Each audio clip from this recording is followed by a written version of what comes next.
Hello everybody and welcome back. It is day 3 of the Runeterra Reforged Mid-Set Finale, which means today is going to be the day we send our very first representative from NA straight to the Runeterra Reforged Championships.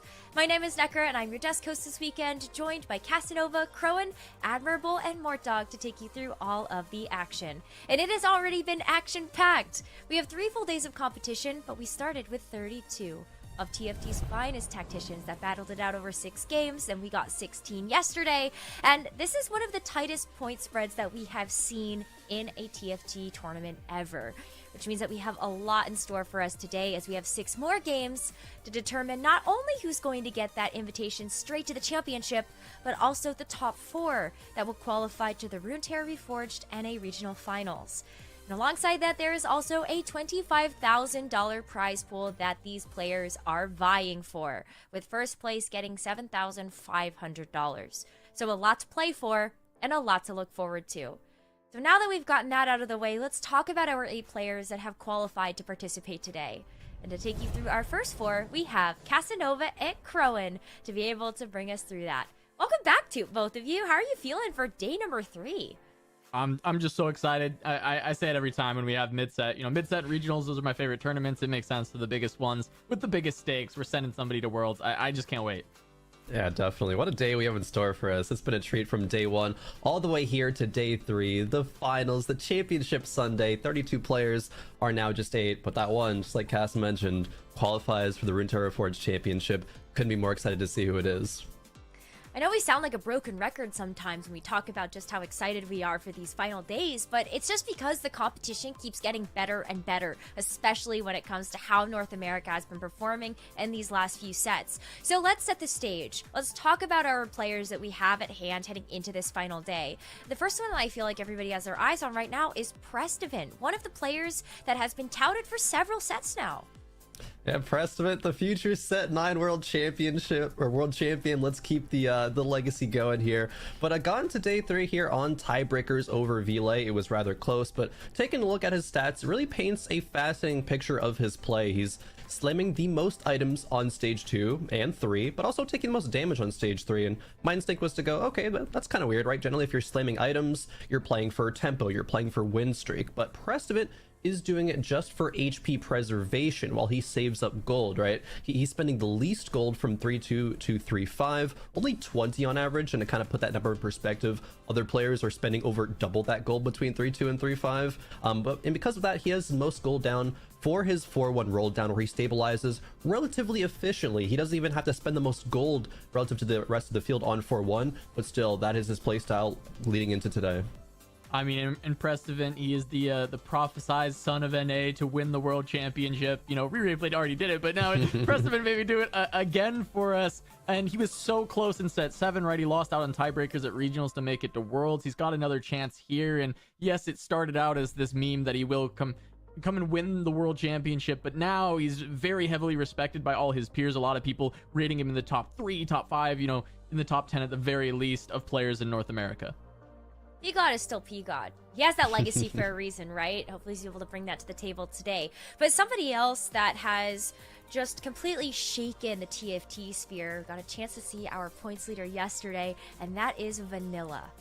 Yeah, Vanilla, you know, we heard them talk about how they felt like they play a really similar style to Kurum and playing a lot of tempo, trying to play strong boards. And at the end of the day, it really is just kind of what people consider standard TFT is what Vanilla is doing very well. They roll down the most on 4-1 and 5-1, just trying to find these stable boards, play for a good top 4, making sure that they are just playing the strongest board at every stage of the competition that they can. And it has netted them, you know, a 3.5 AVP. It netted them the most points yesterday. They got in pretty easily on day 1. It wasn't super close for them. So Vanilla has been doing really, really well across the board. And I'm just looking forward to see how they stack up in a final lobby where it is just the best 8 players. Yeah, definitely. Vanilla even said at the end of yesterday they were thankful to dodge lobbies with Kermex up until this point. They're actually both tied on points yesterday before tiebreakers, where Vanilla, of course, was that top player point earner. But it's the top 8, so you can't dodge Kerm anymore, and we'll have to see how exactly that head-to-head plays out, specifically looking at that kind of stage 2 and stage 3 of who is able to actually get that win streak, maybe into Krugs and further. So let's talk about Kurmex. That feels like a perfect segue. What is really the big difference maker here? Why is Kurum somebody that Vanilla is so scared of?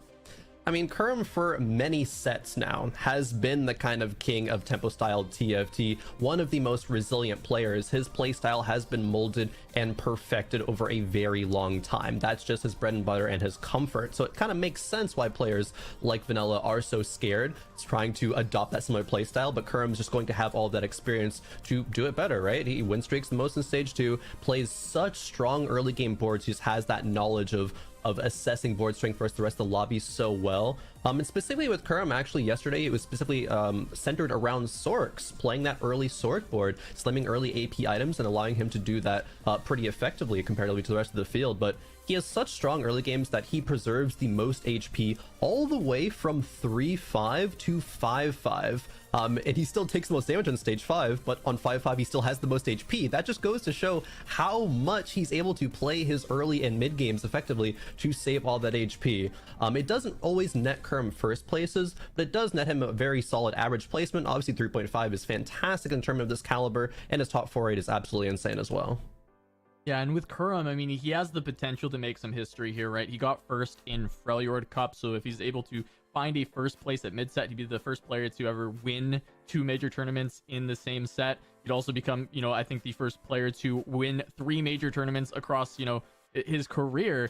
And I think at the end of the day, none of that even matters to Kurum. What matters is going to Worlds. Kurum has talked about it in interviews. He just wants to go to Worlds. He wants to win Worlds, and he is really pushing towards it. The lowest placement he has taken in this tournament is a 6th. He's playing this tempo style beautifully, constantly sitting in the middle. Yes, he lost out in tiebreakers to Vanilla because he couldn't find those first places, but I still think he is most likely to outscore people, and he's got 2 bonus points coming in.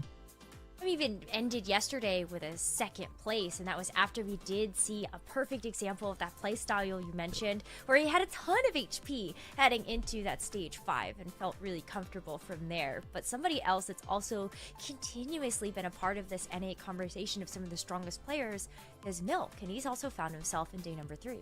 Yeah, so Milk, it's really fun to talk about Milk after Kurum because they're kind of polar opposites here, right? Kurum is playing that early tempo, preserving HP, and then bleeding out a little bit in stage 5 because, you know, he's got a weaker board because he spent more gold early and just trying to stay strong throughout the game. Whereas Milk, he's just sacking the early game over and over again. He's lose streaking the most in stage 3.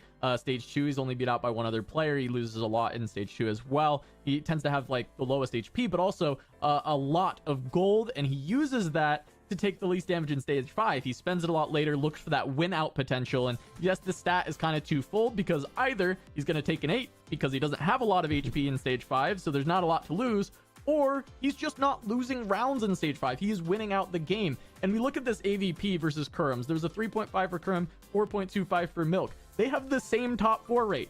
It's just Milk is taking 8s, whereas Kurum's minimum placement was a 6. So that is the big gap. Even though they both top 4 66% of the time, Milk grabs a couple extra firsts, but it doesn't fully balance out as far as that AVP. However, that first rate style coming into today, when you're playing for first place to get that spot in Worlds, hey, maybe not the worst place to be. Definitely not the worst place to be, especially when this is a preferred playstyle for Milk. This goes way back in Milk's history, playing these risky early game styles, losing a lot of HP and bouncing back. It even harkens back to the Reckoning Championship, where Milk got 3rd in that one with a very similar playstyle, sacking HP, stabilizing on a Kled board. Me Kled 20 out of 20, right? Milk is so good at this playstyle. And today we could see Milk go to Worlds for the 3rd time. That would be absolutely crazy as another just notch on his kind of legacy as a fantastic TFT player. One of the greats in North America. These first 4 players have a chance to continue to make TFT history, not just for themselves, but also the North America region. And I appreciate both of you so much for shedding some insight onto the first 4 that we have competing today. We're going to say goodbye to you for now, but we will get a chance to see you both later. So Casanova and Crow, and take care, and we'll see you for game number 2.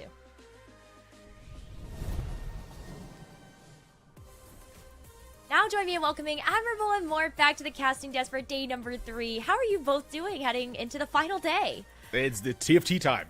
How can I not be excited for this? We are sending someone to Worlds! I'm pumped today!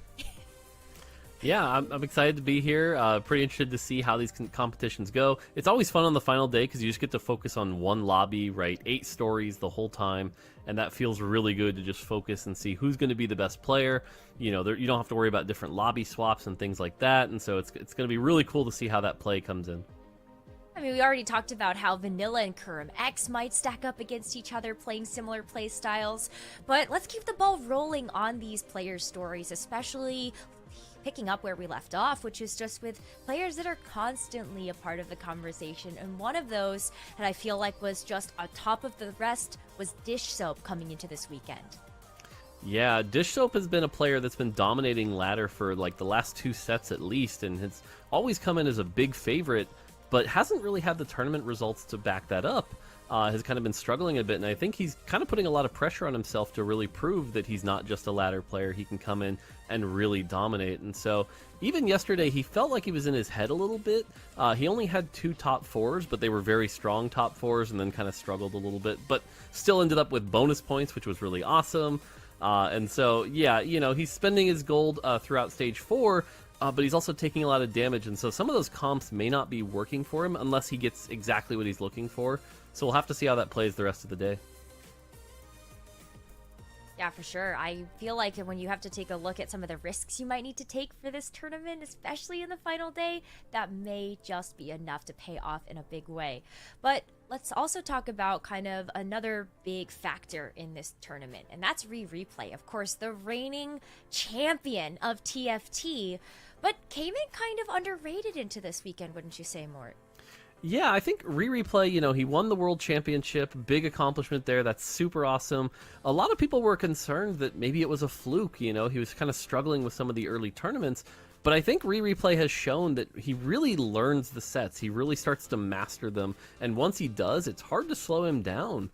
You know, he's a player who, as the stats are showing here, he likes to hold his items for those compositions that he believes are the really strong ones, knows how to play around them, get those optimal items, which will give him a slight advantage in the late game, and then on 3-5, spike really hard, put it all together, and go from there and do really well. And so, you know, coming into the final lobby here, if he can win today, that'll kind of put down a lot of the doubt, right? If he's the world champion and gets another trip right away, that's going to look real good, I think.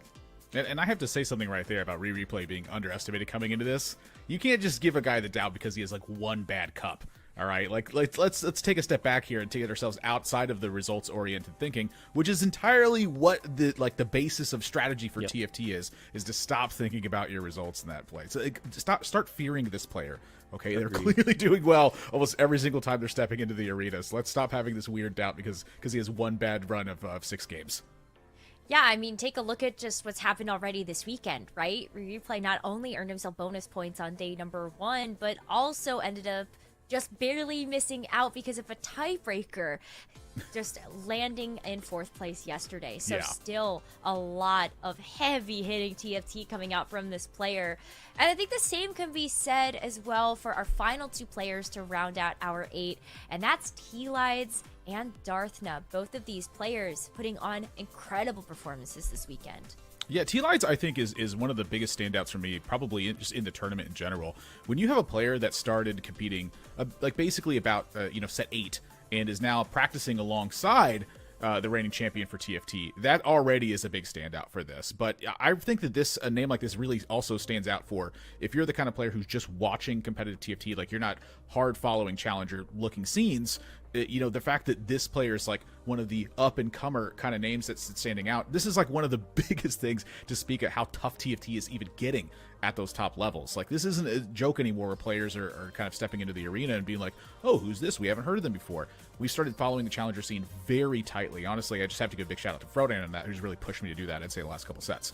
But for T-Lides, I think that one of the big standouts here is just how complete opposite that their strategy play has been alongside Replay, who they're studying with. So that speaks to like how the volume of different things that are available to you in TFT and how you can actually make them work. Like, if there's this much gap in the strategy approach that you can still see success with, I think that's speaking volumes for the game, and also volumes for just what the knowledge that players are holding and able to execute with in this one.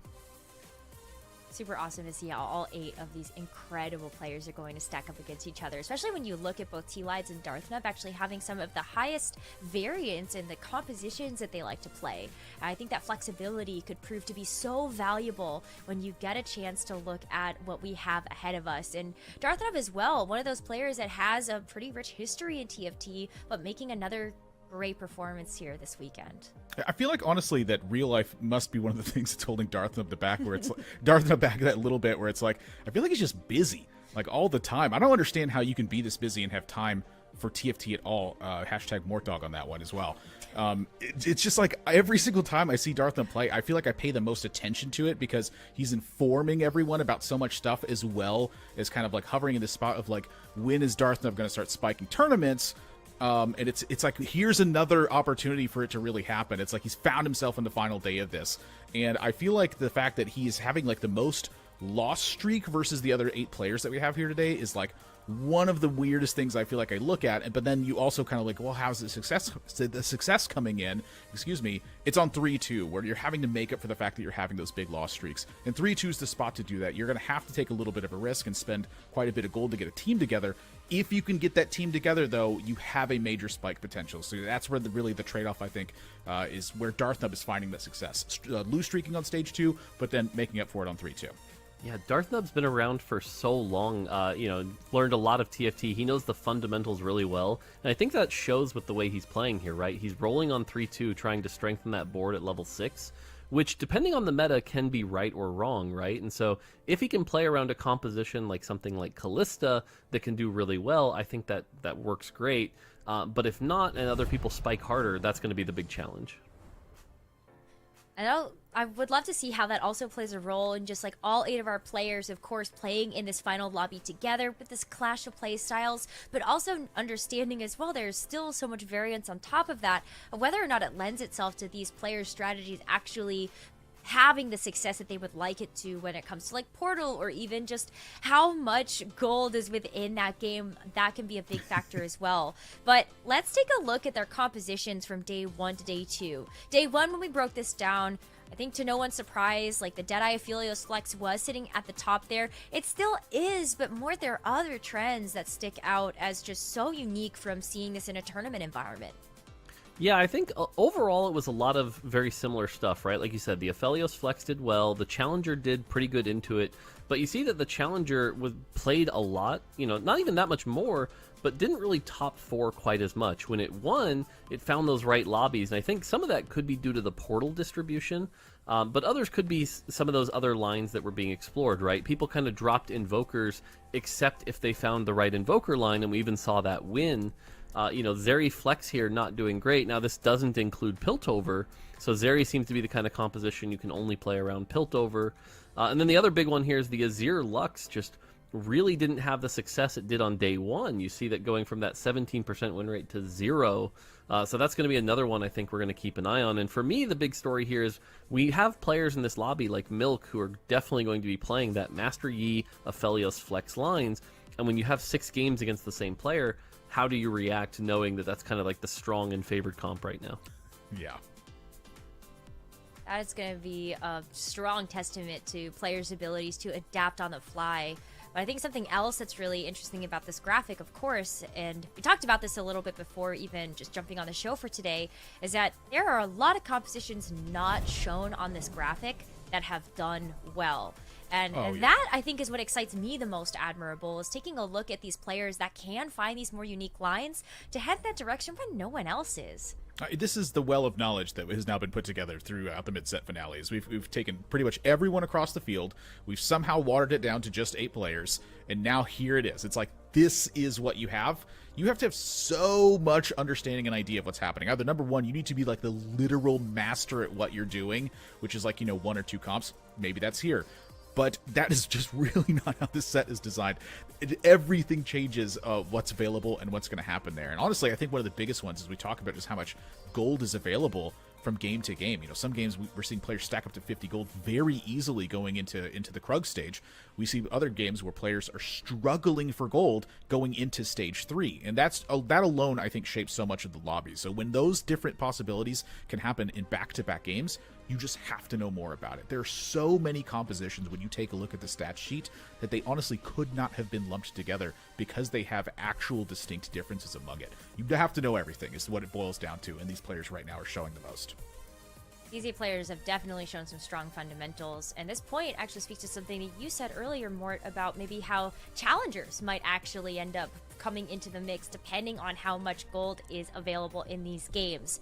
Well, one thing's for sure, there's only one way to find out. And we've got 6 games that separate these 8 players to see who will be moving forward to the Runeterra Reforged Championship. So let's get it underway. Admirable and Mort, take it away. Mort Dog, do you know what today is?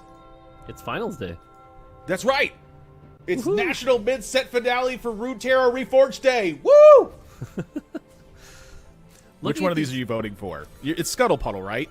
So I think actually in this lobby I avoid Scuttle Puddle because it really benefits a player like Milk.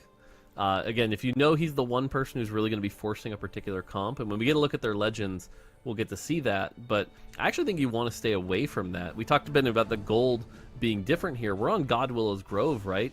And that's going to favor all the challenger players. That's going to be, again, lower gold, but that +1 trait being really valuable here. And so I think this was the right choice for a lot of people. And now we're getting a look at the legends on the side here.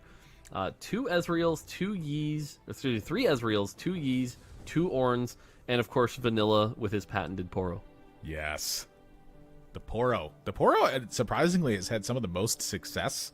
You know, it's a very low sample size, I think, compared to the rest of the field. And, you know, if a player's making day 3, of course, it's going to have to show some success on it. But I felt like the explanation that Vanilla gave about Poro yesterday was quite good. And frankly, I think I found it quite convincing.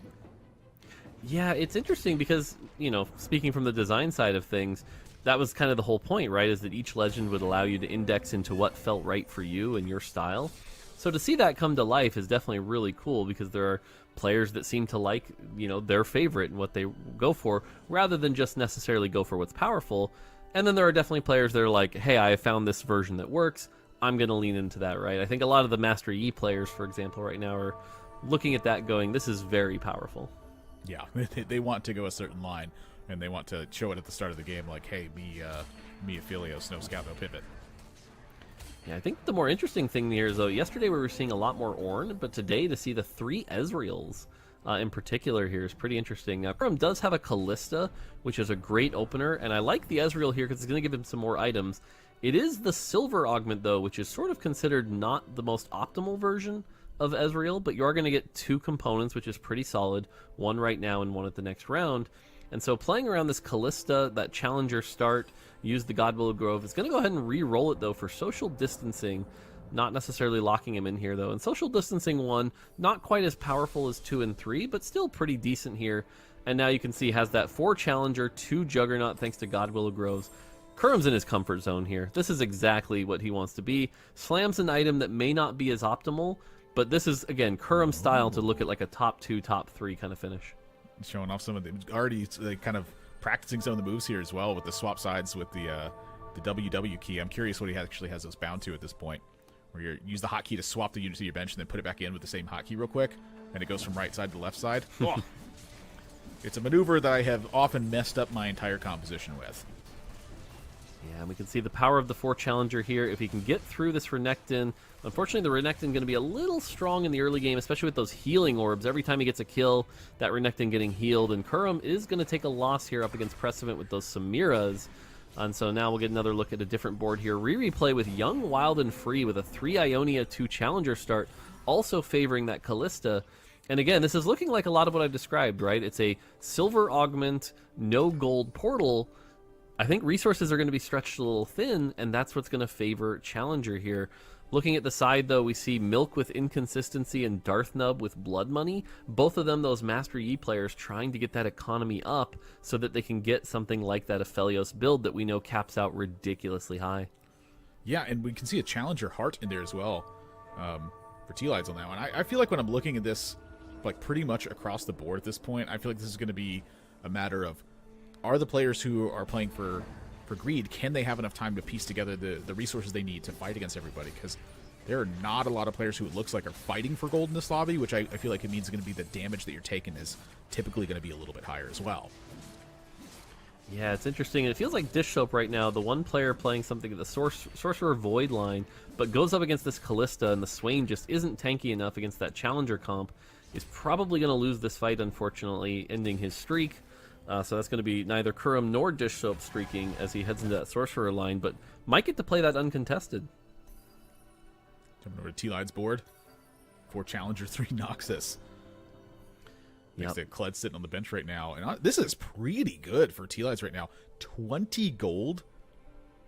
Like, yeah. I'm curious, like, if you're even worried about a streak at this point anymore. It's just, you're like, oh, I got 20 gold here with frankly, a relatively decent board in play.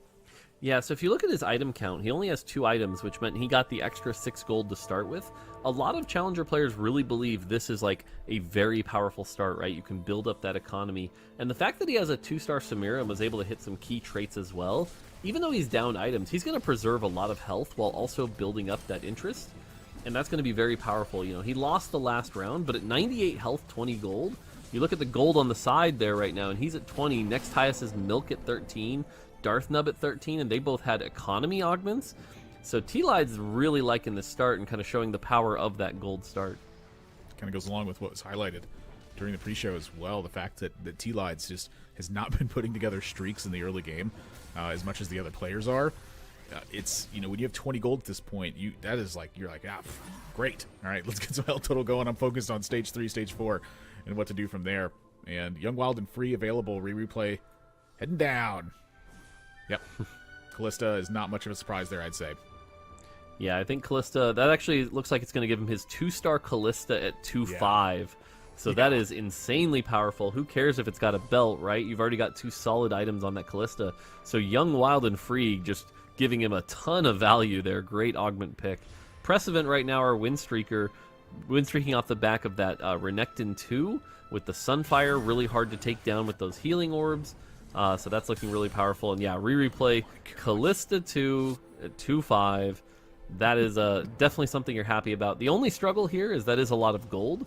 So we are struggling to get our gold back up here. You see we're not going to be able to hit 10 here. Unless, no, I think we're just going to play strong boards here. And we didn't streak.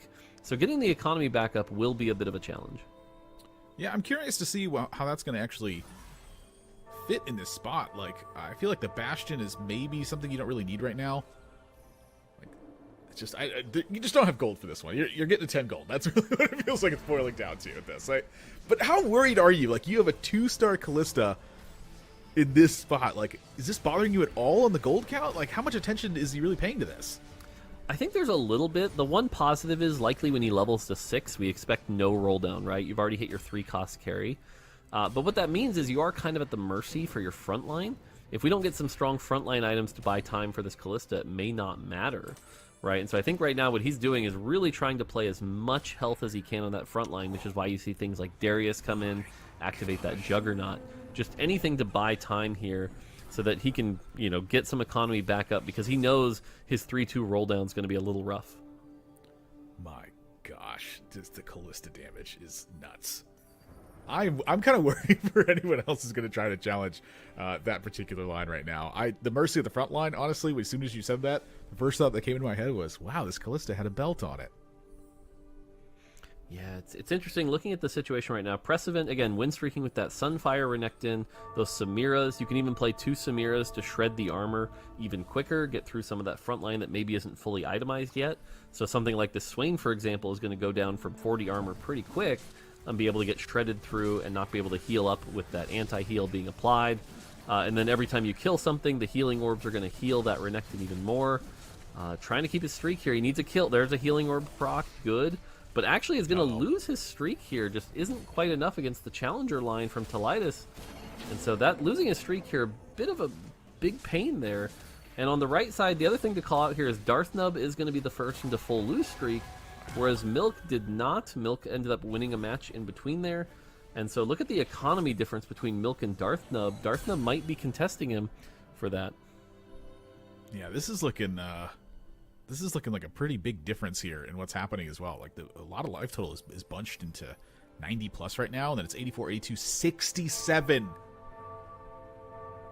That's a very big drop off for that. Like Darth Nub, this is what they've been doing throughout the whole tournament so far. It's like you look at this now, and it's like the make or break time. But again, everyone doesn't have like a pile of gold for this, so I feel like you're pretty advantaged to be able to roll on 3-2 and make something out of this when just players frankly do not have as much gold as they typically would.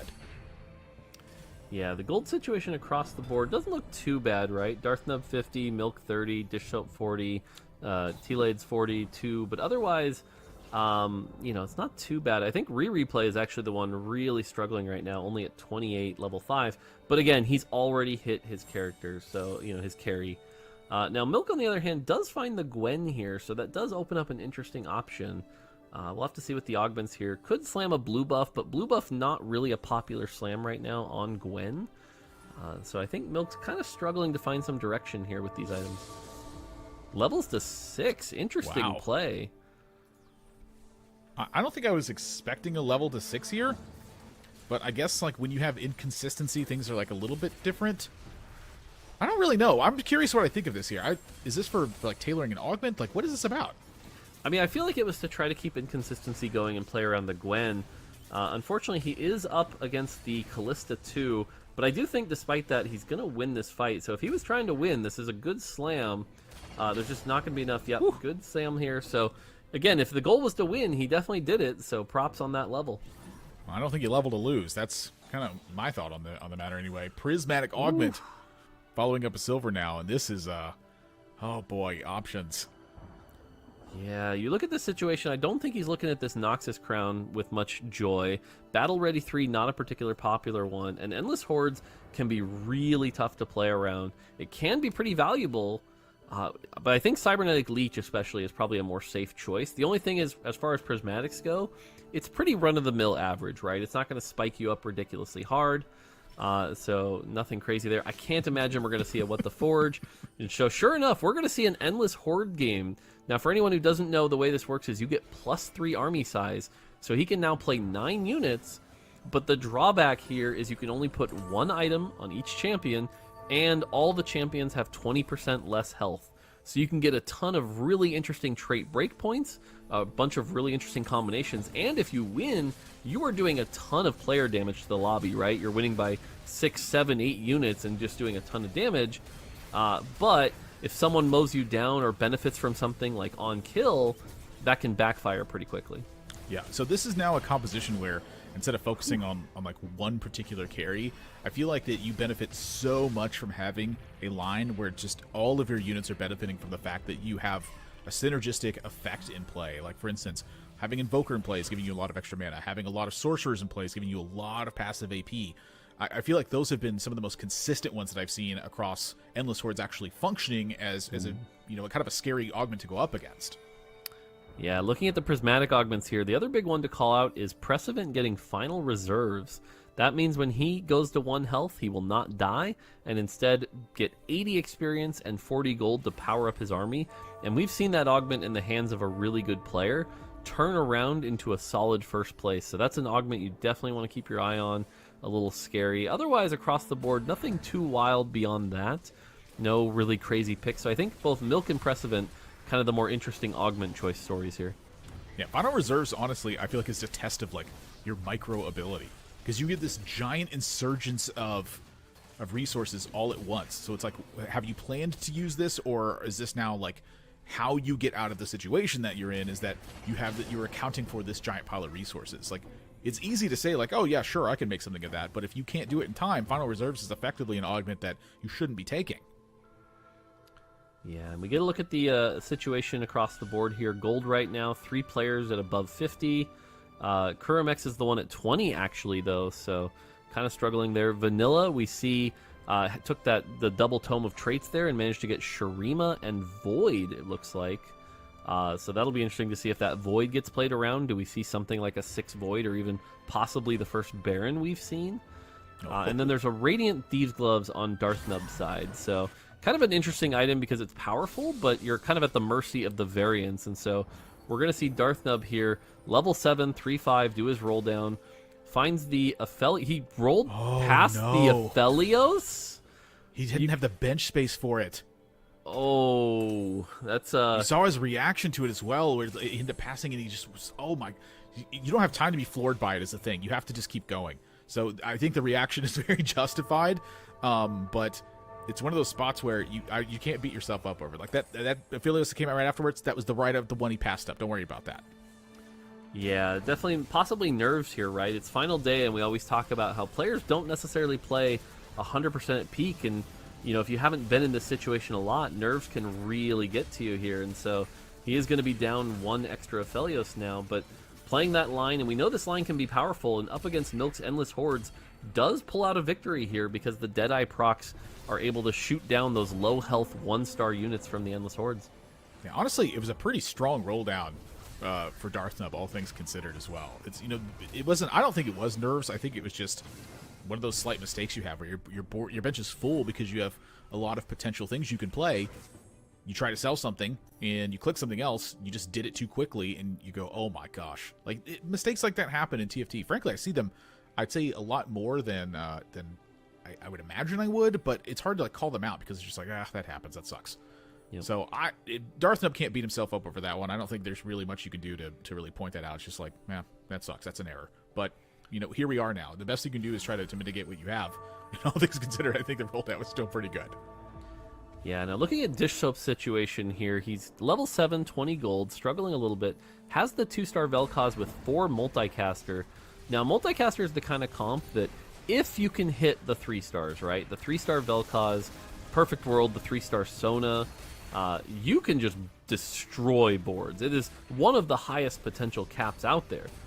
But if you don't, it really struggles in the mid game. And so that's the kind of thing I think Dish Soap has to be worried about looking at his economy, is he going to have enough to roll down and find those key units like the 3-star Vel'Koz? I'm kind of curious. The fight there was just inches away from being able to grab it. And, I feel like Dish Soap really didn't have the items for it. It was a Shojin. Still a lot of missing pieces, I think, for the amount of damage that team can really put together. We're on T-Light's spot. This is 6 challengers. This is social distancing. We've been seeing a lot of Jeweled Gauntlet on Callistas through and through. I feel like this composition is pairs across the board right now, and I think T-Lights has got a great position to turn this into something very powerful very quickly. Yeah, you look at so the good news is he has social distancing 3, right? That is a great augment for this composition. It's going to give you a ton of extra power. The bad news is, for this composition, as we've seen, you want things like Shojin on the Kaisa with that guard breaker. You want some AD items on the Yasuo for him to do a bunch of damage. And what do we see on our bench? A bunch of defensive items. So I think that's the thing that's really going to be hurting here. It's going to keep this comp a little lower power than he'd like it to be. Getting a scout around, what do you do with this? I mean, it's it does not look super good. It's something though. Have Shen take a little bit more damage in the meantime, and hopefully get this Callista enough time to get things done. Right now, it's working, but T-Lights I feel like is, really got a pretty powerful board against Vanilla, who seems to be struggling. I feel like Vanilla has really been the player who hasn't been able to put something together yet. Pretty much in the lobby at this point. It feels like they're struggling the entire time.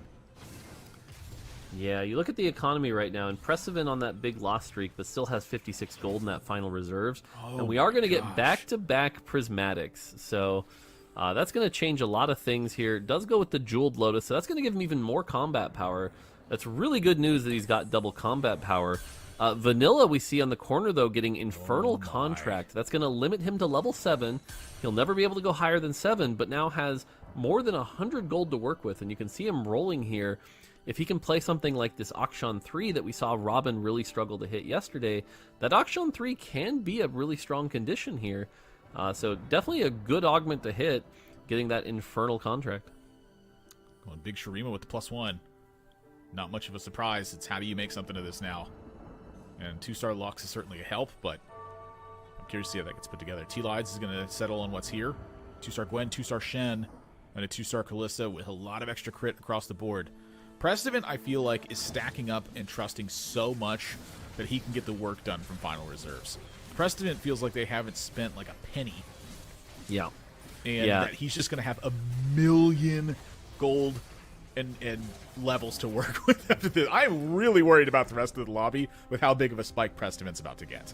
So this is interesting because Final Reserves definitely can be a powerful augment, but what we've seen lately is that with the 5 costs getting a little bit reduced in power as of the recent patch, it's harder to necessarily just spike, buy all the 5 costs, and be pretty safe. So it might spike him for a bit, but we really want to keep an eye on that the first time Precedent drops to 1 HP to see that transition. And interestingly enough, look at these augments, by the way. Dish Soap, Vanilla, and Milk all taking Infernal Contract. So we are going to see a lot of level 7 positions, possibly playing around 3-cost rerolls and things like that. Other one to call out is Kurimex getting the 2 Tome of Traits. What does he get with those? We'll have to see as we head into the carousel. Going up against Precedent here, and again, Precedent right now just basically down a Prismatic until he loses, and so trying to stay alive as long as he can. If he can hit level 8 beforehand, that'll put him at 9 with a lot of gold to work with. But right now, it's looking a little dire. He is going to be able to get a few kills here. I don't think this puts him in range quite yet. He should be at about 4 or 5 health, give or take. I mean, it is right there. I cannot wait to see what ends up coming into that one. 3 Infernal Contracts is pretty nuts, though. Like, this is a ton of gold. It's a ton of power that's coming right now, and then, like, the level 7 cap potential. Like, I feel like if one of those players is going to try to win the lobby, that's going to come via a 3-star unit. But 3-star units are hard to put together when, you know, a lot of players are going after a very similar strategy because they took a very similar style augment. Yeah, I think that actually does a lot of favors for players like Dish Soap, for example, who's playing that Vel'Koz mostly uncontested, right? He's going to be able to roll, and that's going to increase the odds of finding that 3-star Vel'Koz, that 3-star Sona, things like that, while everybody else kind of struggles for the Kallistas and the other challengers. And so he might get that really spiked board that we've seen before. Wow. Whereas Kurimex, we can see kind of doing exactly what we expected, right? Didn't get a ton of like crazy matching emblems, but this is going to allow him to run 6 Challenger, 6 Ionia. So if he can get some strong items on this Yasuo and Kai'Sa, this is one of the more capped versions of the comp. But again, we know he's up against some really strong boards here, and typically this is right about where our tempo players start to fall off. You can see that he's got a mixture of just items and offensive items that are on Callista. Callista is one of the few units that benefits just from pretty much every offensive trait. Attack speed, attack damage, AP, everything that you can put on this unit offense-wise, you can benefit from. So I feel like Callista is this is like perfect for what Kurum wants to do in a just a game in general. 6 Ionia, 6 Challenger does not stand up to what T-Lights has though. So Kurum needs a little bit more to get that board going, but frankly, I think once he gets to level 8, he's going to have a lot more at his fingertips. Ooh, and that can be bad for everyone else. So here's the search. Precedent has sold the board, is at level 9, has 80 gold. He's got 20 seconds to put this together. And you can see everyone coming to his map, trying to distract him, knowing that this is a key turn for him. Really digging the social aspect here. We're already down gold here. Finds an Ahri, only an Ahri 1 though. Has the Jarvan, the Nasus, the Rise, and you can see kind of struggling to put it all together. Has a Gwen 2 in his shop if he wants it. Isn't going to be able to get that in here, and this board is okay. Needs to slam those items really quick, but not a crazy spike in terms of DPS. We're going to be playing around a Bel'Veth 1, Ahri 1. There is a potential he kind of just goes 8th here. It should be strong enough for now, but he's got to be careful and find something real quick. Gosh, I mean, his board, it did look like it was close here, but frankly, I think this is because of the time pressure struggle that Precedent has. But look at how quickly this was done. Like, this was pretty quick how much more powerful this board was. He had to sell his board, he had to buy all of the units to put in play, and he had to distribute items. I don't think that was an A++ turn in terms of how clean it was done. I think in terms of how clean it was done, but you're still looking at a good grade there. But now the power potential, he's got creeps, plus he's got another round to start to make up for this right now. That board that Precedent has might be able to close the lobby.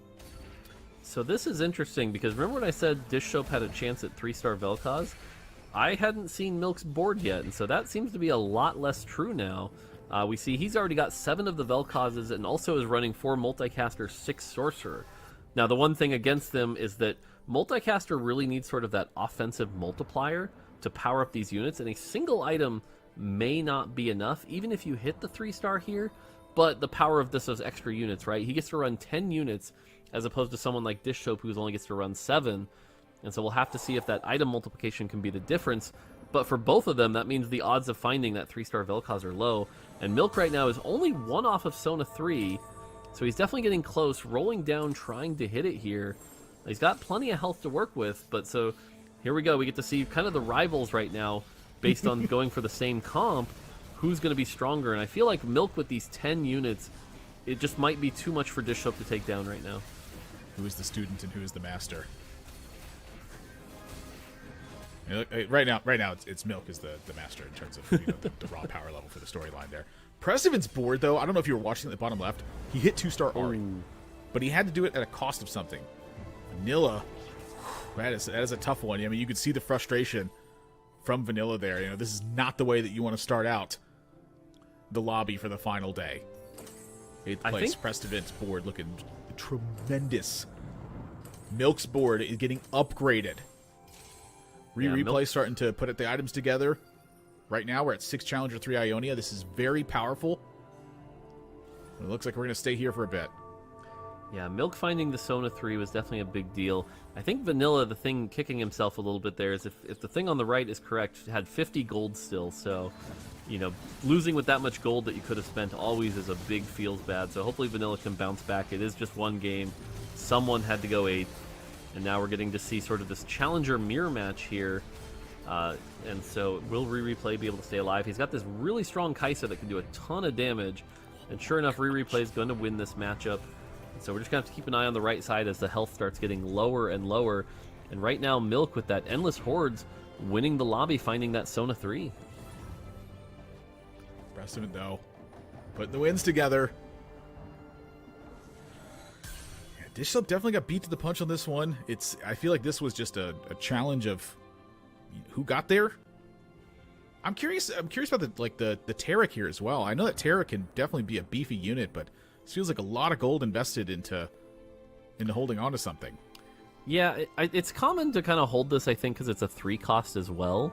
You're pulling more 3 costs out of the pool, but in a way, in this lobby, you're kind of helping everybody else as well when you do that. So if you really don't want the 3-star Tarek, this is one of those times where it might not have been correct to do so. And again, with Milk now hard contesting him, which I don't think he was expecting. I thought he was kind of expecting to go into this line and maybe get this, for free. But now Milk just spiking much harder with that Endless Hordes. Now again, the RE2 can, if it gets a good hit here...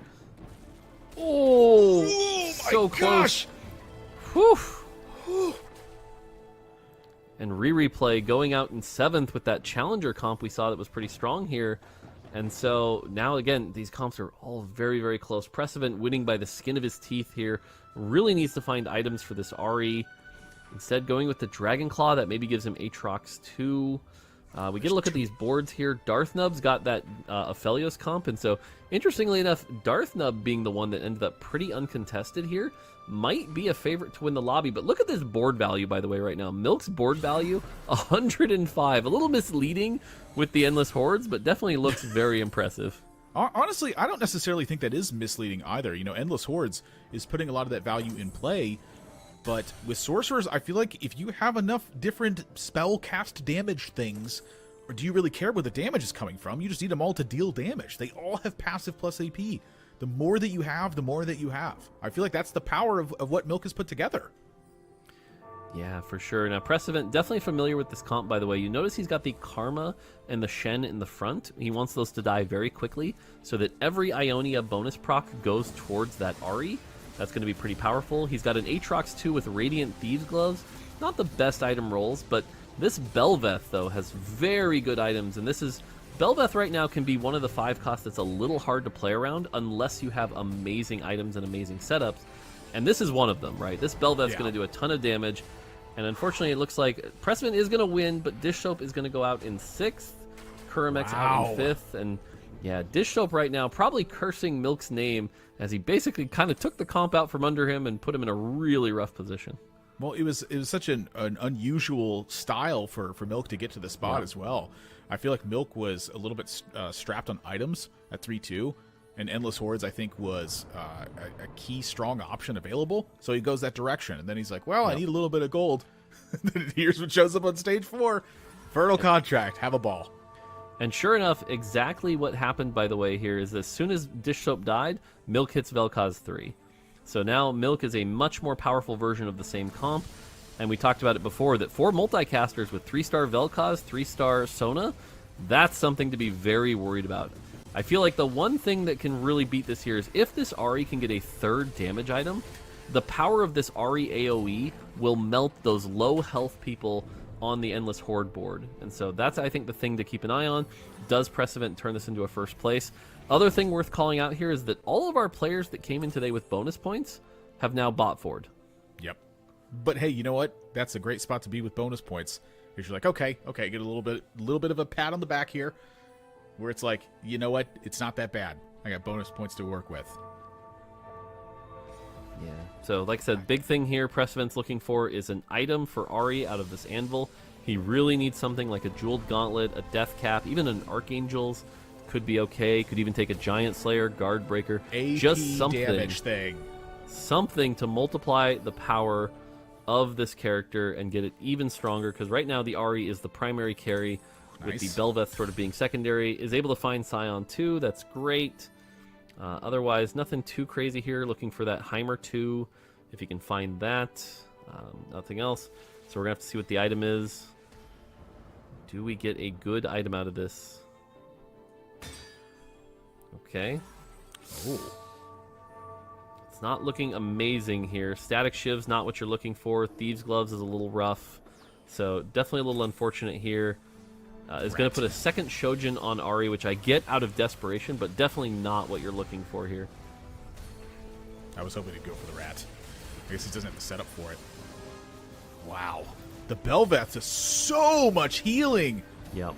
My gosh. All Yeah. right.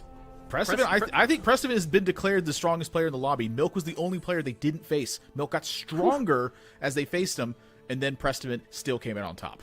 Look at this health Oh total. my gosh! Look at this health total, by the way, 5,431.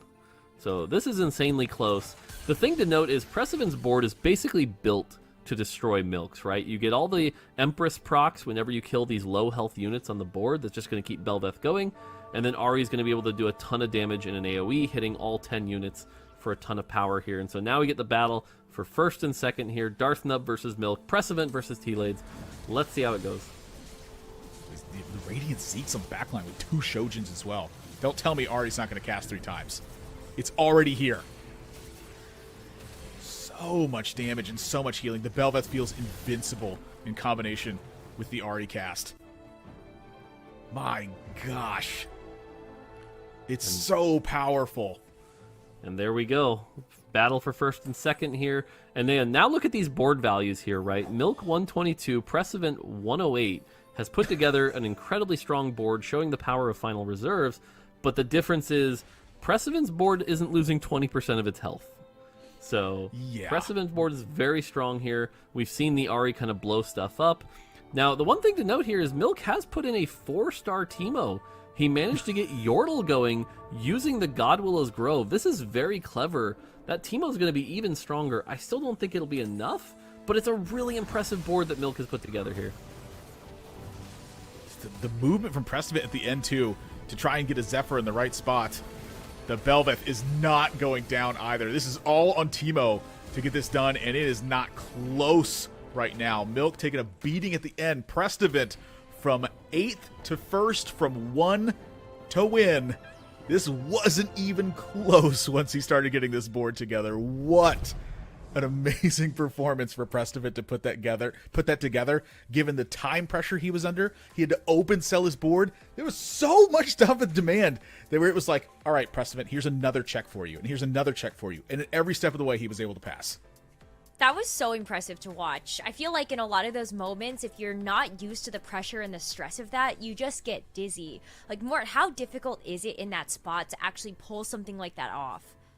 You know, this is going to be a little weird, but not that difficult, actually, in the sense that once you understand that augment, a lot of these challenger players have played around that augment. They believe it's a very powerful augment, so they have that practice and they know. Like, right when he got it at 3-2, he's now planning for a level 9 board, right? He's building items that he believes are going to work on those level 9 carries, and so when he does that transition, he's very practiced at this. He's done this a lot. And so at least for him, it's actually probably second nature, and he did it really well and showed what that practice matters and how he can put that into play. So, you know, again, for your average player, very difficult, but for Precedent, I think this was, again, just something he's used to, and he did it very well. I mean, another testament to why Precedent has been such a strong player heading into this field of 8. We already talked him up at the very beginning of the day, and he's going to start things off with a first, but as you pointed out as well, like, it's really tough to also watch these players that were kind of with these bonus points also kind of struggle a little bit earlier on today. Do you feel like there was anything going on in this lobby in particular that would have lent itself to that, or it's just kind of like, oh, okay, just first game, just go to the next one? I'm pretty sure it's like, you know, we saw the frustration that Vanilla let out there. It's like, let that frustration out now and don't let it actually affect your game. I don't really care how you get rid of that, to be honest with you. Yeah, it's like, just get it out of your system. Like, I having compete for a long time in my life, I know that that exists. Like, I have let it affect me, and I have thrown major tournaments because of that happening. Now, I haven't thrown them in TFT is the thing, but you know, I also haven't competed in the major tournaments for TFT. When you're sitting down there for the first time, and like Mort said, 50 gold in the bank when it happened, you have to get that frustration out of your head. This is where the bonus points actually like, oh, okay, yeah, no, I can settle down and come back from this right now. This creating like an emulation of yesterday with the points being so tight. I think a big thing with that game also was like the massive tempo swing, right? We started with Godwillow's Grove, which is pretty standard, a silver augment, everything's cool, and then 3-2 prismatic, 4-2 prismatic, right? Like, all of a sudden, everything went crazy. Now you're playing around somebody who picked Endless Hordes, you're playing around somebody who picked Final Reserves, everything's gone off the deep end, Milk shifting into that multicaster through Dish Soap's plan for a loop, everyone was in that Challenger, and Challenger doesn't do well, as we've seen, when those tempo gets higher, and so, like, that was just a massive shift I think a lot of people were just, like, caught off guard by. So exciting to see how these players adapt, though. You know, you'd be able to see that kind of just with the board values going absolutely wild. That was such an insane 8th to 1st coming out from Prestivid to kick off the day. And we have so much more TFT ahead of us. That's just the first taste of what's to come. I can't wait to see what's going to happen in game number 2. So we're going to take a short break, and when we come back, we're going to have that game.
After such an insane game number 1, we are just moments away from getting into the second game of day 3 here at the Runeterra Reforged Mid-Set Finale.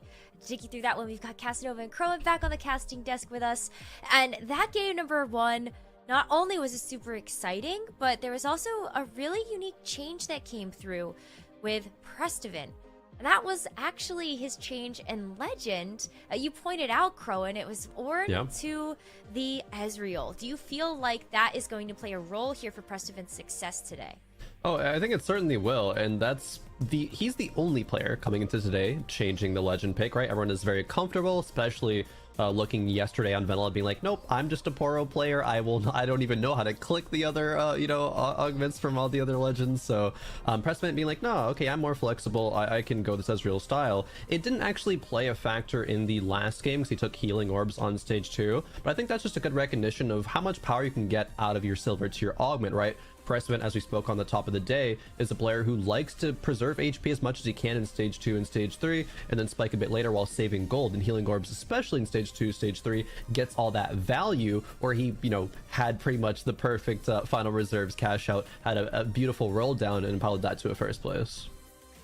And we've seen that from a few of those players as well that kind of play those more unique legends. I wouldn't say that Ezreal is particularly unique, but you still need to be able to find those spots where you just have to pivot away from the augment that would have been given to you from that legend. And so when you take a look at that, Casanova, who are some of the other players you feel like have a strong recognition of when that is just the right thing to do? Like, how do you feel like Master Yi actually plays a role in that for that legend? Yeah, I actually think it's great you bring up Yi, because Milk is exactly who I was going to talk about. Going for the Endless Hordes in this game, usually you skip pumping up in silver anyway, and we could have still seen Battle Ready and to gotta go fast, but he decides to go for Endless Hordes, recognizing that his spot didn't have items that needed to be too committal, and his items were not good for Aphelios anyways, so he goes into this Endless Hordes multicaster setup with Infernal Contract to just 3-star everything. It was such a pretty game of TFT to watch, and only ended a second because the final reserves on the other side for Prestivan.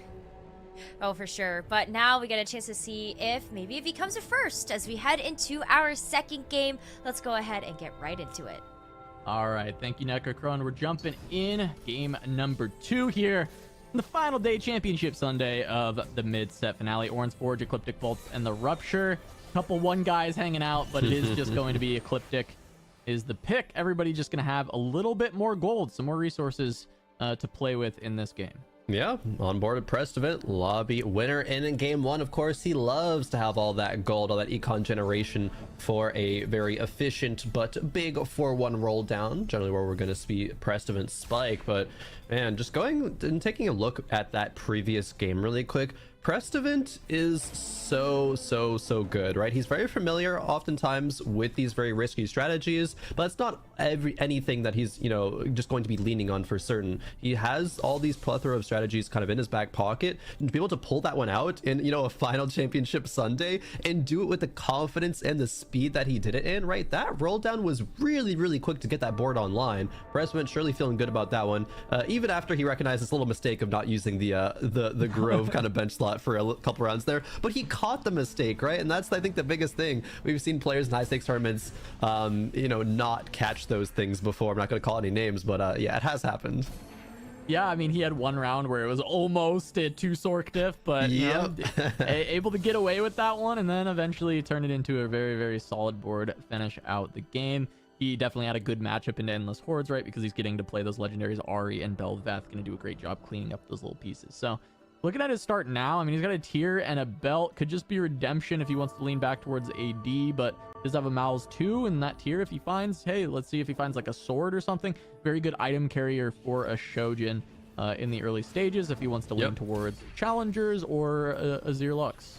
Yeah, and actually a further point I wanted to bring up with Prestivan's change from Ornn to Ezreal is the fact that Prestivan is typically the one to just slam any single item that he can in stage 2 and stage 3. So Ezreal generally means you have more components, unless he goes the boss direction, which that'd be hype because we've seen a lot of the boss. Yeah, he has done it before, exactly. And yes, he'll do he's it again. re-rolling the augment, and he's probably Gifts, clicking the though. boss. I mean, okay, Gifts is really good, but it's not great in the early game, right? That's where it's going to get the least amount of value. That's so true. he does go the boss. His first game playing the boss this tournament was yesterday, and he did take a second place with it. Already has a pair of sets. That's the direction he's going again. So still not getting value out of the Ezreal swap, but hey, that's just because he's presented with so many other great options. You can't fault him for it.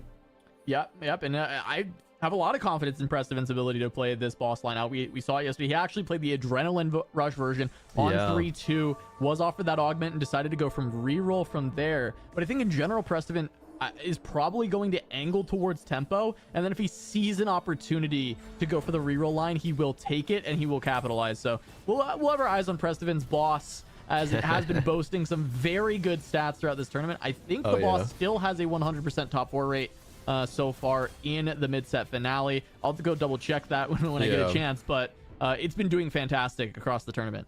I was going to say, oh, it's crazy, right? Like that level of consistency, but that's kind of what the boss wants to always do. It's you have that early game tempo. You're able to, you know, save HP. If the boss isn't 1v9ing everything, it's probably going to have some good losses, right? Because he takes out most units after he comes back with all that power from doing those sit-ups. But yeah, no, definitely. I think that makes sense to see it have such a successful top 4 rate. Moving over to Kurum, another player who has an insane top 4 rate. Did not have the best game last game, was playing contested challengers, but still, as you mentioned when we were talking off screen, was that when Kurum goes bot 4s, they're like 6th or 5th. They're not bad. He hasn't got anything under a 6 in this tournament, right? Yeah, nothing below a 6th. He grabs another 5th in that last game. Kurum's coming into the tournament with the bonus points as well, so taking a 5th in one game is really not horrible. And coming into game 2, I mean, this board is fantastic for the strategy he usually likes to play, right? He likes to play for the early win streak. We see him slam a Shiv. I think this is an item we talked about a bit yesterday because we'd see Amdi slam it a lot, just trying to get the early game value. It is a very strong early game item. Falls off a little bit, but it still provides shred, and it fits very well into that Azir Lux game plan, which Kurum was favoring quite a bit. Yeah, definitely. The Azir Lux, the Sork's AP direction, Kurum seems to be leaning towards a ton. Also, just quickly to note that players in the with bonus points going into today, all of them actually bought forward in game number 1. So the standings are relatively even, and it really just is kind of all reset like anybody's game. The bonus points aren't going to play too much of a factor, instead of just being a little cushion to the players who didn't do that well in game 1. Krun, this is illegal. Dishsoap hit a Lux on 5 with a Demacia crest as a 2-1. Yeah, this is... Why are you hitting a Lux on 2-3 when you're angling Demacia? That's... Okay, even picking Demacia on 2-1, what were Dish's other options to be considering this, right? Especially because you are offered the Ezreal buried treasures. So, like, generally people just default to that. This is crazy, actually. I mean, you saw my game last night with this. It did not go great. I felt like I was hitting, and I still went 6th. The Demacia line has felt pretty underwhelming, especially after it got touched again. It came back with the buffs. It was a little bit strong. It got kind of, you know, bopped on the head, reduced in power a little bit, and once again, it feels rather weak. But Dish is taking that final day of mid-set over his Ezreal augment, and I'm desperately trying to understand why the Demacia route, and it must be some tech that Dish has. It's a line that he feels comfortable in. It must be, right? Because we have the stats, kind of vertical Demacia, while not getting up to the 9, either 5 or 7. It's played a couple times. It's average at literal 7th place, right? That's garbage. That's trash. So if Dish Soap is that confident to pull it out, he must be cooking with something. I don't know, but I'm super excited to see where he takes it. Yeah, because, I mean, the big thing that we keep coming back to is, like, Dish didn't get augment screwed here, right? He's playing Ezreal. You click left, right? You click the 2-1 Ezreal, and you're fine. It's a great augment. That's the reason people are playing Ezreal. So this is a choice. This is a conscious choice. This is not, oh, I had nothing else on 3-2, and I guess I had some Demacia units. So yeah. I can't get over this, but we're going to have to, and we'll have to keep seeing what Dish does from this position. But this is, I mean, one of the spiciest choices that I honestly can remember in this tournament, and we've seen some very spicy things. We definitely have. One more thing to call out about this kind of vertical Demacia play is that Soap is able to see what items are on all of the Demacia units, right? Especially with Soraka having that Demacia emblem. As long as there's an item or a component there, you can, you know, take a unit out, put it back in to see, you know, was the blue buff Soraka better than the Archangel's Kale 2 or the, you know, Warmogs on the Galio, but decided that the Kale and the Galio were more valuable. But just can always be thinking about swapping those rating items over to see how much value you can get. And it might have enough value to win streak throughout all of stage 2, actually. The other players who do like to win streak and play that high tempo is Kurumx and Vanilla, and both of them are right there towards the top. Vanilla did take 1 loss, but Kurum is looking for his patented 5 streak into Krugs. They might face each other here, and are the Demacias going to be able to hold up? He checks all of them. Giant Slayer on the Soraka, Archangels again on the Kale. Ionic on the Galio. That's not bad with the Lux that he hit. Yeah, and definitely. Then the Kale having the Archangels, all his damage is AP. Ionic, I mean, Radiant Ionic is actually, you know, generally quite good. It also provides a lot of damage itself. Doesn't run into Kurum, notably. And this is going to be a matchup. That Anima Visage actually going to do a lot of work in this matchup. Ooh, slams. Ritualitis. And so, yeah, I mean, we see Dish Slam. I think he is worried about this, but Ionic actually going to be a huge difference maker dealing with that Anima Visage. Ionic The front line falls. is down. Does Katarina get a cash? She probably will not. And I No. think that's going to be the difference maker, as that Archangels has stacked up quite a bit on this Kale. Her autos are actually doing just a ton of damage now, and with the Lux, Soap will be able to streak through stage 2 with this 5 Demacia, which, you know, if you get all 5 online, you've got some upgrades. It can be pretty strong in the early stages. We'll see how Dish goes from there, as Milk is set up to reroll Tristana. We saw some poor performances out of this comp yesterday, but Milk is doing it with unstable Yordle delivery, Yes. which is considered very OP by a lot of players, especially when you're trying to play towards this setup. It's just so much gold and economy throughout the game. I love this. Milk doing what he does best, sacking the early game, 58 HP on Krugs, but he has unstable Yordle delivery. Gonna be on only 4 Tristanas, I guess, but 6 Poppies, you know, 5 Maokais, 4 oh, actually, no, that's Maokai 1 in, so it doesn't have as many Maokais. Excuse me, it has 3 Maokais, but a lot of gold. So this roll down from Milk is going to be pretty important. It doesn't have to be the end all be all, though, because there's always that gold generation coming in, or just the Euro generation from the unstable. But let's see how this roll down goes. Finds a bunch of Maokais. No Tristanas, though. Needs the Viegos. Another Poppy. Going rather slow. It doesn't need to really roll down fast or anything like that. He's not super pressured. A Jinx 2, nice upgrade. Being the gunner to slot in, buff up that Tristana. A lot of these rolls are missing, though.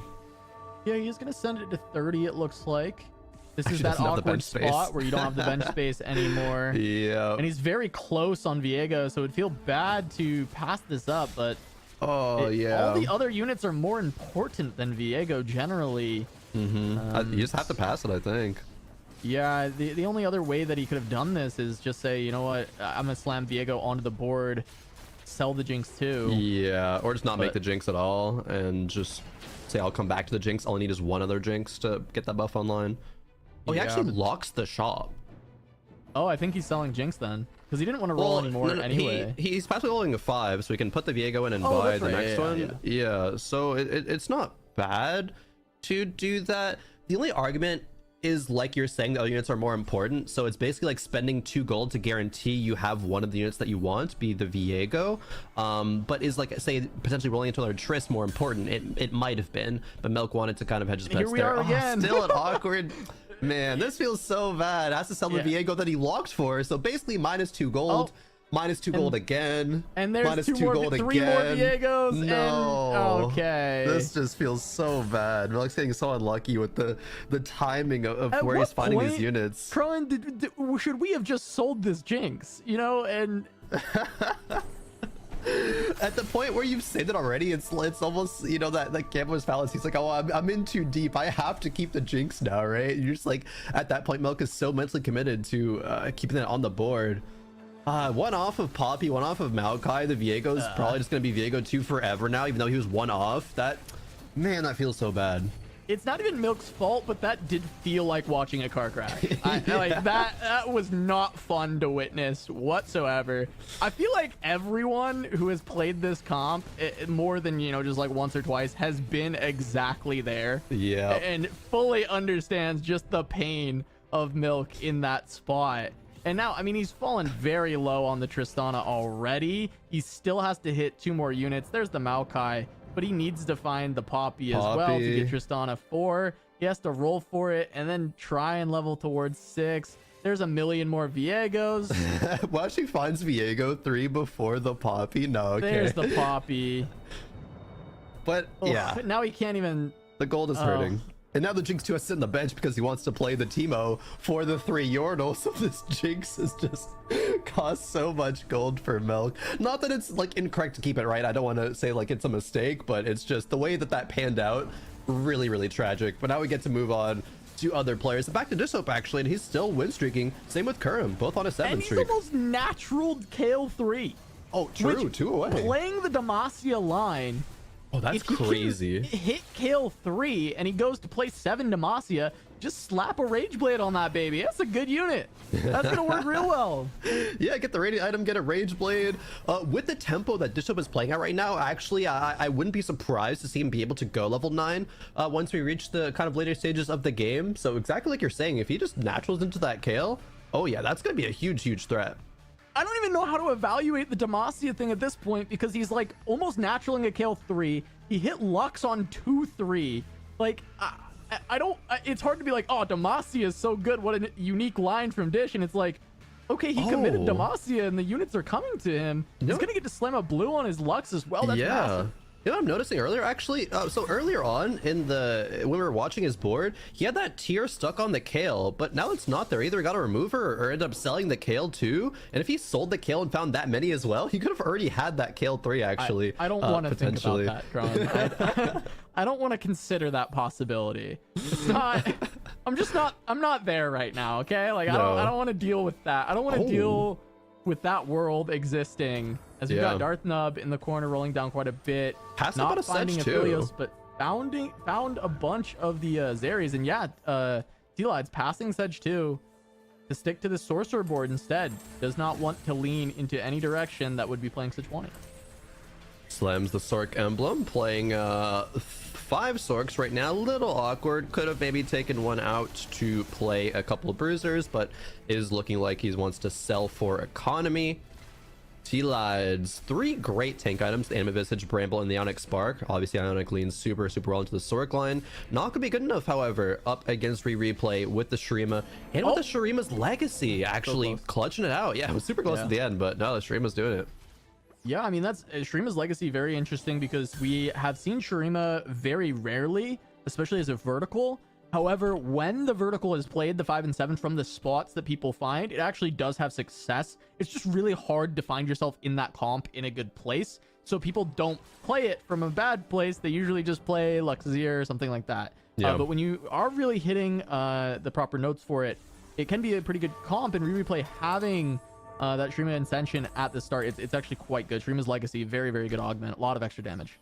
Certainly. Taking a look at Darth Nub, Yi player, angling Aphelios, but finds a pair of Zeries, finds the Uxan 2, which will be the item carrier right now. And Darth Nub was considering playing the Zeri, but if we remember back to the stats at the top of day, playing Zeri without Piltover, you are literally never winning the game. Only about a 40% chance to even top 4. So Darth Nub saying, no, I think an Uxan 2 is a little bit better and might get the round win from it if Uxan can cast again. The Ionic proc, barely clutches it out.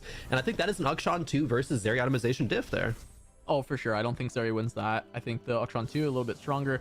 So Darth Nub, I mean, if he hits Zeri 2, we might see him play that Zeri Flex for a little while, but certainly just wants to play towards Aphelios if he can find it. We take a look at Prestivant. He's playing 6 Ionia. Actually went Dedication alongside this with the boss, and then picked Ionia. We saw Prestivant play from the Juggernaut side of things, right? Going vertical Juggernaut, 6 Jugs, rerolling the set, but this time 6 Ionia is the play. Currently, that's just going to be on a Gwen. I don't know if that will be the final target for it. Might find someone who can utilize the attack speed better. But I'm curious if Prestivant ends up rolling towards this set once again, or just utilizes this to play a strong vertical Ionia board. We actually saw Dish Soap finds the first place within Belveth is actually the way that you play this. You play this from a Belveth. Ionia Belveth Karma carry is what the name of the comp kind of was, because that's what we saw, but Aphelios 2 might be even better.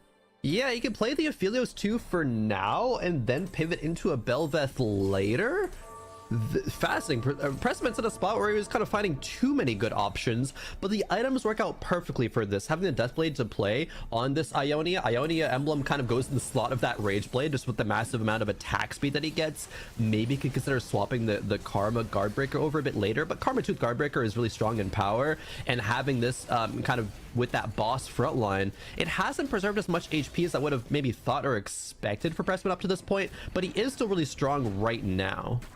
Yeah, and I mean, Prestivan still has this option to play Belveth 2 later, as you mentioned, and right now he takes 3 Aphelioses out of the pool from the players who want to play Aphelios Flex, while it still is strong for his board. It's best for his board anyway, right? So he's getting this like big benefit of just randomly hitting this Aphelios, and now Not Today as an option, if he leans towards Belveth later, is actually pretty phenomenal, but Know Your Enemy was offered, so that's just going to be the choice. I Know Your Enemy is so good, generally considered one of the best combat augments in the game right now, and it's being on Ecliptic Vaults as well is really big for Pressman, being able to generate that economy back after rolling down on 4-1.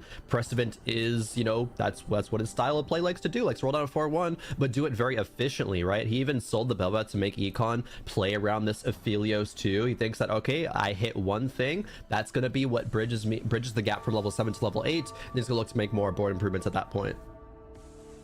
And he should be able to get there, and that does lean towards this is not a boss reroll. He does have 4 sets, but I think he might need to have a little bit more than that to actually commit to that line, because there's not a lot else that he wants to roll for. I mean, I guess you could argue that he wants to roll for Shen, he wants to roll for Yasuo 2. I don't think Karma 3 is there's enough money to actually do that, even though in the Ionia comp that can be strong, but really she gets a lot of AP from just the 6 Ionia, so Karma 2 actually still does pretty good. And so there are things to roll for, but mostly they're 4 costs, so getting to level 8 and rolling at those odds is going to be better, so therefore kind of don't really want to play for that boss 3-star.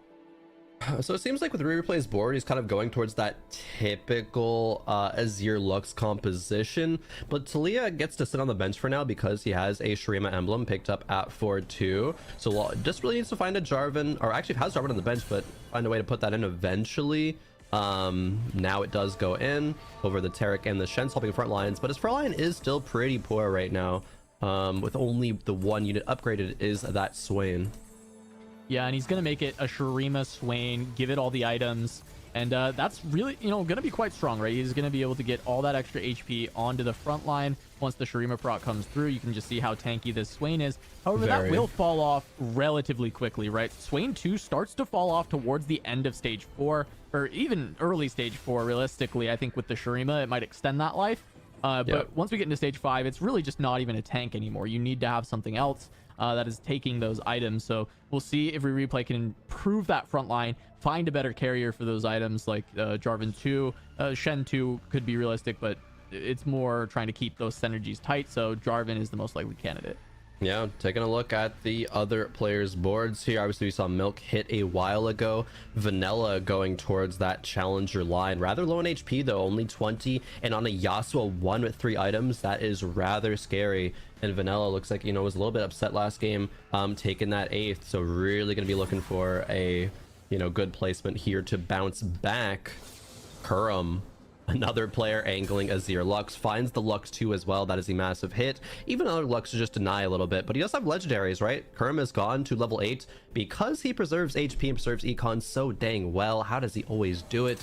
Whoa, 2 Azirs in the shop. Absolutely massive hit as well. That is a huge shot for Kurum. On his last roll of the round as well, he was not going to roll much deeper here. I think he's going to look to make 10.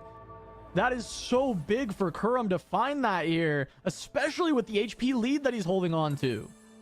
3 Shurima is being played, but it's off the back of the... life. Oh, yeah, it is Darth Noob's life, and he is going to be a Aphelios, but with the upgrades that Kurum just got, is he going to be sending out Darth Noob in 8th? Yeah, it's very close. That Sejuani being only Sejuani 1 makes it a tight fight, but let's look at these augments from Darth Noob, right? He's got pumping up. You have my bow, and then he has LDP. Long distance pals is the last one, making it so that Aphelios is doing so much extra damage. Insane amount of damage there. Aphelios kind of just cleared that whole board, seems like almost instantly. Vanilla on a 7 loss streak is greeding out. Is Vanilla gonna greed one more? I mean, this is potentially one life, right? 12 can definitely go down here. This is a first or eighth kind of play. Looks like they want to greed one more, but we saw exactly this happen in the last game. Greeded one more, trying to go to 8, and ended up going down with 50 gold in the bank. And we see Vanilla trying it again. I mean, this is LDP with the Yasuo and Kai'Sa. Both of them have an insane amount of stats. You would expect they can kill off a lot of units, and Replay is playing the Lux Azir, has not hit the Azir, but the Lux is there. Gonna target the Kai'Sa, does get the cast, gets away from it. This is still very close. I'm looking at the Yasuo. Edge of Night has procced. It's got the shield, but the Lux takes it down. Kai'Sa one more time, but it's not going to take down anything. He's under it looks like Vanilla's going to lose this, but is it going to be a full death? It looks like Vanilla will live. Does just take a 1 unit loss. Yeah, if that was a couple more units there surviving, Vanilla would have gone down. But Vanilla's saying, okay, if I'm losing this round, it's probably going to be by 1 or 2 units, and so it is enough. Already pumping XP into level 8. Vanilla going to go to 8 next round. Needs to find the Yasuo too, and needs to find a couple more items as well, right? As actually salvage bin, so is able to swap out that Shiv, maybe find something like a Shojin for the Kai'Sa. That would be absolutely massive. But really, frontline items are, I think, are a big part of this competition's success around the Shen, and it only has a redemption for now. We have to see what exactly he finds. And Crone, we got to take a sec here because this is also last stand, so this is 2 live. So I actually like greeting even more here. Challengers uses this very well. You get to 8, you increase the odds, you try and look for this Yasuo 2, you find the upgrades for the board, and then, you know, it's like, okay, I take the loss, everything gets buffed by last stand, finds a Senna as well. Yasuo 2, the upgrades are here, so even once you lose, you actually get a lot stronger because last stand is just so good with challengers, giving that Omni Vamp, giving that extra resist. Trying to see what is the last item that they want to make. Is going to just be a ZZ Rot on the Irelia, but still that is functioning very well as frontline. Extra bow can go somewhere, just like on the Senna. Senna, a very nice option to slot in for the 2 Shadow Eyes along with the Callista. But now taking a look at the fight versus Kurum, were the upgrades enough? Yeah, I mean, Vanilla hit all the upgrades, but Kurum has also hit the upgrades for the board. Mort was talking about how this comp does particularly struggle with challengers, but doesn't seem to struggle enough. I think a lot of that due to Zhonya's Hourglass and the fact that that was a Demon Slayer rolled onto the Lux. So Vanilla's last stand is going to proc as T-Lides and Darthnub go out 7th and 8th. T-Lides 8th, Darthnub in 7th. Darthnub's Aphelios, while it looked so strong earlier, and just not able to hang on. 1 HP was difference there between 7th and 8th, but looking towards the rest of the field, Vanilla 1 HP and a Dream. Last stand has procced, considering playing the Aatrox over the Senna, and yes, sells the Senna, so fully commits to it. That Aatrox buff bouncing around in the challengers is so strong. Going up against the boss looks like a precedent. Yeah, and the Zephyr not going to connect onto Vanilla's board. Looks like Vanilla should be much stronger than this Ionia board, but we'll see how many units Precedent can kill off. It's still going to be that Ionia Aphelios doing a lot of damage, and the boss is tanking for quite a long time. This fight's a lot closer than I thought, and Yasuo went down. The shields are all there. Aphelios doesn't go down to the initial count, and the boss catches the dash from the Kai'Sa, and that wins the fight for Precedent. Vanilla, you can see the reaction. Mid-dash, the boss pulls her out of the air and slams her to the ground. Are we watching TFT or the LCS right now? What is happening with these mechanics? Kai'Sa mid-dash set says nope, get on out of here, sending Vanilla into 6. That was disgusting, illegal. No words I think accurately describe what we need to be feeling right now after watching that one. I mean, we can also apply those words to this, what I can only presume is a natural 3-star Kayle from Dish. Because we look at the economy, level 8, 50 gold. When did he roll for a Kayle 3, right? When did that happen? I don't think it did. I think that this was just gifted. And we still see, you know, a fight against Milk. It's close, but it looks like Milk's going to get the better of it. Yeah. As Dish is looking to go to level 9. You said, hey, this board might be good enough to get to level 9. It feels like it is still getting him there. He's got 50 gold. He's down to 40 health, but I That's think he's okay. in such a good spot to make it to that level 9. Plays such a powerful board here. Whew, I feel like I need a moment. There's so much happening in all these games, but yeah, Dish Soap able to go 9 in just a couple of turns. That's gonna, I think, make the fight versus Milk go completely the opposite direction. He still does need to find a couple other upgrades, because the front line is still okay with, you know, the Nasus too, the Garen spinning as well, but What? he just gets another Demacia emblem for free? I mean, no one's gonna take that. I understand, but like, why is it here? For What's free? going on? What is this Demacia game? I don't. 9 Demacia incoming from Dish Soap?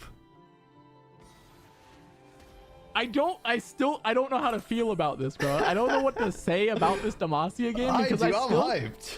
I still don't know if this line is good or Dish is just like having the most blessed Demacia game ever. Definitely the most blessed Demacia game ever. I mean, that's just... Oh, Dish Soap's going to level 9 right now, looks like. All the gold is 0. He's going to wait till the last second There to it pump is. to level 9.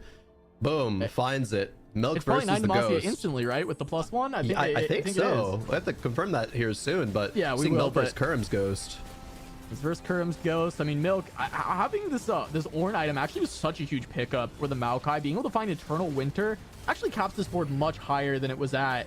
And I think that's leading to Milk be able to salvage a lot more HP and actually win fights against some really strong boards, which has bought time for Milk to actually find this Senna with the Shojin, which is, you know, really, really good way to make this Tristana board, you know, a top 4 board. As Replay loses, drops to 5, Milk might be in a spot where he can top 4 with this.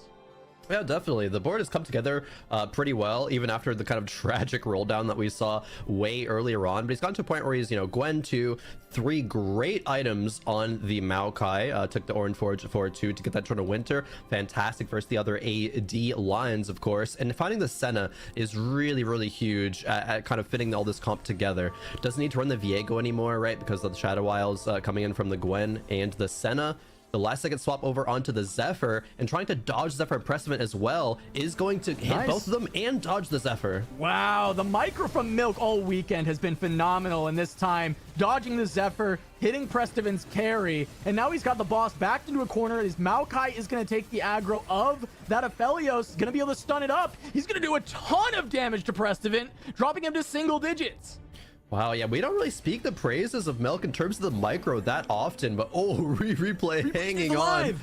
by a thread, and Pressivant replay both on single digit HP. But like you were saying, Cass, I just want to take a moment to appreciate Milk, you know, in his micro play, because he's been hitting double Zephyrs, never getting his carry Zephyr, hitting them every single time. Milk is just playing absolutely phenomenally, and with that's gonna be able to go level 9 as well, maybe contest other players like Kurum and Dish Soap.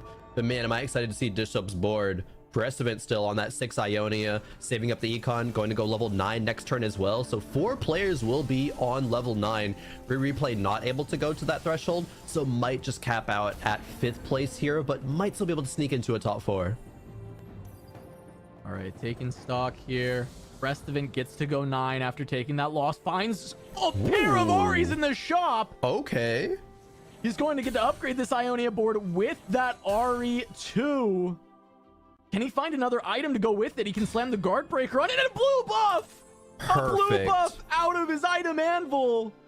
Prestivant has improved the quality of this board tenfold with that. Absolutely. The boss has done all the heavy lifting up to this point, but now all eyes on the Ari. Zephyr on the Zephyr on bench as bench. well versus Dish Soap and the Demacias. Beautiful Zephyr.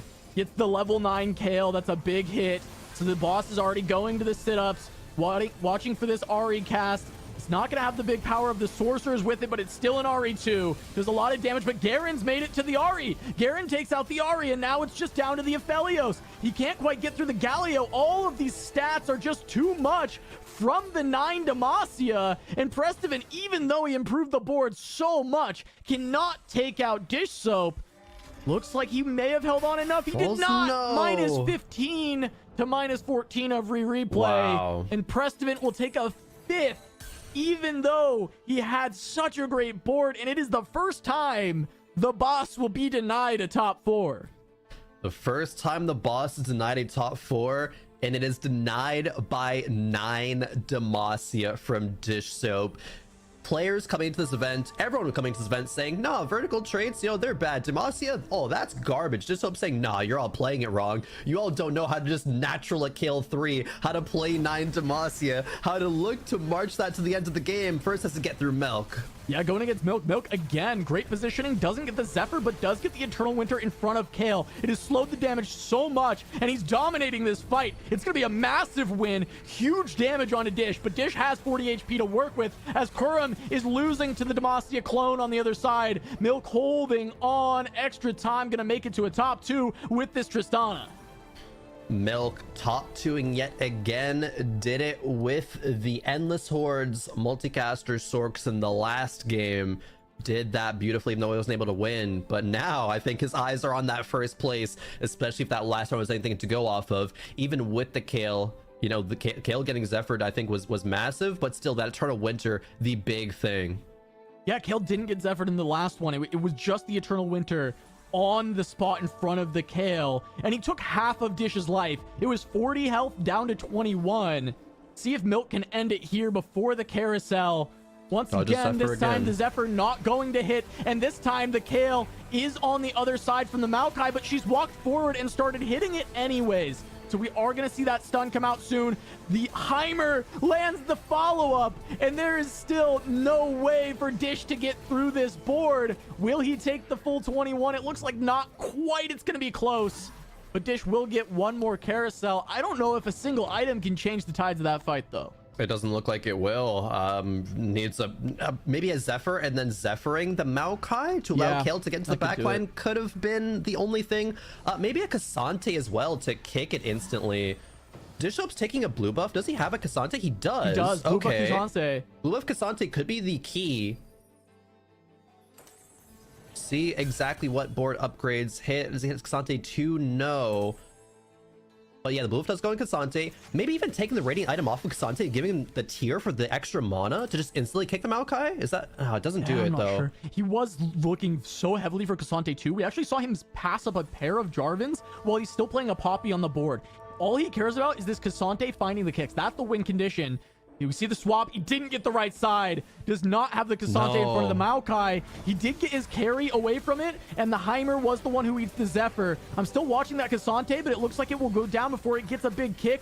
Doesn't quite make it to that Maokai in the front. Is going to go down. The stun on the Kale. Now she's being targeted.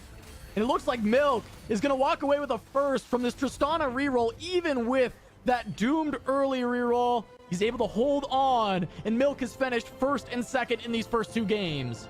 Milk looking to make his 3rd appearance at Worlds. He's hungry for the title and a first and a second, Necker. A beautiful way to start the day for him. Oh, absolutely. I mean, how else would you want to be able to see that if you want to have that three-peat appearance at Worlds?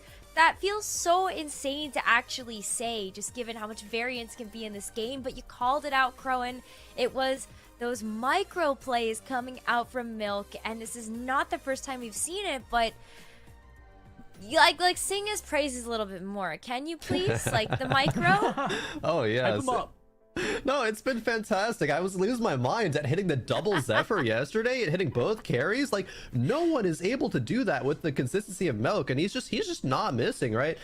He did kind of miss the kill, I guess, in the last game, but it didn't really matter. He didn't need to hit the kill there. Dishop is one of the players who is going to have also like same level of you know, micro and trying to just kind of mind game battles at that point. But nah, Milk has just been playing so well. But for Dishop, you shouldn't be sad about that. That's a 9 Demacia board, but still getting a second vertical Demacia. That's pretty unheard of to have the success, at least up until this point. Yeah, I did not have 9 Demacia on my bingo card, and I don't actually think anyone else has played it this weekend. So I don't know how many people actually did, but Dish Soap is still one of those people that I feel like would be able to make that work, Casanova. Yeah, it's just hard to get to 9 Demacia because the trait hasn't been good enough to where you can like play it at 7, econ up to get to level 8, get to level 9, and then play it. But Dish just had that spot where he naturals the Kale and he naturals the Lux on 2-3, and it just let him take that and be like, okay, well, this is a high roll, let me turn it into a top 2. And that's the thing Dish has been able to consistently do. Oh, for sure. Now we get a chance to look at how these standings shake out. A lot of kind of like up and down. It's only been 2 games, but really feels like Milk is starting to pull ahead with this one when you look at the fact that he's leading the charge with 15 points already. And of course, Prestovit and Kermex, both players that have had some really nice first 2 games, not too far behind.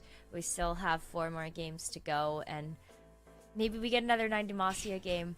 I don't know. We also no, never say never until it obviously doesn't happen after these next 4 games. But we are going to get ready for those. No reseeding to be done here. It's just going to be giving our players a brief break before we gear up for game number 3. So don't go anywhere.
Welcome back, everybody, to day number 3 of the Runeterra Reforged Mid-Set Finale. Those first 2 games have surpassed everyone's expectations when it's come down to how these 8 players so far would stack up against each other.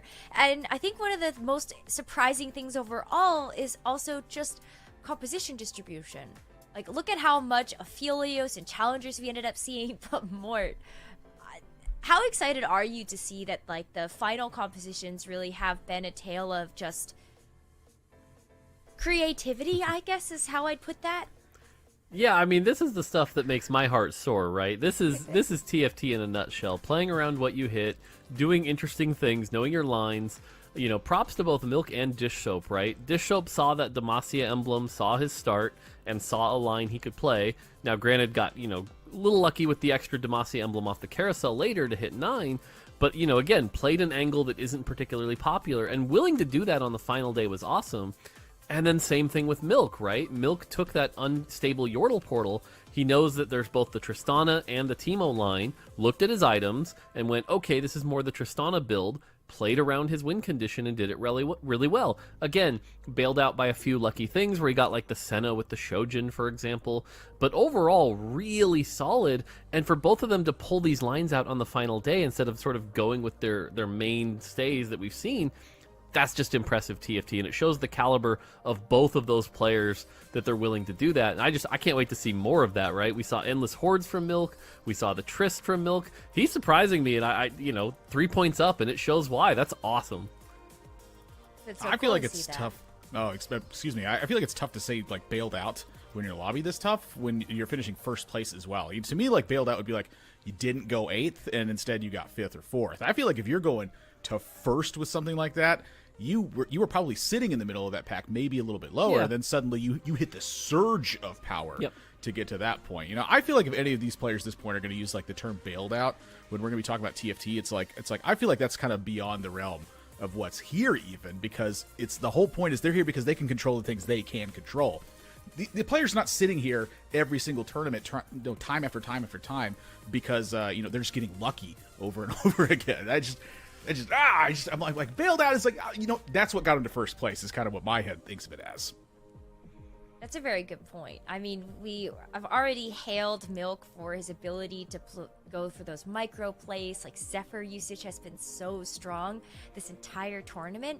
But outside of that too, there are a few players that are starting to struggle when it comes to how they're going to be able to get themselves back into things, especially after just a 2-game spread. Things are starting to look like some few players are just starting to run away with it. So it comes down to, okay, are you comfortable actually going for the contested challengers line like in game number 1? If game number 2 was a tale of who wanted to go after the Lux's ear and could they actually hit those key valuable units? It may just come down to working with what you got. And, you know, if you had to pick one composition that a pipe dream to see more, like, what would it really be? Ooh, I'd love to see a 6 Piltover or a 9 Noxus. It feels like both of those lines are pretty underseen. We saw Setsuko play a 6 Piltover in Shurima Cup and do really well with it, but 9 Noxus is one of those comps that you, like, never see. So if we see a 9 Noxus, that would blow my mind. I don't know if I've ever seen a 9 Noxus game. Yeah, it's pretty rare and pretty hard to pull off. So that's if I'm thinking about really rare and really tough to do comps, 9 Noxus would top my list. So seems like it has to be a perfect storm, right? So, yes. Admirable, you're going to have to do the math on that one on the fly. Like, are we starting to get the perfect ingredients to be able to make that happen? Because that would be very exciting to see. It's been a lot of firsts this weekend and a lot of amazing ways to also send off the mid-set with a bang before we end up moving into the second halfway point. But there's so much more to see. We saw What the Forge yesterday make top 3. Yeah. It was close to closing out the lobby as well. Honestly, I don't think it was that far away. I think that really one of the major issues that we saw What the Forge have when Kiyoon was playing it yesterday was that he just kept getting item overlap instead of the actual items he needed to really sort out his back line. We're not just filling for the sake of filling here, by the way. We're getting close to you know, the game starting right here. We're waiting on the players, all right? The players aren't waiting on us. I just want to clarify that. But we've had so much crazy stuff happen this set, and to me, that's like what this entire set is based around, and just what TFT is based around right now. Is like, okay, here's all these crazy things. What can you do with them? That's true. I mean, portals and also augments and also Legends, and oh my, like, it's been so fun to see all of these different variables come in and create just honestly an entertaining game of TFT and a new game of TFT every single time you play. And so that's also one of the reasons why, like, watching Milk play this is so exciting, just knowing that sometimes you just, that's cool. You see the opportunity to go for Yordles, and you just go for it, despite the fact that this is also just an incredibly cool environment to play in. But, you know, when it comes down to maybe some of these players that have leaned a little bit more into something like the challengers, for example, it feels like such an easy line to go for more in a lot of cases. But, like, what is the point where you say, can't go for the contested line anymore? Like, challengers, Luxus, it's just, that's not it. Yeah, I think a big part of that can be item distribution, right? If you're looking at your items and they just do not fit, right? You're missing the pieces for both the Kaisa and the Yasuo. That can be really tough. So you might want to start looking for other lines. Maybe you just get a lot of, like, Ginsu's pieces, right? You're probably not going to want to play Challenger with those Ginsu pieces. Another one can be augments, right? We've seen Challengers succeed when you get things like social distancing or other augments that empower your comp, Challenger +1 from something like an emblem. But if you're missing all of those pieces, you know you're playing a much lower potential comp. And so that's where it's like, do you start to look for something else? And that's where, again, keeping yourself just slightly open, right? I think that's why we see some of these slams like Guardbreaker, for instance, where Guardbreaker is an item that can work on pretty much any comp, and it keeps you open to those lines. So those are going to be the items that are favorable to slam to keep you open and adapt to what you hit. And then if you find, you know, a Lux on level 5 and a Demacia emblem, you've got a new option that you can consider, and so turn that into a second place. That feels really good. And that's where watching somebody like Prestivant is so exciting too, right? Loves to slam those items, has some type of good vision in mind about how you can utilize those in the end game. And it also kind of, I guess, is interesting too that he wasn't able to actually get that top 4 with the boss, despite the fact that it had a 100% top 4 rate heading into that final game. And admirable, I think, like, what do you feel like is happening there when it comes down to, like, just that not necessarily working out for Prestivant that time around? I think it's power level, the rest of the lobby, and just also, like, the spot that you're in as well. Like, you always have to have enough health to make something work. And so if you just find yourself in a chain of losses, and you're like, what happened? This game was so good. Everything was going so right. That's because everybody just hit their spikes and they were able to overcome the position that you were in. And that means they're hitting their curves and not a bunch of crazy stuff is happening on your end, and they're not just struggling to try to get everything done. That's really how you lose in a spot like that. It's just everyone else is outpacing your power level, and that's kind of like the whole point of TFT is like just how powerful can you get as quickly as you can get. Let's see what other crazy shenanigans we can get up to as Game 3 is ready. So let's go ahead and just get into it. Oh, I'm seeing the sub! Come on! Yes! Come on. It's interesting looking at these portals because Nox Crya is not a very popular portal, but you can see it's sort of the standard, and Replay is going to one guy the lobby into the sump. This is going to be a very wild game that I don't think a lot of people are going to be as comfortable with. The Sump is one of the least played portals. It requires you to play very differently. So for anyone who doesn't know, there's no interest in this game. Every turn, you get 3 extra gold, and that's it. You can't economy. There's no, like, loss streaking is really hard because you can't build interest. You can't turn it around. This is going to be wild, and so this might make or break some players who just aren't familiar with this. I think especially our Master Yi players like Darthnub, although Milk's shown he's not necessarily locked into that, but someone like Darthnub who's been trying to play that Aphelios line, this is going to be hard.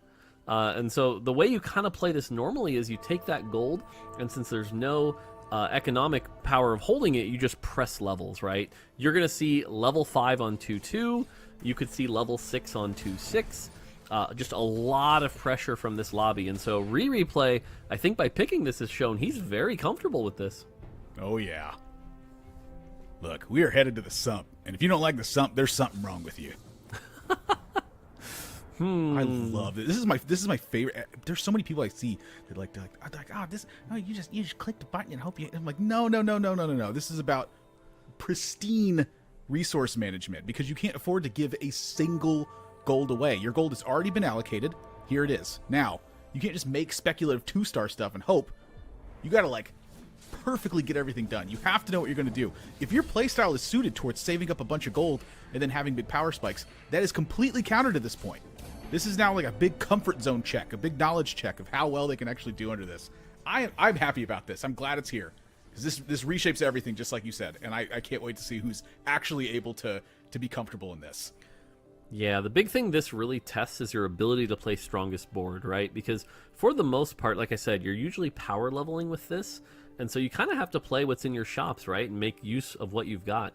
And you can see Darth Nub kind of struggling here, right? Because normally he would take pumping up here pretty handily, but he can't do that. He knows he has to play a strong board here. And so instead chooses to take You Have My Bow. That's going to give him a bunch of attack speed. But you look at these items and there's nothing. We talk about, again, items being slammable. He's probably not slamming a Hurricane. RFC not ideal. Chalice not ideal. So he can't necessarily play to a super strong spot unless he's willing to slam like a Shiv. But that doesn't work that well in the Challenger comp until much, much later. And so right now he's in a position where he's probably going to be losing and at least trying to get a little extra gold from the loss streak. But he can't from the economic side.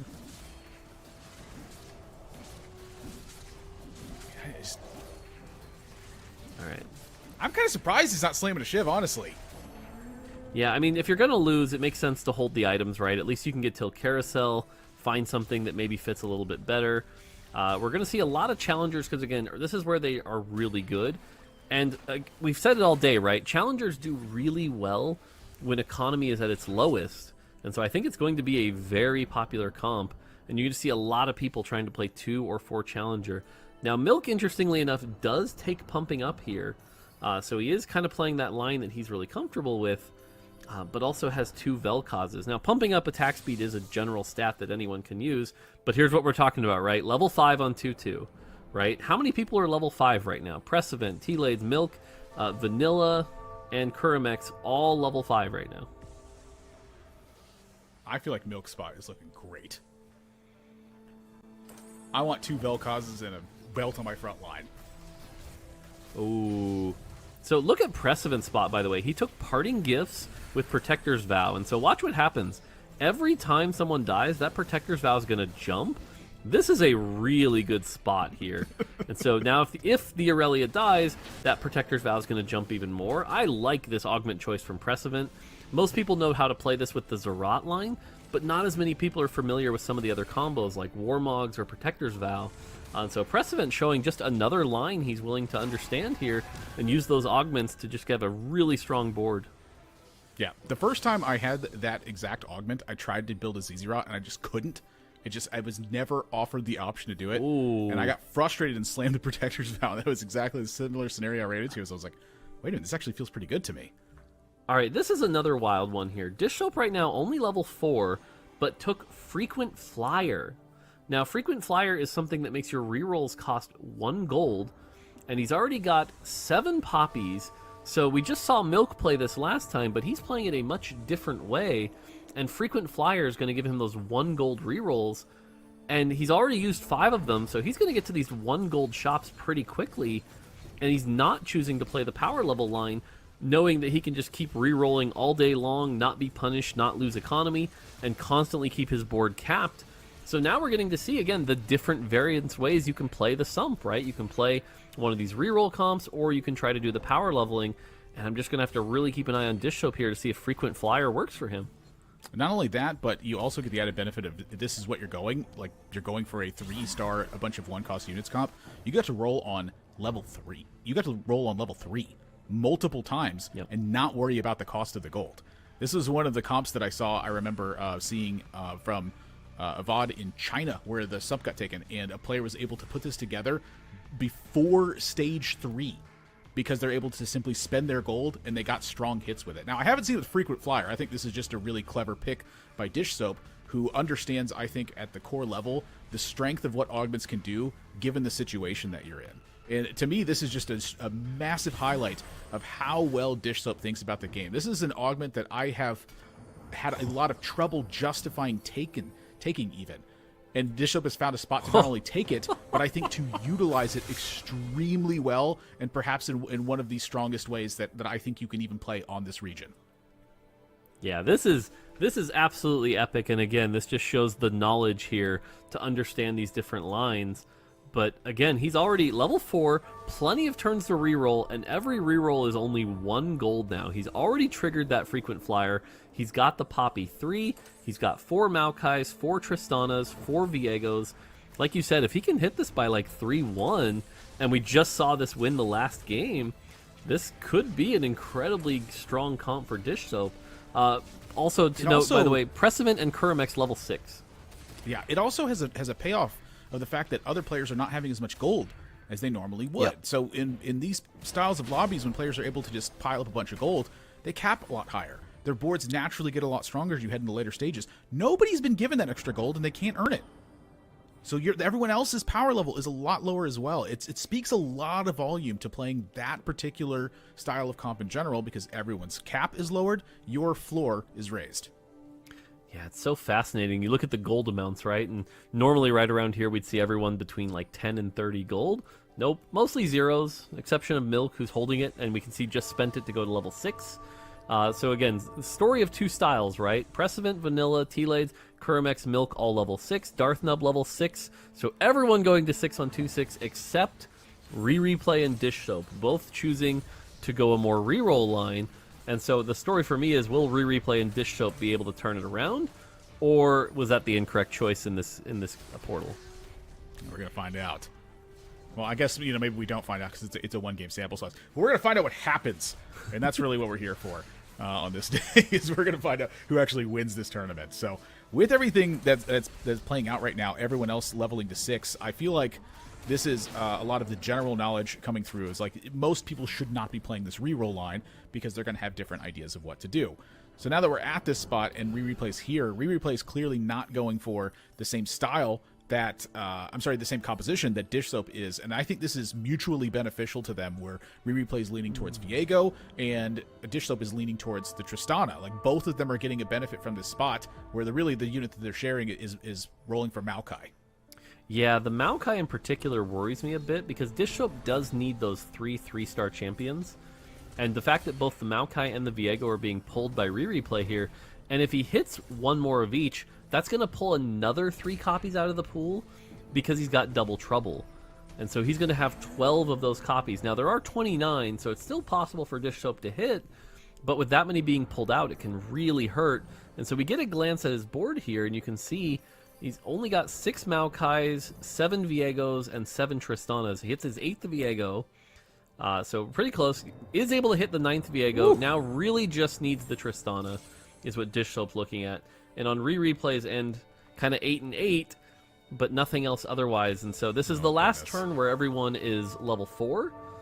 So now the odds are going to get a little less likely to hit those champions. Yeah, pretty close on both sides, though, for Replays, the typical reroll situation you're facing. For Dish Soap, the fact that this is having to get put together with 1-cost rolls as well, it's just such a crazy tight race for it. Despite that, it's so much is happening because of that situation. I'm really curious to see how well Dish Soap ends up in this lobby, because I feel like his spot's pretty good right now, but still not quite as good as you expect it to be, frankly, from his perspective. So Replay, counting purely on finding these 3 stars. Not much story, I'd say, to tell until that gets put together. Another gold augment, so nothing that's crazy in power level going to be happening, I feel like. The standard lines, I think, that you expect. Big loss streaks at the bottom. The loss streak is the only way, or loss and win streak, the only way you're getting extra gold for most of these situations. Prestivant's still at 100. And Vanilla, I'm glad to see that Vanilla has still got his wits about him right now and is sitting at 94, after 2 rough losses in those first 2 games. You could see the frustration on Vanilla's side. It's not affecting their play, it seems, so far. Bit of a rough situation there, because he's got double trouble, but he can't take the Trickster's Glass, because that'll give him 3 of a unit, so can't really take advantage of that there. Is going to find the Spirit Visage, so at least if he finds a Maokai 3, that can be very tanky. Worth calling out that Dish Soap at 50 health now, but did find that Tristana, so now has the 4-star Tristana, and should be power leveling from here on out. But again, talk about the pace of the lobby. It's 3-2. Precedent level 7, Vanilla level 7, Darth Nub level 7, T-Lades level 7. So half the lobby now already level 7. And now is where it starts to slow down, because the gap between level 7 and level 8 requires a lot of gold. And so now it's, do you keep strengthening your board at level 7, or do you try to get to level 8? And this is the hardest part about playing the sump for most of our players. what we've seen is a lot of players focus on level 7 anyway, even when they do have a ton of gold to work with. I feel like focusing on level 8 from this spot, I feel like it might be a bit of a reach. Like, players have rolled so aggressively and so much gold to put together 2-star boards. It's, you know, how strong does your board have to be in relation to what it normally would in order to justify going to level 8? Like, this is a tough call to make, given that your instinct is crafted over, you know, hundreds of games at this point to play that traditional style. Like, what you have to measure against literally the relativity of your board to other players at this point. You can't expect a certain style because, well, frankly, you don't have a lot of experience on this certain style. Yeah, it's so interesting. To me, the story here is also, you know, Replay willingly chose this portal, right? He's the one who kind of one guided us into this. And, you know, he's playing this Viego Double Trouble line, which is another really unique line. Does that gamble pay off, right? Like, if he comes in and takes first place in this lobby after picking it, he looks like a genius who kind of understood this line, right? But instead, if he takes something like 7th or 8th, it just makes everybody sad. So we'll have to see if that pays off. Up against Dish Soap now. By the way, Dish Soap got last stand. I don't think he could have asked for a... Well, I mean, there's a few better augments, but this is a really good second augment here for Dish Soap. It's very high-tier augment. Yeah.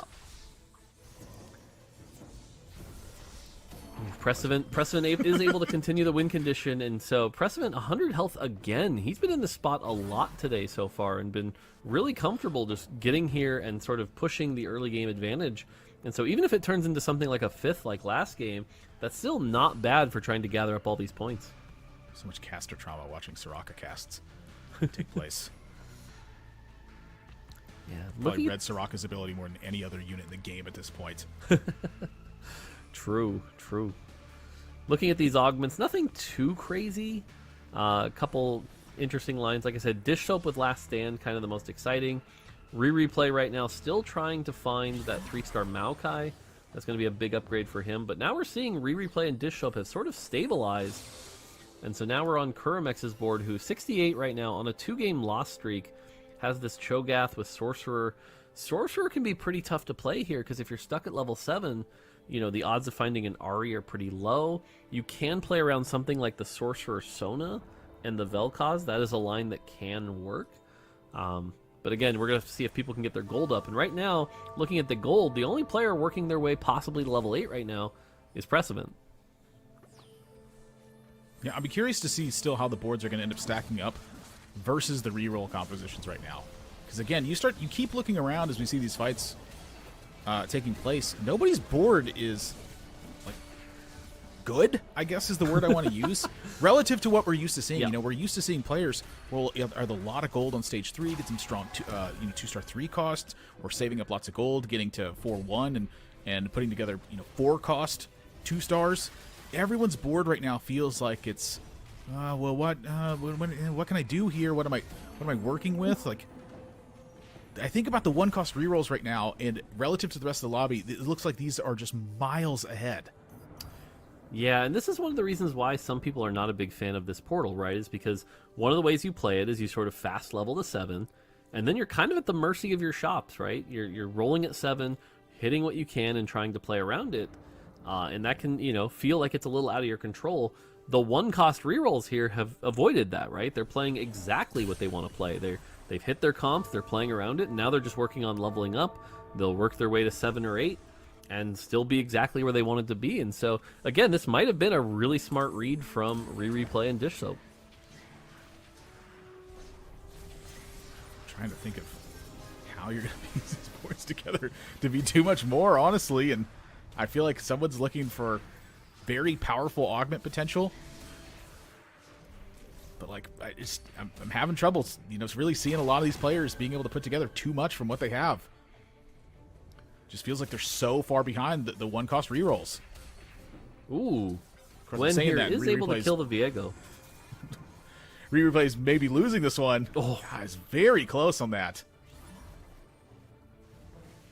Is that a 3-star Maokai difference? That's definitely a 3-star Maokai difference for sure. Looking at this board here, we've got 6 Challenger online, which is great. We've got that Challenger emblem, which is going to be nice.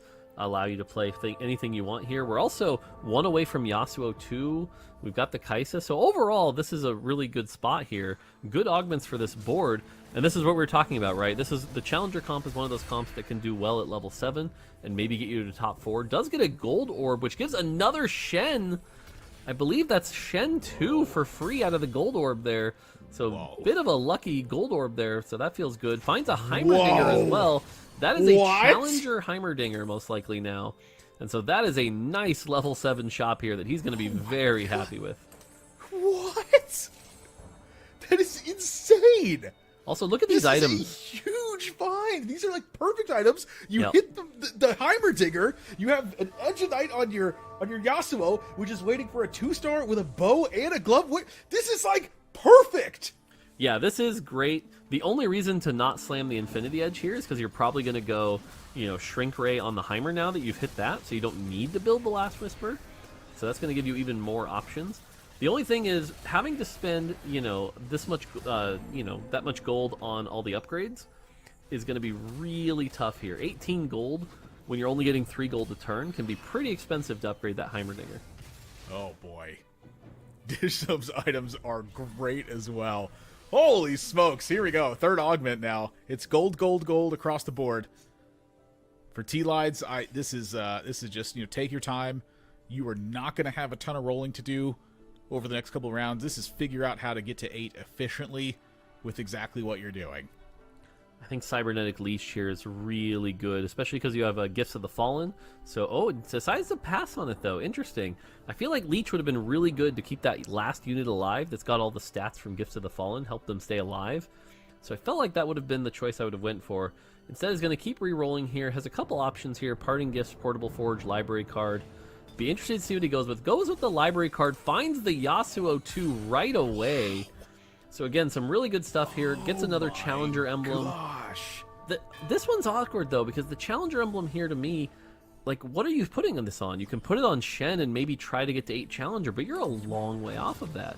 I don't think you're as far off, really, as it might be, honestly. Like, T-Lides is, sure, you need 48 more experience on the bar, but you don't really have anything to spend gold on right now. Like, if you're just going to sit here and roll at this stage for a Kaisa 2, A, I think he's wasting gold at that point because the board's strong enough, but B, like, you have a maximum capacity potential for your composition at this point. I think T-Lides is probably the second strongest player in the lobby behind Dish Soap right now, and I think that Dish Soap is in a spot where if he can get outpaced by T-Lides, I think T-Lides is going to be the strongest. Yeah, it's interesting because Dish Soap did lose, also found a Jinx 3 here. So, pretty cool board here. He's got 4 Gunner. Now, the other thing to call out is that even if Dish Soap is losing right now, he's got Last Stand, so nothing too much to worry about here. Milk having those traditional Yi augments here, so we'll have to see what he's playing. Replay did get Know Your Enemy. That's going to feel pretty good. Kurimex gets the Jeweled Lotus. That's also nice. Vanilla playing around the Strategist. I imagine that's a Lux Azir board. And overall, the health total is pretty even, right? No one's really running away from it. Kurimex at 68, Vanilla at 36. So a lot of this feels like matchups. This is 4 Gunner. We cut 1 Yordle to go to 2 Yordles? Wow, this is unusual. I'm actually curious where this... I mean, obviously level 7 is a spike here, but how long is Dish Soap going to camp here?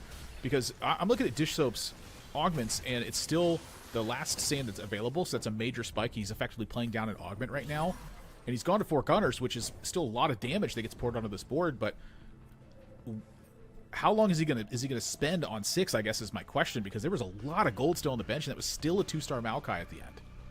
Yeah, you're right. It's pretty interesting that he gave up the 4 Yordle, the 4-star Tristana. Definitely not what I would normally consider here. I think a big part of it, though, might be that he's trying to re-roll every turn to find that Maokai 3, because that's where the tank items are right now. And unless he can hit that Maokai 3, he's just down, a good front line to keep that Tristana going. I don't know why that means he would play 4 Gunner, but it's interesting because both he and Replay have not hit their Maokais, so both of them struggling to find that. Precedent selling off a little bit of stuff to get to 8 now.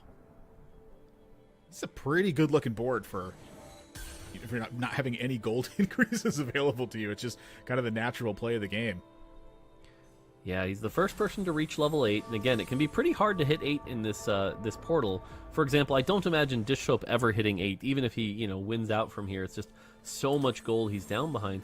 Now up against Replay with this Double Trouble Viego, which again, really good items, has got the Rogue in now, so that Viego's going to be able to hop on the back line. And the crazy thing about Viego, we haven't seen a lot of him today, but the way he works is every time he casts his spell, it hits harder and harder and harder.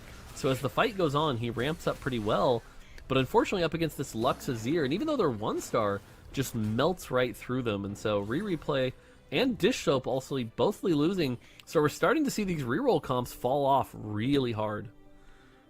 The way the Viego dashed, instead of dashing to the Azir, it just dashes slightly to the left and then walks back to the front line. I was like, oh, Viego, come on. What are you doing, Viego? So Dishsoap is still not popped last stand. So again, that's going to be a big spike when it shows up. But I think that Dishsoap at this point might have given up on the idea of the 3-star Maokai. Does have a Champion's Duplicator, though. So one more Maokai is enough, but now you're at the spot where it's 19 gold to find it. And Dishsoap's just like, I can't keep giving away these free rounds. I have to get 3 Yordle back in place, and my Tristana's doing something. Yeah, I think it's definitely correct to level here. It will be weird to see the Golden Champion Duplicator get used on a Maokai, but it is absolutely the right play, because right now, again, he built this Gunblade even, which is really good for keeping something like the Maokai alive, but without that Maokai, it's not enough. And so unless he gets something really wild here, like a spike of 5 Yordle, so he can also run the 3-star Poppy, or the 4-star Poppy, it's just not going to be enough. And I feel like from here on out, you're just rolling every turn, seeing if you can find that Maokai to buy you that extra time. If you can, it'll be pretty good. Maybe find one more tank item here. And again, when Last Stand procs, that's going to be a lot of armor and MR.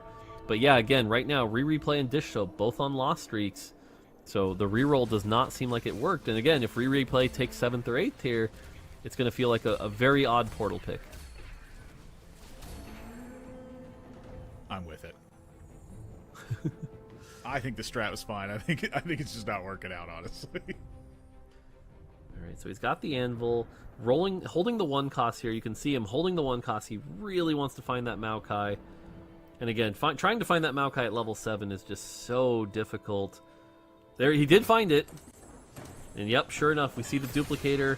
I imagine the anvil doesn't get another tank item. This feels a little bad. Was probably hoping for something like an armor to get a bramble going. Instead, gets a glove. It's going to build a shroud, which should help him win a few key fights.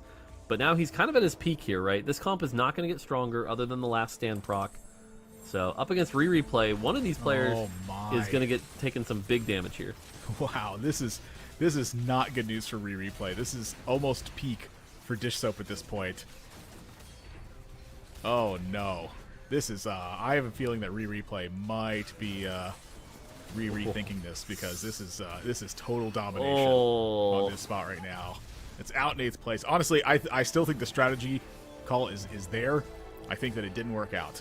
I've seen that line succeed. Maybe the double trouble version of it, I haven't seen quite make it with the reroll on the sump. But the 1-cost reroll on the sump is the strat. Did I caster curse it again by saying just don't go 8th when you pick this portal? Hey, I notice I have not picked favorites to win anything. Simply favorites from the condition they are at, and I will not be putting anyone under the caster curse by naming a particular name in order to succeed victorious within a particular game or tournament. Vanilla's spot here looks really good, right? We've got the Azir, we've got the Heimer with 1 shrink to Meccano, we've got a Nasus with 3 very good items, we've got a Jarvan for some CC, we've got an Aatrox. So overall, a really good spot for Vanilla here with that 4 strategist. Also has the healing orb, so every time he gets a kill, it's going to heal that Nasus up.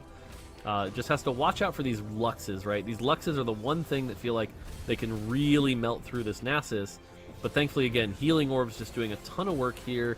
Is able to burn through, and Vanilla looking like in a really good spot right now. Dishsoap going to dip on the life total again. It looks like it's going to activate.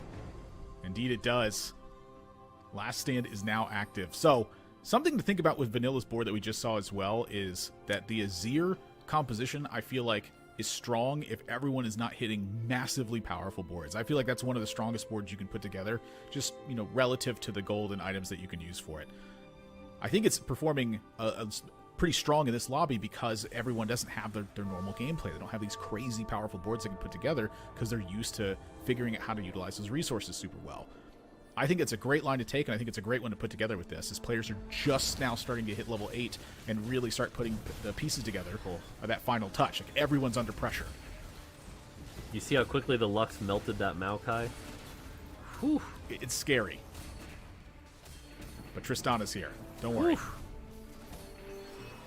Definitely a little close here, but yeah, now he's got the Omni Vamp from that last stand. He's got the extra armor and MR. He's got his Heimerdinger with his full 3 upgrades. And now we're going to see who's been able to build together a comp here.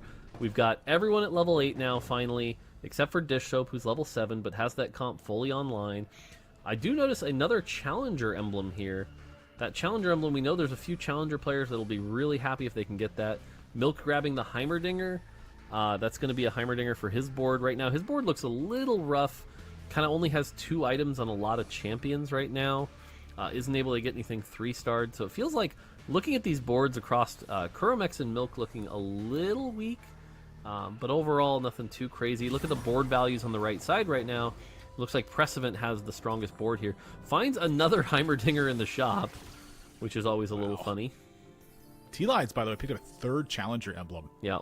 For that spot as well. So they're able to cut another random Challenger unit, which I feel like now they might be at their peak because they're cutting Samira from their board, which was just a 1-star Samira sitting in play for a giant Challenger buff.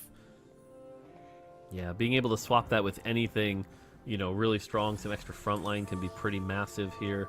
And so Milk kind of wants to keep this big lead. He's 3 points ahead of everybody else in the standings, but a 7th here could really close that gap. And so he's looking for a fight he can win here. Ooh. Gets Zephyr'd.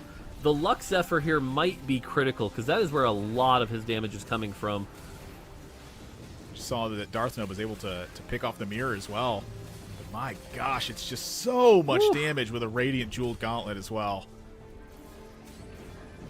It was a critical Zephyr, I think, all things considered. Just It's still not enough. That's looking like a tough sign there. Vanilla gonna get knocked out? Yep. Oh my gosh! Oof. Definitely not what Vanilla was looking for here. And now Milk being able to stay alive here. Again, every standing is going to matter considering he's up, you know, in such a good spot right now, being up those 3 points. Even something like a 4th would be really amazing. And Kuromex down to 6 health here.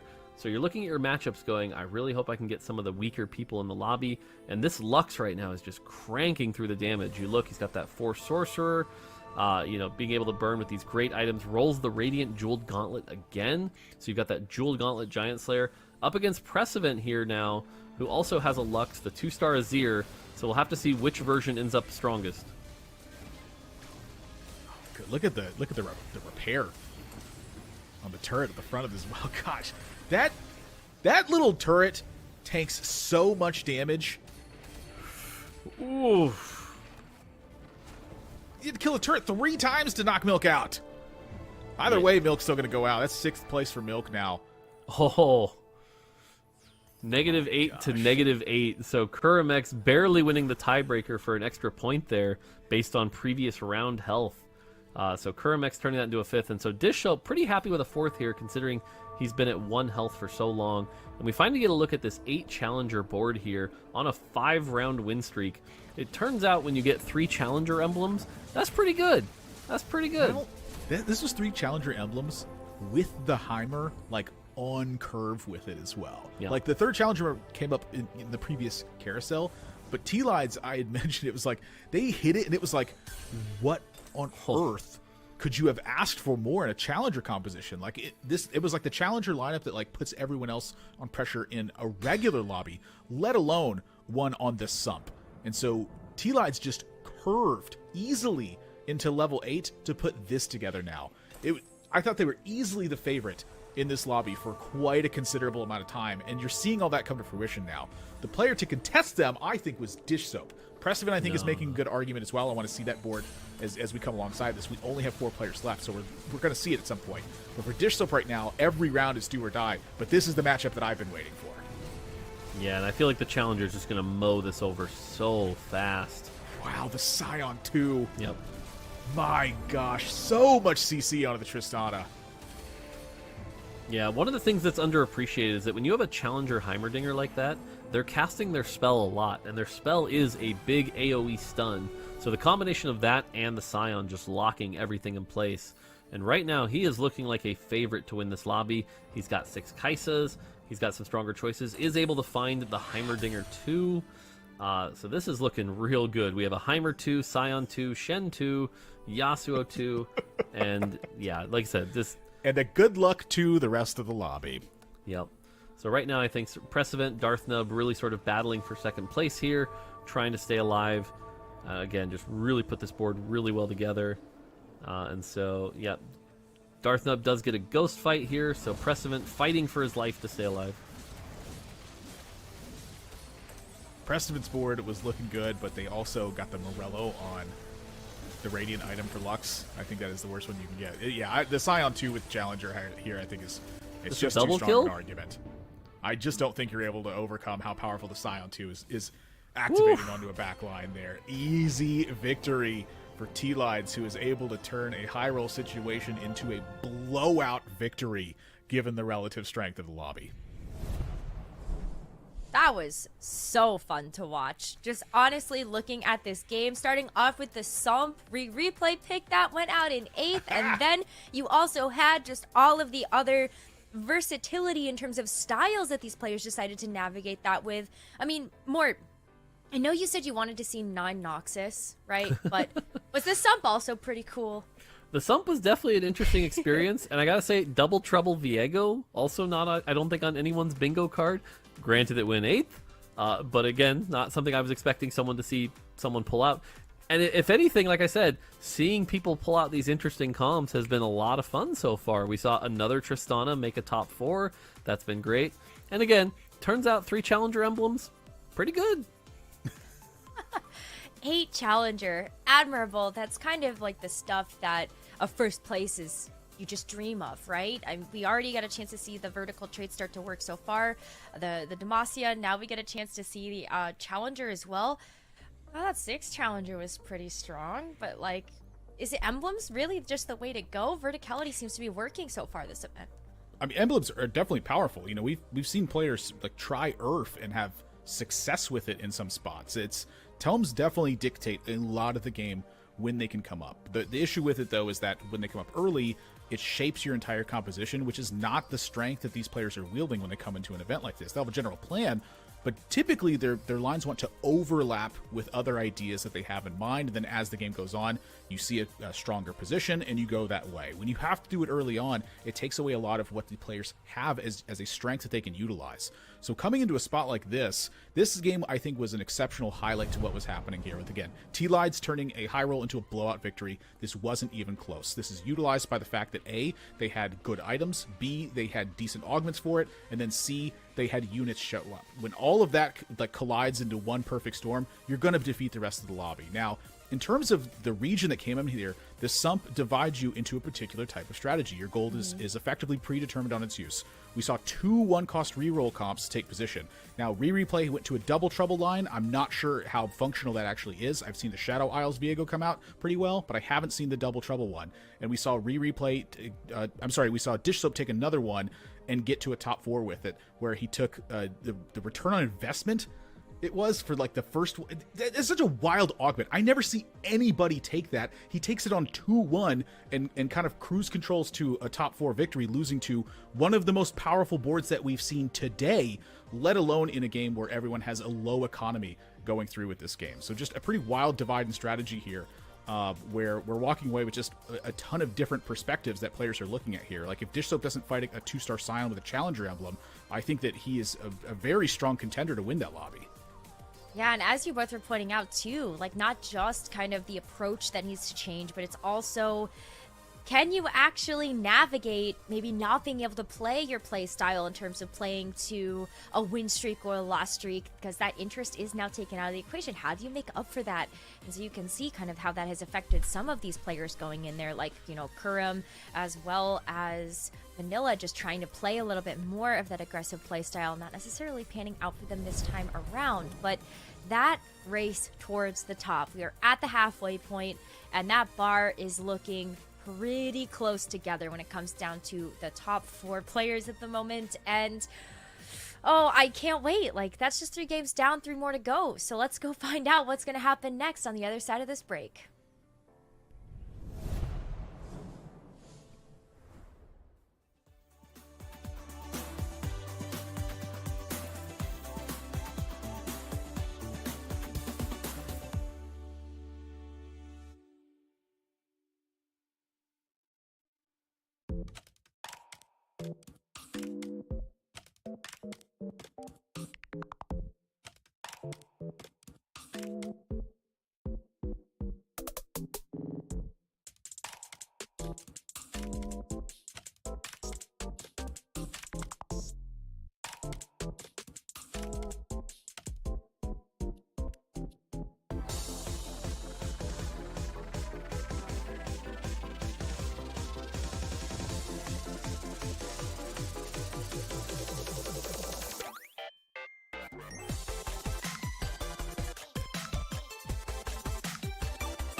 Hello everybody and welcome back to day 3 of the Runeterra Reforged Mid-Set Finale. We are halfway through the day, which means our tacticians have 3 more games to go before we figure out who is going straight to the Runeterra Reforged Championships.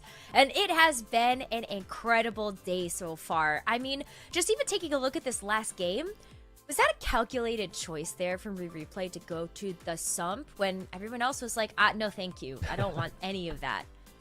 Yeah, so Replay one guide the Sump, and it's like, oh yeah, there's certain players whose playstyles definitely do not bode well on Sump. I think you can immediately call out Vanilla and Kurum. Both of them like to play this kind of fast tempo style, but everyone's gonna be looking for that on the Sump. Everyone's gonna be trying to push levels, generally speaking, and so that kind of gap maybe that Kurum and Vanilla can put over the rest of the field isn't as present on the Sump. Now, the main question mark is, when you're going on Sump, you're probably not re-rolling usually, especially around 1 cost, because you're not going to be getting the extra economy, going to 50 gold by Krugs, right? Econing in that way. You're going to be getting to be punished a lot harder because people are just going to be hitting you harder when they're leveling up. So Replay going for that double trouble Viego line definitely struck as odd. I was like, oh, maybe he's cooking something. Maybe it's just going to be so good that when he hits, it's just going to be online. But no, it didn't end up being the case. But Dish Soap, actually, the player who had, I think, the one variable necessary to make real comp work on Sump, which was that frequent flyer, and getting that in, midway through stage 2, finding all that he needed to be able to pilot that like really well. Only a top 4 rate, but still playing a reroll on Sump. I think that's you did your job there, Dish Soap. Yeah, and especially with not being able to hit the Maokai for so long due to the fact that he was contested by Replay. I think if he gets that spot in a game where there's not another 1-cost reroller, which generally on Sump there's not going to be another 1-cost reroller, then that may have even been a better placement because he could have hit everything on like 3-1 instead of as late as it was actually hit. I think that also starts to look at kind of just the trend overall of how the meta has actually shaped up for today. Because when we looked at it at the top of day 1 to day 2, pretty standard outside of kind of the outlier of a few compositions just not quite working out as well. But the underlying story of that was just that there were other kind of single compositions that were doing that much better. And so I'd love to get your thoughts on how this game is going to go, because game 4, we're about to get underway with it, and let's see if we have any more surprises up these sleeves. All right, thank you, Neka Crone. We're jumping in. Jace's Workshop as an option. That's always a spicy pick, and a couple players are down for it. Poro player, notably. Vanilla looking at Jace's Workshop, but Milk also I've seen standing on this for quite a bit. Down for the triple prismatic Yi line. Feels like it's a pretty strong place to be. But notably, we have not been seeing any, very much Aphelios. Yeah. Even though it's in the most popular comp in the last game, I don't think there was a single Aphelios player. Nope. Crone, I mean, of course, this is prismatic all across the board. Milk has to be looking to be playing Aphelios here, and I wonder if this is finally a game where he actually gets to put everything together and hit the pieces of the comp. Yeah, it seemed like in the previous games, Milk's items have just lent towards AP direction. So he's like, all right, I guess I'll have to play what my items are give me, right? Or especially around that Sorks game. But yesterday he played 5 out of 6 Aphelios games. And the one game where he didn't play it, he was playing Zeri. So it's kind of a game where, okay, you want to play Aphelios, but you just don't hit. You hit the Zeri instead. And that's fine, right? He actually piloted that to a 2nd place as well. But with the Jace's Workshop, with the power of the Prismatic Yi augments, I definitely think we're going to be seeing more Aphelios here. And like you mentioned, it's kind of crazy. There were none last game. In fact, only 1 Aphelios player in games 1 and 2. So definitely not as much as we expected to see, I think. But that does leave room for the other unique compositions to come out, right? Like that Trist reroll. Like even though it went 8th, the Viego double trouble reroll, and things like Dish Soap's 9 Demacia, right? There's really time for those compositions to excel. So we'll have to see how this progresses, but Milk at the very start is starting with a rod and a sword, so this is not the multiple tiers that we've seen on the bench of Milk in the past couple games. Lends more towards that Aphelios, right? Just need a bow and another sword, and you've got kind of best in slot items for that line. Yeah. We know that that is the direction that Milk wants to play. He's been playing that style all weekend. And it's what's brought him here, except for today, not playing as much, has still managed to score 18 points. But he finds the bow. There's the Ginsu. It's Aphelios for Milk. I would be so shocked to see anything but a pumping up selected here and Aphelios as the option. And here we go. Rerolls the right two for fun, and slams pumping up. Has a Samira to play around in the early game, 2 challenger online. This is, you know, Rageblade bow on the Samira. Can sell up to 10 as well, so I guess if Milk wants to consider loss streaking like he typically does, doesn't have to slam the Rageblade, could even wait to see the matchup. But no, I mean, that's always gonna be Rageblade no matter what. It'll probably end up maybe salvaging, you know, 2 or 4 HP throughout stage 2 at least. So this is textbook Milk. We're seeing make an econ, having an okay early board, and angling Aphelios. Yeah, and since it's a prismatic lobby, I'm definitely going to be keeping my eyes on the augments in these early fights, so we can talk about what direction has potentially been given. A lot of times, you know, you see these prismatics end up giving direction, and here is, you know, one of those directions. Okay. We replay with a gunner being picked up immediately. That's going to be the gunner soul. Has the runons from that and the Jace. Yeah. And sometimes you see this in spots where someone is 2 out of 3 Piltover, and they'll pick this up to get the Jace, and then you get late game power from having that gunner. But that's actually not the case here. This is just kind of a commitment to gunner, and Zeriflex was not super successful overall, right? About 44% ish top 4 rate, yep. and no wins. So without the Piltover, relatively weak line, but Re-Replay may be feeling it will be uncontested and likes it with the +1 gunner, since, I mean, +1 gunner is very good for that line. It definitely is. It's not often players will take that if they don't have the 2 Piltover already, and Jace being the 3rd.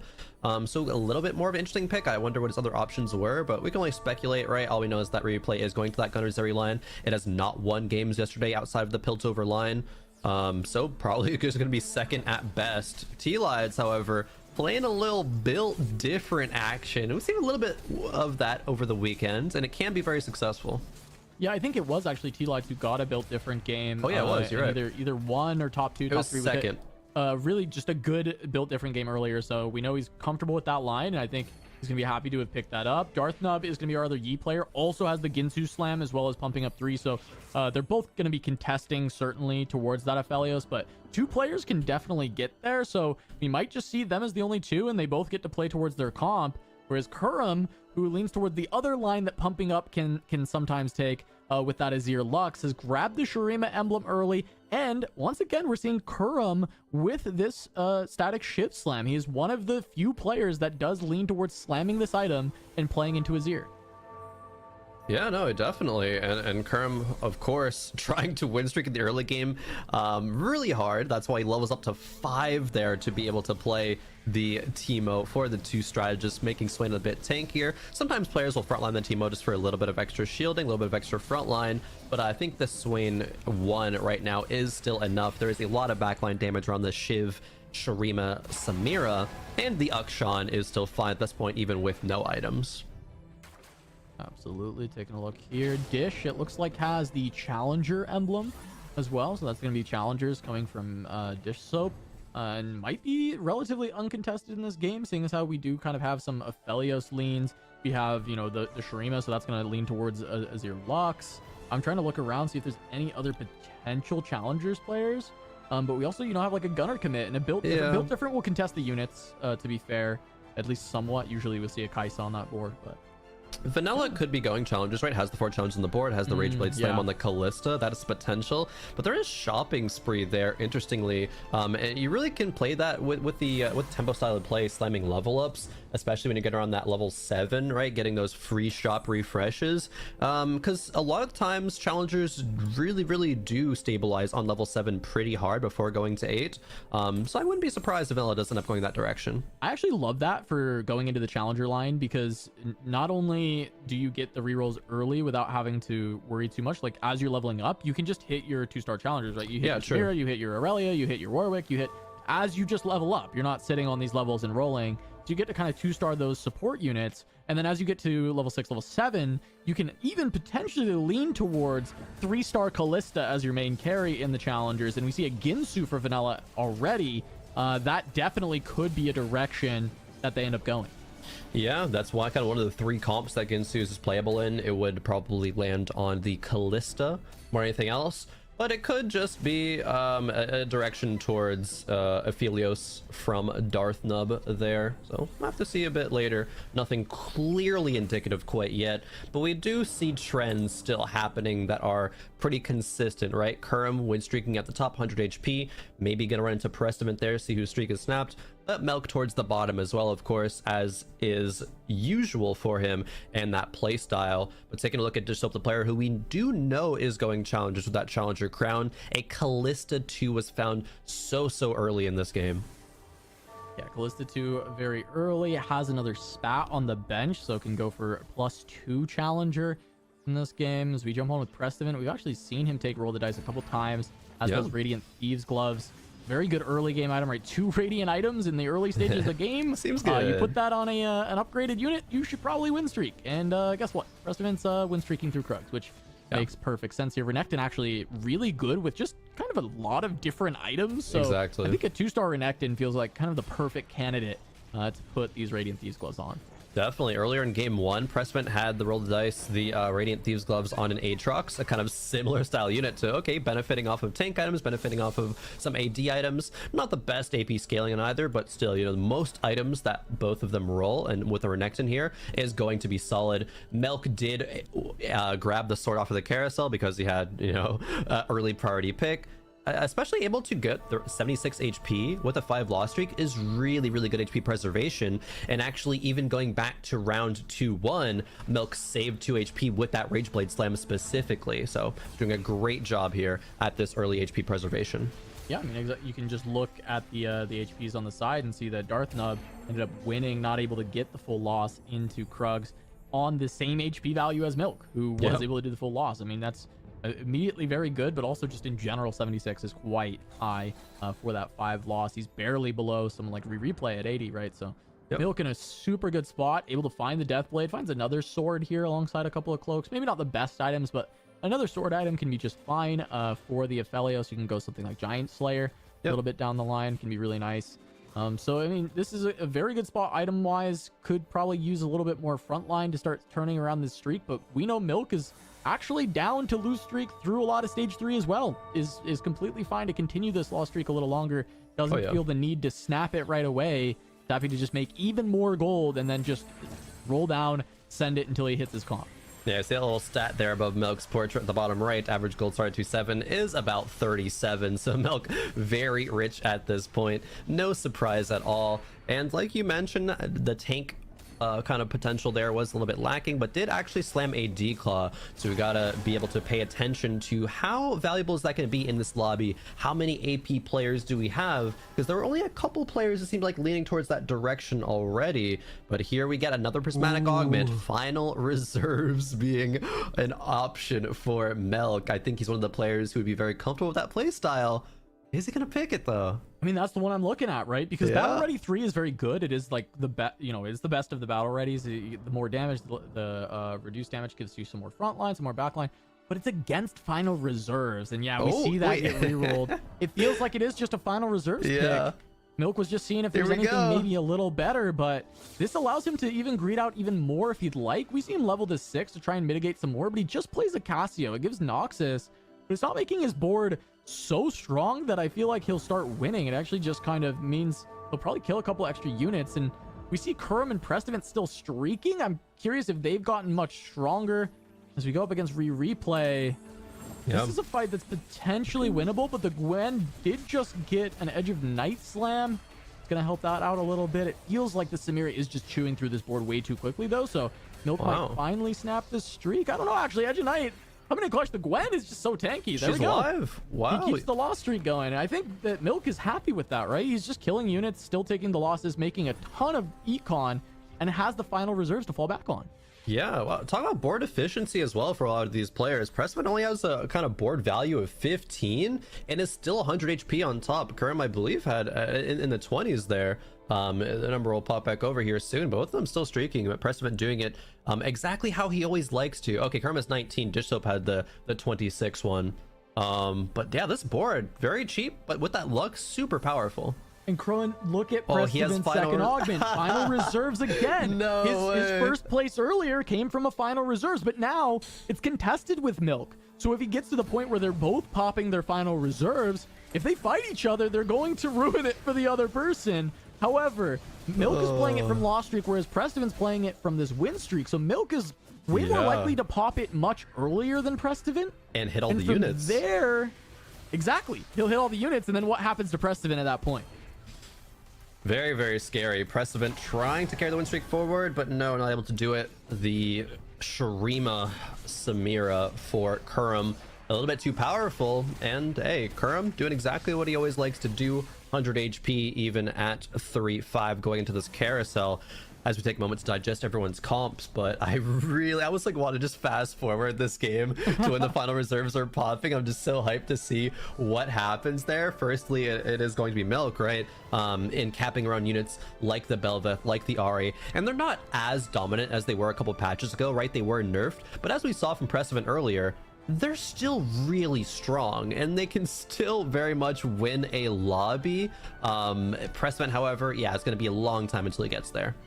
Yeah, I'm taking a look at Vanilla. We were talking about potentially the thought of re-rolling Callista with that Ginsu, and Golden Ticket has been picked up. Finds a Gwen 2, level to 7. There's a lot of bonus rolls from Shopping Spree, plus potential of Golden Ticket. I'm not even sure how they interact with each other. I don't know either. Like, these Shopping Sprees can be proccing Golden Ticket or not. We'll ask Mort in the break, and we'll see if he can actually give me an answer to that, but I don't know. But it looks like instead going to swap out for Aphelios, so it's not going to be the challenger line. Yeah, it would be cool if the Shopping Sprees carried over and it used the Golden Ticket proc, and then so you still had the free rerolls from the Shopping Spree. But yeah, no idea how that interaction actually works.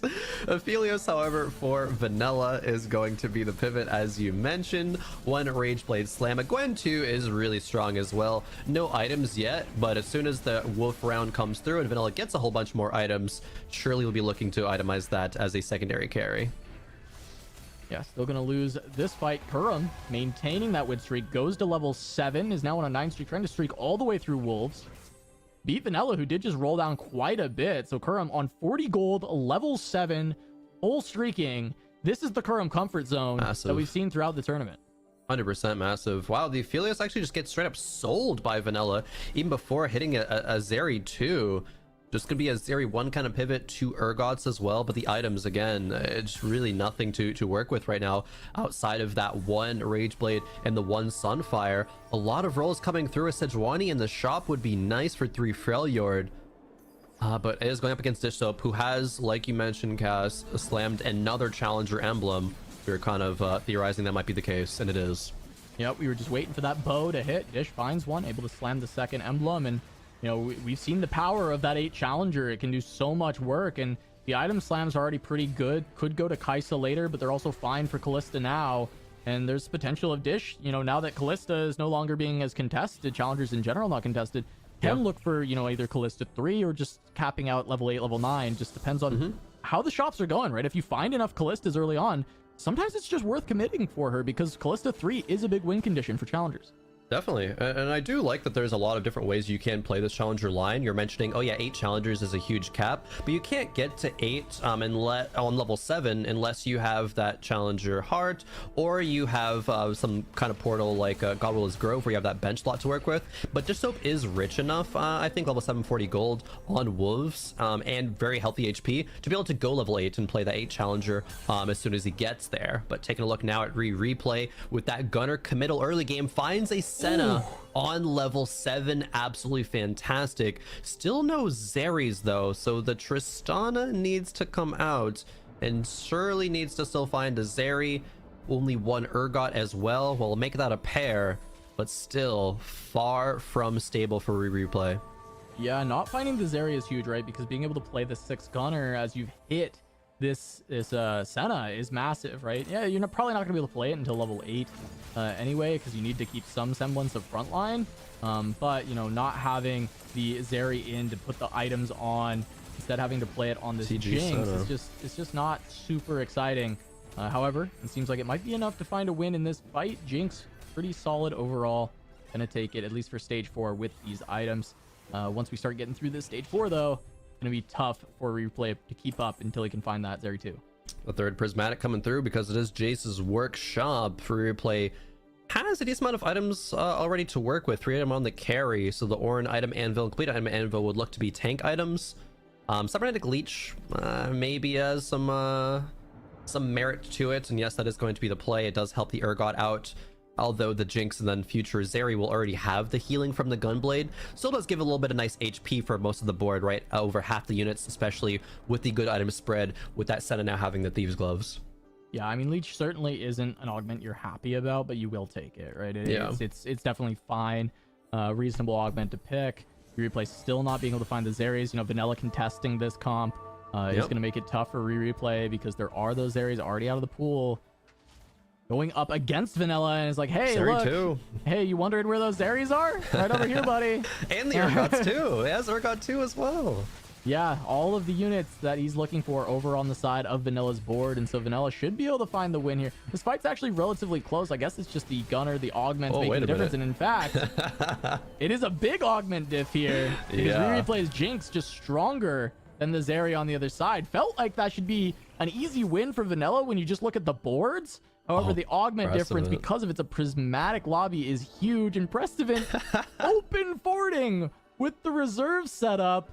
Milk, I think, is doing the same. If we look at board strength, pretty similar. It looks like Milk is now starting to pick up a couple units. But here it is. Yeah, down to 20. This is peak TFT. Milk has 50 gold, right? Level 8. And maybe on a couple of passive shops is able to hit a legendary. Prestivan notably already had a Belveth on level 7, so has that to play around as soon as that final reserves procs, and 107 gold means that, yeah, they're gonna be able to go to level 9 with a healthy amount. But the HP difference is the big thing, right? Milk can proc this final reserves in just this fight right here. I believe he's going to take enough. Yep, there it is. Yep, it procs. Pressman, however, still has a few more rounds to go before he gets that online. Wanted, I think, to try to catch up to Milk in losing HP, just so he can find the units and they wouldn't be all denied by the time Milk already has been rolling down for a few rounds. Yeah, but he couldn't catch him. I mean, Milk's there. Prestivan, yeah. I mean, look, this is a stupid amount of gold. If Prestivan is able to proc this going into the PvE round, and has like 200 gold to just roll. Like, I don't care if Milk has hit things. I think Prestivan should still hit a very good board. So maybe that's the game plan, right? 30 HP, 2 fights, full sack. I think on stage 4 that can still get you there. Yeah, that'll make it. Yeah, it can. I mean, full sack. Yeah. Well, let's see. Milk's rolled down 90 gold to hit. We see the speed at which he's rolling down. Doesn't seem like it was as fast as Prestivan's earlier, but hey, a pair of Aries means that is a-okay. Ari 2 already in the tier from Carousel means that's a blue buff. Where are the Belvest though? That is going to be the key. Heimer 2 picked up, but all of a sudden Milk is at 0 gold. No Belvest, but I think the Ari should be enough. Needs an item carrier for these 3 items though. That Rage Blade, the Edge of Night, and the Death Blade. Where's that gonna go for now? I mean, this board is great. I would have put the Rage Blade on the Heimer, and then I would just take the other 2 and play it on the Aatrox like this. Utilize those 2 with the Belveth later, but you can just keep the Ginsu on Heimer. Utilize those other 2 items with the Belveth, but I think this will be just fine. This is a very strong board for 4-5, and ran into Prestivan, so it's not going to be a big... Or sorry, no, Prestivan's just scouting. Ran into T-Lides. Able to take him down. T-Lide's going to take a big hit. Milk stabilizing really well. Hitting the Ari with that blue buff, I think, is the biggest factor here, as well as some frontline that looks really great. Shen 2, Sedge 2. Makes a big deal. The frontline's fantastic, and Milk's actually taking out the Heimer because wants to use the rest of his gold, not to find Heimer upgrades, but to find units that he wants to play on the board. A Senate pair will be there. Wants to find 3 Ionia for sure, especially because Ari is the main focus, the main carry. That Karma being put in for that 2 Invoker buff, or it has that with the Rise, excuse me. But for the 3 Ionia, having it die off early, and then having Ari get all those Ionia procs is massive. Again, especially because there is no Belveth, but running into the Noxus actually, and the Azir Noxus of Darthnub. Yeah, Azir Noxus with double Ginsu with the pumping up. This is pretty spicy. It's a way to give stats to that Azir outside of the attack speed. I'm sure this board is a little stronger than it looks here because Milk is just so strong. I mean, he's going to be steamrolling through most people, and notably, Prestivan did just proc going into creep round with just an insane amount of gold. So even though this is contested, 113 gold to roll down with. All right, he's taking his time. He's like, okay, how do I exactly want to do this? The key thing, I think, one of the key things is that he already has 3 upgrades and still has about, 90-ish gold to roll. Has the Ari, has 2 Belvests. That's huge. There's no way he loses neutrals, right? No, I don't want to even think about that. I was gonna say, it's a bunch of 1-star units. We're not like, DQA losing Rift Herald. Sorry, DQA for the shots, but no, he's gonna be completely fine here. Belveth 2 is found. That is a huge deal. Couple Scions in the shop. A Rise. Actually getting passed up on. See how the rest of the roll down goes. Yeah. Radiant TG. Going to be massive for this comp. He might put it on the Aatrox yet again, but actually Gwen's a great carrier from that. But with the Aatrox 2 upgrade, no RA2 because that's hard to get now that Milk has taken a lot of them out of the pool. Full Rise 2 in that shop. Yeah, no, not the Rise committal actually. Piltover Rise, Pressment not valuing. What do you make of that? I mean, I don't think Piltover Rise is fantastic, but you consider that Milk has already hit RE2. You see a Piltover Rise 2 in the shop. You have AP items. Just play it. I think that's my take. Like, just play that as your carry alongside this Belveth. I think it's your strongest board. I don't know if Milk's in his pool. If Milk's not in his pool, maybe he can wait to buy time. But if Milk's in your pool, you need the strongest board right this second. It cannot be, oh, I can cap higher. It is, I need to be as strong as possible right now to beat the other player who is on the final reserves. Yeah, they're scouting each other. Replay taking a big hit. Now, the lobby tempo is absolutely insane right now with Milk and Pressbit hitting duplicator. Everything else. But yes, got the champ duplicator from the Raptors, actually. That's a huge bailout. Absolutely disgusting for that one. Going to be able to play this Karma. Doesn't have a Shen, actually, for the 3 Ionia. So that is a little bit unfortunate, but doesn't even need to use the duplicator for RE2. Yeah, hits the RE, so can save that for one of these other units. It just depends if Milk's in his pool, right? Okay, use it on Heimer. I bet Milk is in the pool if he's trying to get this strong. It feels like Milk has to be there. And it is Milk! It is Milk! This is such a big fight because both of them are postured for first place, but one of them is going 8.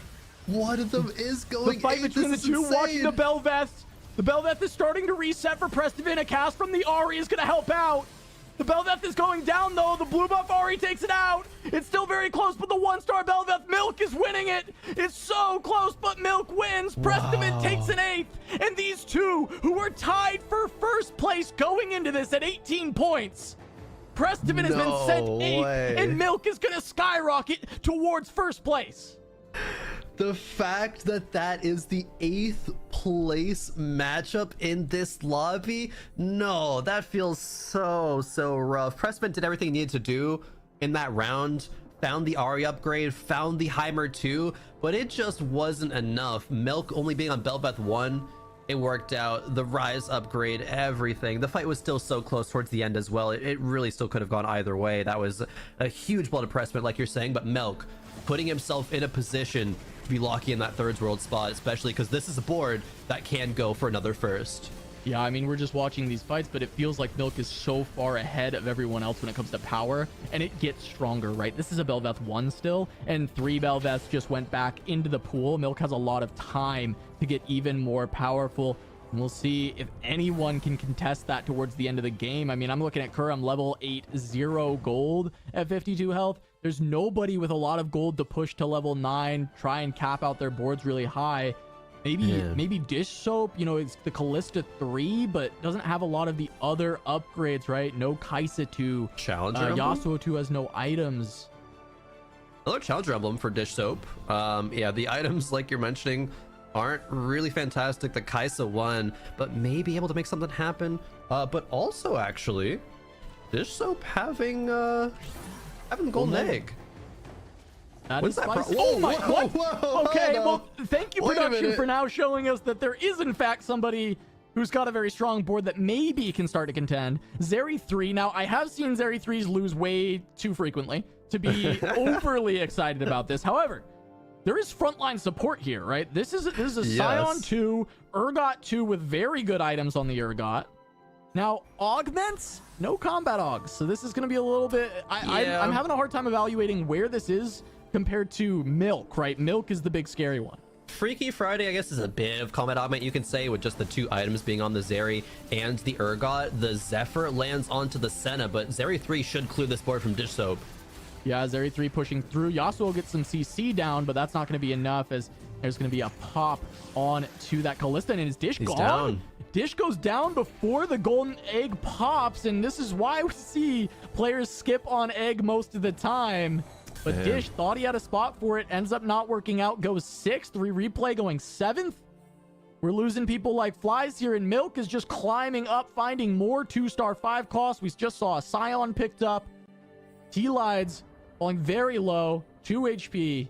Yep. He's playing the Aphelios. This is the built different board. Aphelios, Kaisa Yeah. is the main carries. All the 4 costs are so good to play in a built different board, especially being able to itemize both of them. Having Jarvan, even you can play multiple Jarvans if T-Lides finds a spot where he can get there.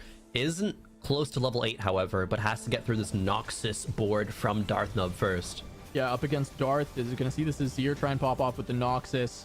It's going to be a good knock-up from the Scion onto the Aphelios. And the Azir is pushing through a lot of this board, but the carries are still there. However, frontline is all gone. Just watching to see this Kaisa. Does it get another cast? It tries to get one. Azir going to pop it before it gets Half all of the one. damage, but Azir takes down the Wow. Aphelios. Darthnub going to hang on for another placement. T-Lides goes down in 5th. Unless Milk randomly goes down here, and he does. Milk went down. Milk Oh. down in 5th. To Milk who? got beat, but who Oh, the beat him? Zeri. Who Surely beat it's him? Vanilla. It had to be Vanilla, right?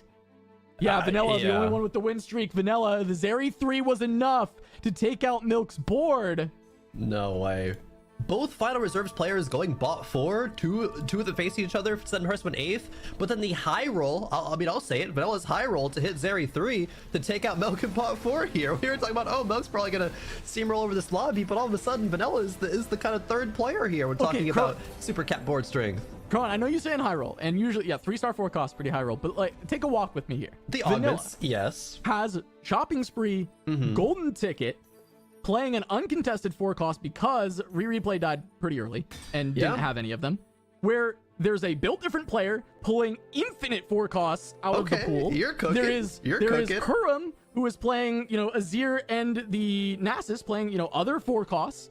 We also saw that on Prestiven's board, his frontline was 4 costs initially. Milk's board, frontline 4 costs. A ton of 4 costs are out of the pool, and you have golden ticket, and you're just rolling on 8 for Zeri. Yeah. I think it's maybe Expected, more likely we'll than say. you would think. Like, it's an expected result. Definitely. Yeah. I was thinking, as fast Vanilla hit it might be still a little bit high roll, but no, there are a lot of great points, Yeah, of still course. stage 5, right? Everything comes together for Vanilla. Kurum versus Darthnub in this matchup. The Azir did so well earlier on with this Noxus. And continuing is going to be taken down with just one it's so more close. auto, though. It was super close, but Darthnub, I think that's a 3rd that you're happy about, playing the Noxus Azir. Not too shabby at all, but Kurum doing so good at getting to these top 4 situations, even if he isn't able to close out the game. And I think it's gonna be really hard to close out the game. Look at that board value, 57 versus 99 for Vanilla. is so strong at this point, and It's disgusting. and I want to point out Darthnub. You said it's a good 3rd for him. It absolutely is. With where his points were, he's still keeping up with a chance to even go first today, right? Very good, and also staying in that top 4. But Kurum, top 2. The 2 main competition he's fighting with for first place, Prestiven and Milk, both bought for this game. And Kurum has held on to a top 2. Probably not going to be a first against this Zeri 3. We'll see. Cassante maybe works some magic here, trying to kick it off. Does not quite get the target, so that's not going to happen. Looks like this will just be Zeri grabbing the win, at least in this first fight. And we'll see if Kurum can find any potential way to win this. But even a second here is going to put Kurum in that top spot. Oh yeah, it will. A great point. And Kurum has a couple of rounds left to, maybe make some magic happen. Maybe this Cassante has some better fight RNG in the next fight. Get into the back line as Urgot dashes away or something, and it happens to re-aggro onto the Zeri. That's kind of the only way I think that Kurum can do this. Maybe some Zephyr shenanigans can help as well, but nah. Vanilla has played this game super well. As you are saying, the recognition with these augments, shopping spree, and golden ticket with all the 4 costs out of the pool, right? Vanilla rolled really early when all the 4 costs were in the pool and did happen to hit there. So great recognition, played beautifully to the outs, and I think is getting massively rewarded for it. Even puts Zeri in the 3rd row to dodge the Zephyr. Vanilla trying to take it home here.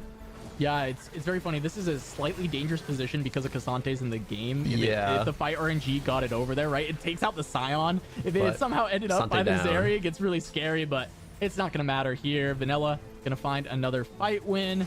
That might be enough to take out Kurum. It's quite a few units, and it does. Yes, Vanilla going to bounce back after a really tough start to the day. finding a first place with a really well played Zeri reroll at this point. You know, it was kind of the intent at that point. Go for the underplayed 4 cost and just try and get that reroll, make it a 3-star. So impressive to watch, and you guys are right. You know, just struggling at the beginning of the day. This is kind of what it takes sometimes, though. If you play something that's a little bit uncontested, go a little bit more unconventional, try to find those lines that will be able to give you an advantage. And I just don't know what happened with Pressevent Milk there. It's so rough, right? Both of them, you know, prep together. They know these lines. They, you know, part of the study group. But that means that you're going to be angling towards the same very high risky variance play sometimes. Milk loves it. Pressevent loves it as well. The matchmaking RNG, you can say, was a little bit unfortunate. Like, they would have loved for them to be hitting everyone else in the lobby really hard before they kind of ran into each other. But Pressevent unfortunately takes the little bit lower roll matchmaking there, goes 8th. But then Milk, I'm sure Milk at that point is like, oh, okay, no sweat, right? I'm just going to walk this into a first. And then Vanilla out of nowhere with the Zeri 3 says, no, both of you sit down. I'm here. I'm ready to play again. Zeri, the uncontested unit. Besides replay, right? Since replay down in bot 4 because had taken, you know, 8 Zeris by that point already.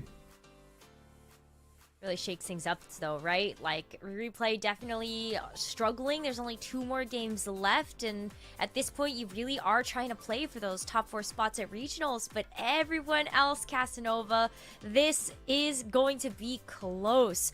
Kurum is just barely on top of everything with the bonus points, too.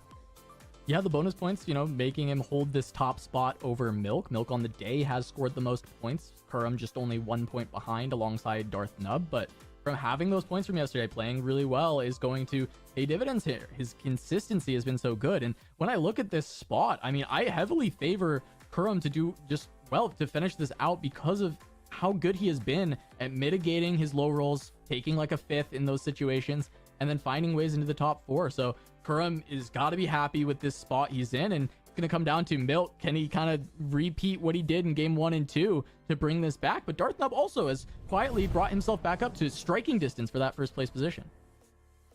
Bro, we've seen already that players will play more into like a 1st or 8th type style. Milk is absolutely one of those players. Yep. But it's the final 2 games. I get that at this point, what is that go-to strat? Like, is there anything that you feel like can be something more reliable to say, if I hit this, this is a first?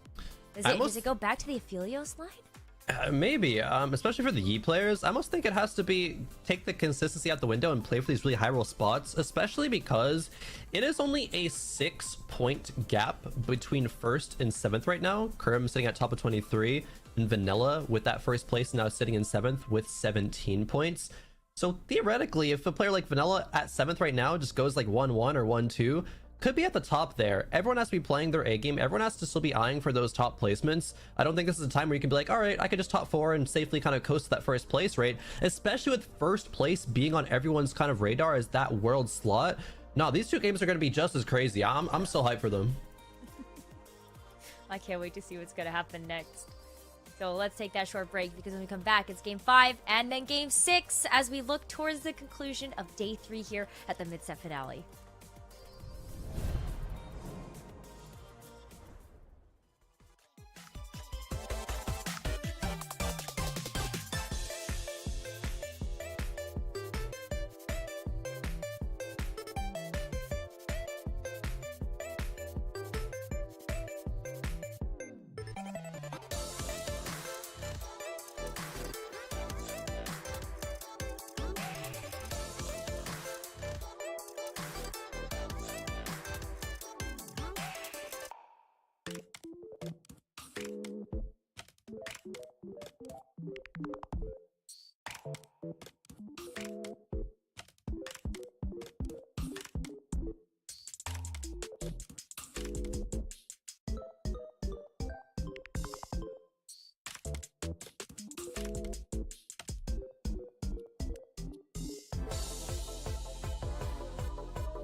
welcome back. It is game number 5 of day 3 at the Runeterra Reforged Mid-Set Finale, which means we only have 2 more games to go before we figure out who is going straight to the Runeterra Reforged Championships. So Admirable and Mortdog are back on the casting desk to take you through this next game. And it's a close race. That is not a big point differential to separate any of these players. But heading into the penultimate game, what can we expect out of this? Like, it seems to be a lean into very, like, high-risk, high-reward strategies, with some of those rewards not necessarily coming to fruition. But what do you make of that spot, Mortdog? Yeah, I mean, what can we expect? I don't know at this point. We're getting everything pretty wild here. That game was crazy because triple prismatic, Jace's workshop, and it feels like a lot of these players are really eyeing that first place spot, right? They want that trip to Worlds, and the prize money difference between second and fourth, that's not really important to them. And so we saw 2 players take final reserves, Milk and Precedent. We saw Dish Soap take Golden Egg, something you really would not expect to see in tournament, to try to counter that. And all of them ended up bot 4ing. And the crazy thing is, the less traditional pick, we saw the Lee Sin Prismatic, and then into the golden ticket, into the Zeri 3, be the successful line. Again, I think everyone watching was looking at that spot going, that's not what I expected here. And so the fact that that's the position we're in here, again, it's crazy to take those risks, but for that trip to Worlds, I get it. And we talk about, you know, what can we expect? I don't know, man. Yeah, there's nothing left to expect at this point. Like, the thing that I'm expecting from all these players is to fight for tooth and nail. If you're talking about what outcomes we're going to have, what predictions we're going to have, what compositions are going to play, nobody has any idea right now. We've seen final reserves 3 times already. We have seen the Sump take place and 2 players fight for 1-cost reroll compositions. We saw 2 final reserves players go bottom 4, playing it pretty gosh darn well. There's like some little tiny things you could nitpick at with the way that they have played it, and that's about it. What I expect is for everyone to fight as hard as they can. The only player that I feel kind of bad for right now is Replay, because they have 10 points. If they're not back-to-back first, they are effectively out of the reach for a number 1 spot here. For everybody else, it is just tooth and nail as hard as you can. I cannot wait. I can't wait either. I was gonna say I'm excited to see like a Stillwater hold game, but that's unfortunately not on the table. But I will let you 2 enjoy this one, the 5th game. Let's go. 2 games left until we find out who is headed to the World Championships and is crowned the Mid-Set Finale champion. God Willow's Grove, I feel like this has been 76% of what we have cast here.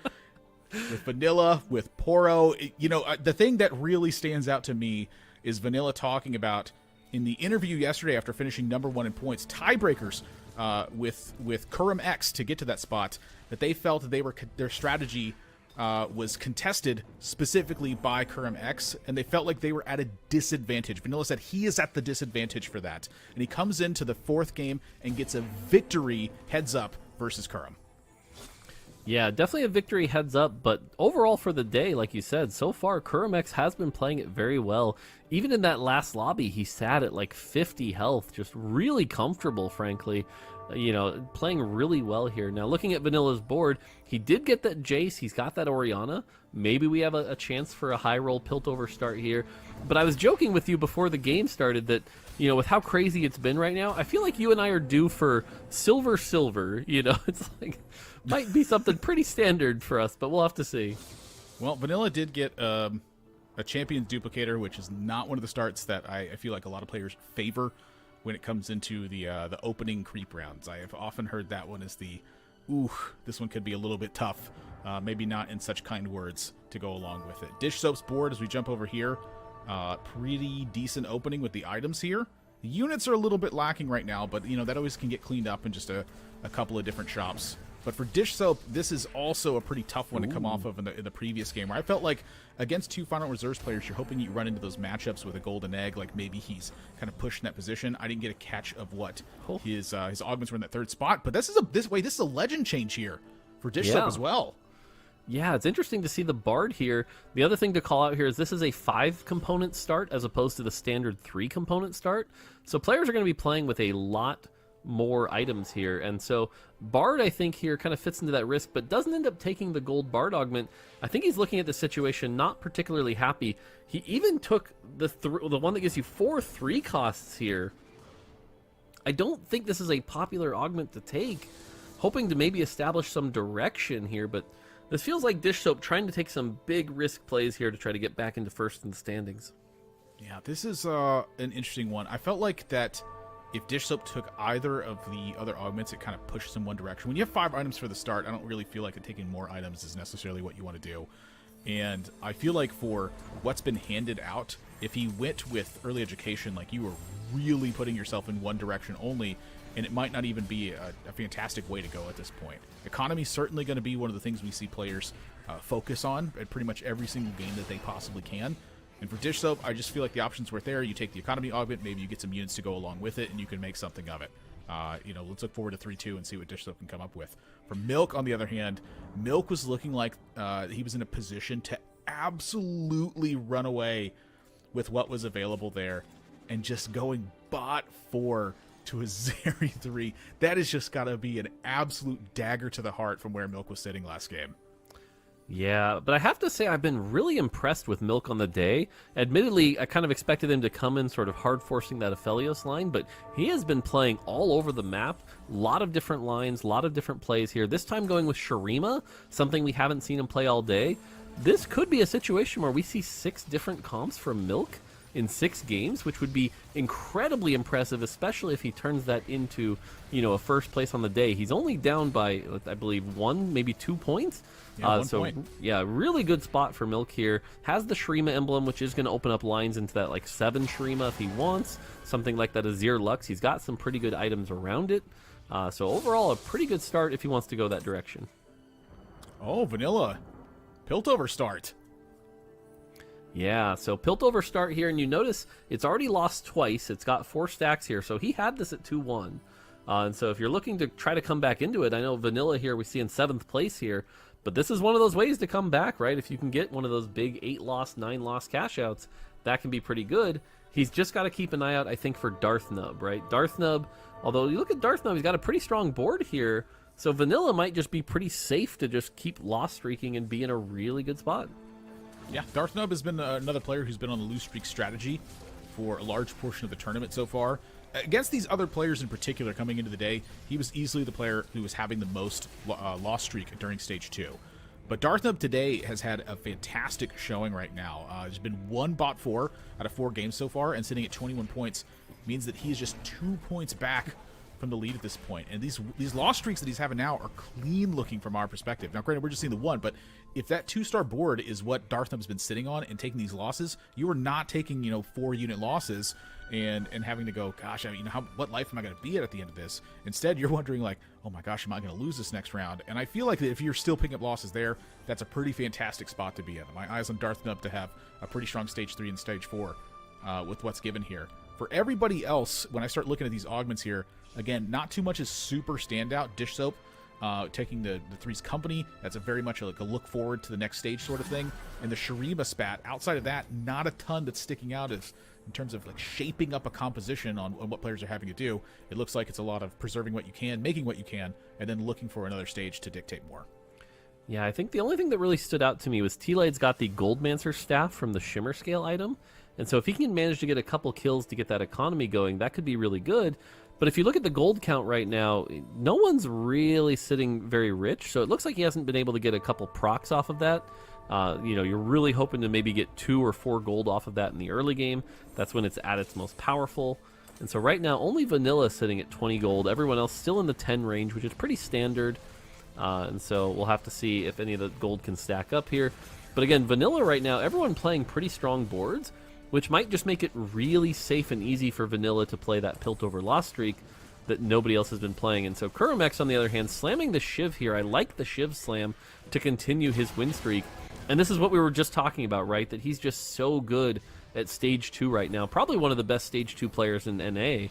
And so just taking that and maybe being at 100 health again here. Yeah, I'm willing to stamp that in NA too, ever. That is, this is the Kurum style in a nutshell, and what he has cemented his ability on is the fact that this is this is consistent throughout Kuro's entire competitive history. I don't think it's going to slow down either. It feels like that he is one of the toughest players in the world to fight this with because he's willing to go this direction every single time. If he gets another one here, I feel like he's in such a good spot if he gets another one here as well, because he'll be at, was this 20 gold with a 5 win streak and a 5 item lobby. That is really scary for everybody else. There's so many small micro optimizations here too that I really like. He put in the Teemo for 2 strategists to give his front line that extra shield, which works really well with his augment that's giving that front line the extra armor and MR. So he's getting a ton of value from that here. As long... and yeah, see again, just small optimizations like that are the difference that allow him to win streak, and so that's really well played by Kuromex here, who's sitting in first place and now at 100 health again going into the game right now. Milk on a 4 loss streak, Vanilla on a 5 loss streak. Vanilla sitting with Piltover as well, so that's looking for a big 3-5 change for that to take place. For me, the gold counts are really one of the big standouts are right now. Yep. T-Lide's up at 40 gold, and that's the difference that an economy style item can really make for you at this point. This is Goldmancer staff making a difference, I think, in this game. Yeah, it looks like he was able to get a couple procs, get that going here, which is why it can be one of those powerful starts here. The thing I'm a little worried about is you look at Vanilla's health, right? That 58 health, that's going to be the story of the lobby. And 58 at this point is much lower than you'd like to be. You'd like to be, you know, high 60s, low 70s. 58's pretty worrying, and so that's going to be a 3-5. You've got to cash out at 3-5. You know, you've got the gold, but 42 is not even like a ton. You'd normally want something like 50. I like this level up here with the extra Samira. That's really good. You can build back up the gold with the Goldmancer staff here. So this is a great level up here. Yeah, not even like too much that has to go into this. It's like level up, put a strong unit. This is a great spot. This is scout around and see what your positions are. This is, I think, pretty smooth sailing for T-Lides here in Stage 3. It's Augment's going to see if that changes anything. But from here on out, I'm looking forward to Stage 4 for T-Lides. Yeah, this is really good. And you look at these items, right? Shojin, Guardbreaker, and then the Goldmancer staff. You could play something like a Kaisa with these, and it'll be very powerful if you keep your gold above that 60. Because remember, you're getting more AP the more gold you have. And right now, you're getting that Armor Shred, which feels good. Was grouped up against that Teemo Shroom, but thankfully it's a Teemo one with no items. And you can see the power of early Samira. A lot of people tending to play this to try to loss streak. Didn't get any Goldmancer staff procs, but overall, still winning. Can't complain here. And now we just have to watch the augments here as we go into a prismatic. Oh boy. This is quite the finals here. So it's no silver. It's going to be gold into prismatic. Are we going to see more final reserve? Yep, there's a final reserves. Oh my gosh. So, are you in a spot for this, though? I don't think so, actually. I think taking final reserves here is a pretty big mistake. I think Ancient Archives might be a bit stronger. You're already at 92 health. You're a long way off of that. We'll see if he picks it, though. He did roll past the Ancient Archives. Radiant Relics could be okay. I don't know. 92 health. This feels scary. Gosh, it's still not that bad, honestly. It's not like you're taking maximum advantage of it. So I don't think I would. But even when I think about it like in full context, it can save you a round in a late stage of a game. I think you just sacrifice too much. So Yeah, the I Radiant agree. Gloves here, I think, is probably your other most powerful item. Yeah, I agree. And so now we're going to get to see what everyone else is playing. Dishsoap getting that Sorcerer emblem, playing around that Vel'Koz.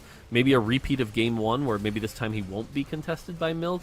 And so can maybe pull off that 3-star Vel'Koz. We'll have to see. But these two Samiras, both with just amazing itemization, is going to continue that win streak. We see Kuromex finally taking a loss here.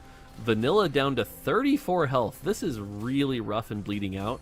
We're going to have to see what Vanilla's prismatic was. Maybe something to keep him alive. If anyone needed final reserves, it would be him. Yeah, that is honestly way lower, I think, than you typically expect to be for a situation like that. Precedent's also going to be going Sorcerer here, and not too much that's looking crazy here. Honestly, it's looking like pretty standard stuff across the board. Yeah, nothing crazy on the prismatic side here. Vanilla getting that social distancing, which maybe will help him spike at 3-5. But again, it feels like this has been the story of Dishsoap's day, as every time he tries to play a line like this, there's someone else to contest him. And so right now we're seeing Precedent here, who also went that Sorcerer emblem. It could be contesting him. Now, maybe the hope is that someone like Precedent plays around like Lux and Ahri in the late game. But that's going to be some Vel'Kozes getting held, which is going to weaken Dishsoap here. And that's not what he really wants to see. And so I think that's going to kind of make him not a favorite in this situation. I'm not surprised to see Sorcerer contested, to be honest with you. I think this is a very consistent, very powerful composition that if you have AP items, it's pretty easy to default this direction. You don't need a ton of stuff to get online. It's just that continuing to make it stronger is kind of like, you know, like almost like a maintenance thing. You're changing out certain sorcerers, you're putting in different ones, and sometimes you're moving your items around. But this is a very powerful and consistent composition where I think if you're going into a game expected to not be contested when you're going Sorcerer, that honestly, you probably just have a misread on the meta at that point. Yeah, it's interesting. Vanilla 22 health. This is much lower than you'd like to be at this point, so I expect him to try to cash out this very turn. Milk at 51 with Shurima. I do like his augments here. The cybernetic bulk is going to give value to that Shurima, assuming you can get to 7 Shurima, that you do have to hit it. Only 20 gold to work with here, so not a ton. Is at that, 7 loss here, 8 loss. So if he can get a cash out here, it's great. But again, no Zeries. Kind of struggling to find the Zeri here. Sejuani here is okay, but again, you're really looking for something like a Zeri. A Jinx with these items is a little rough. At least you have the Death Blade that you can slam, so that should give you some extra power here. And so we are going to go up against, again, T-Lade's strong board with those 2 Samiras. And if those 2 Samiras wreck through the front line, also has to go through a Radiant Zerat here. So this could be pretty close.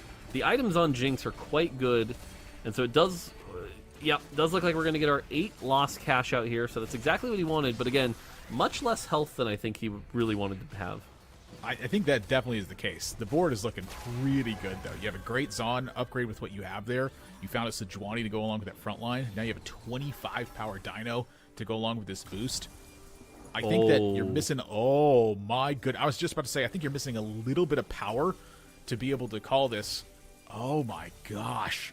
Whoa. So this is one of the cash outs that I take it back. This is one of the ones that recently got nerfed just a little bit. It used to be 3 5 costs. Now it's only 2. And so he did get the Heimer out of it, which is great.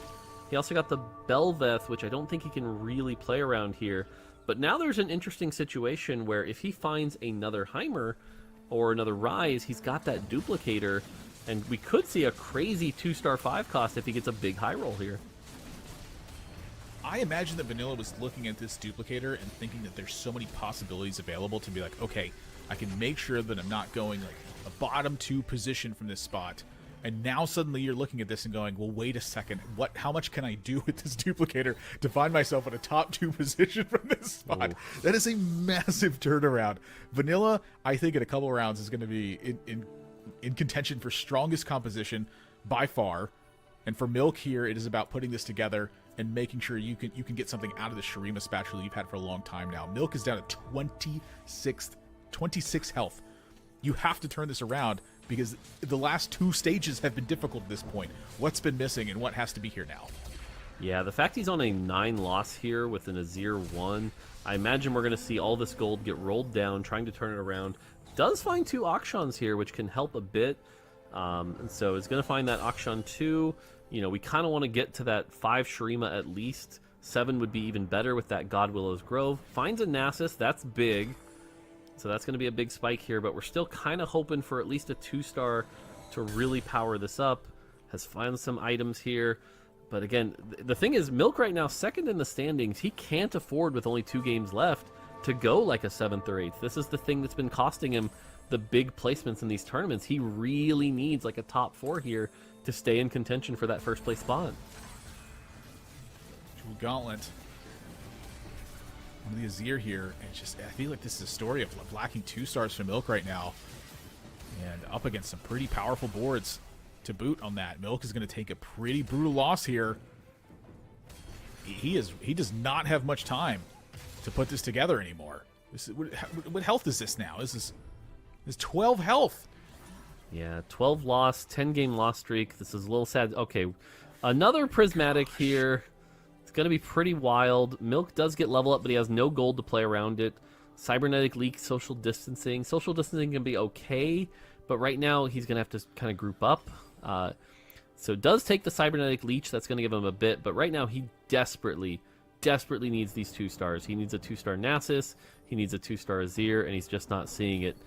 On the side here, you can see Vanilla playing around He's got that strong Piltover, but no Zeri yet, actually. So kind of struggling to find that Zeri, actually. Does Milk have a choice on time with this champion duplicator? I think he has to.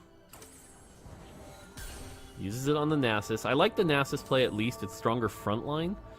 But still awkwardly at 6 Shurima, not 7. Twitch chat right about now would be telling him this is a little awkward. But slams some item for at least some cybernetic bulk value. So he's got bulk and leech, which is pretty synergistic. I feel like if he had gotten one component on the Akshan, that actually would have helped quite a bit. But everyone's got that ascension value now. We're 8 seconds into the fight. The Aatrox here is also pretty helpful. It can give some extra vamp to the backline here. So finally manages to win a fight, which is great. But again, desperately looking for that 7 Shurima. Is Vanilla taking just hedge fund for gold? Oh. looking at the augments, by the way, the big call out here is Dish Soap got Infernal Contract. We saw him play that in game 1. If he's playing that Sorcerer multicaster line, that can be a big thing he's looking for here at 36 health to try to get himself out of that. Has already rolled down to 54 gold, though, so has already spent a lot of that Infernal Contract money. We see that done quite a bit, I feel like, with Infernal Contract, is it just gets spent down on Sorcerers, I feel like. One of the most common ones to do it with, because you can power so much by getting 3-star Sorcerers at 3 cost. It's like, this is the stage to get them at, and you get injected with about as much gold as you can, or level 8's like, meh, I'm pretty good right here. And for Vanilla's feeling comfy at 22 health right now. This stage made it a little bit more scary, though, I'll say. Maybe it's not so comfy. He's got 77 gold, but just lost. And again, trying to play off a Jinx, I think that's the problem, right? You can't really carry off of a Jinx. You need the Zeri to really scale up. And so I think we're going to see that 77 gold get spent here right after the carousel. Milk and Vanilla get first choice here. There's no Azir. There's no Cassante, something that Milk was looking for. He does get a cloak. That's going to be a Dragon Claw possibly for his Nasus. Vanilla does go for the Senna. So that's going to be great for his gunner composition here. So Senna was a good find. But otherwise, nothing too crazy. Looking at the boards, Dish Soap did find an Ahri. Still on that Vel'Koz 2. Looks like he's playing 6 Sorcerer there. Should be good. Kuramax did manage to find that Azir 2. That's another big spine. And yeah, a lot of Azir this game more than anything. Yeah, Vanilla's going to start rolling here. I'm curious how deep Vanilla's willing to roll off this, considering how greedy the gold has been. And it looks like this is going to be enough. They said, okay, I have pairs here. I can work with this. What's the favorable thing to do from this spot? He's switching to a Felios here. This is interesting. Normally you would expect a Piltover player to keep in that the Zeri, but instead is going to play around the Urgot and the Aphelios here. And so that's going to be a different twist on this just a bit. Still has 65 gold.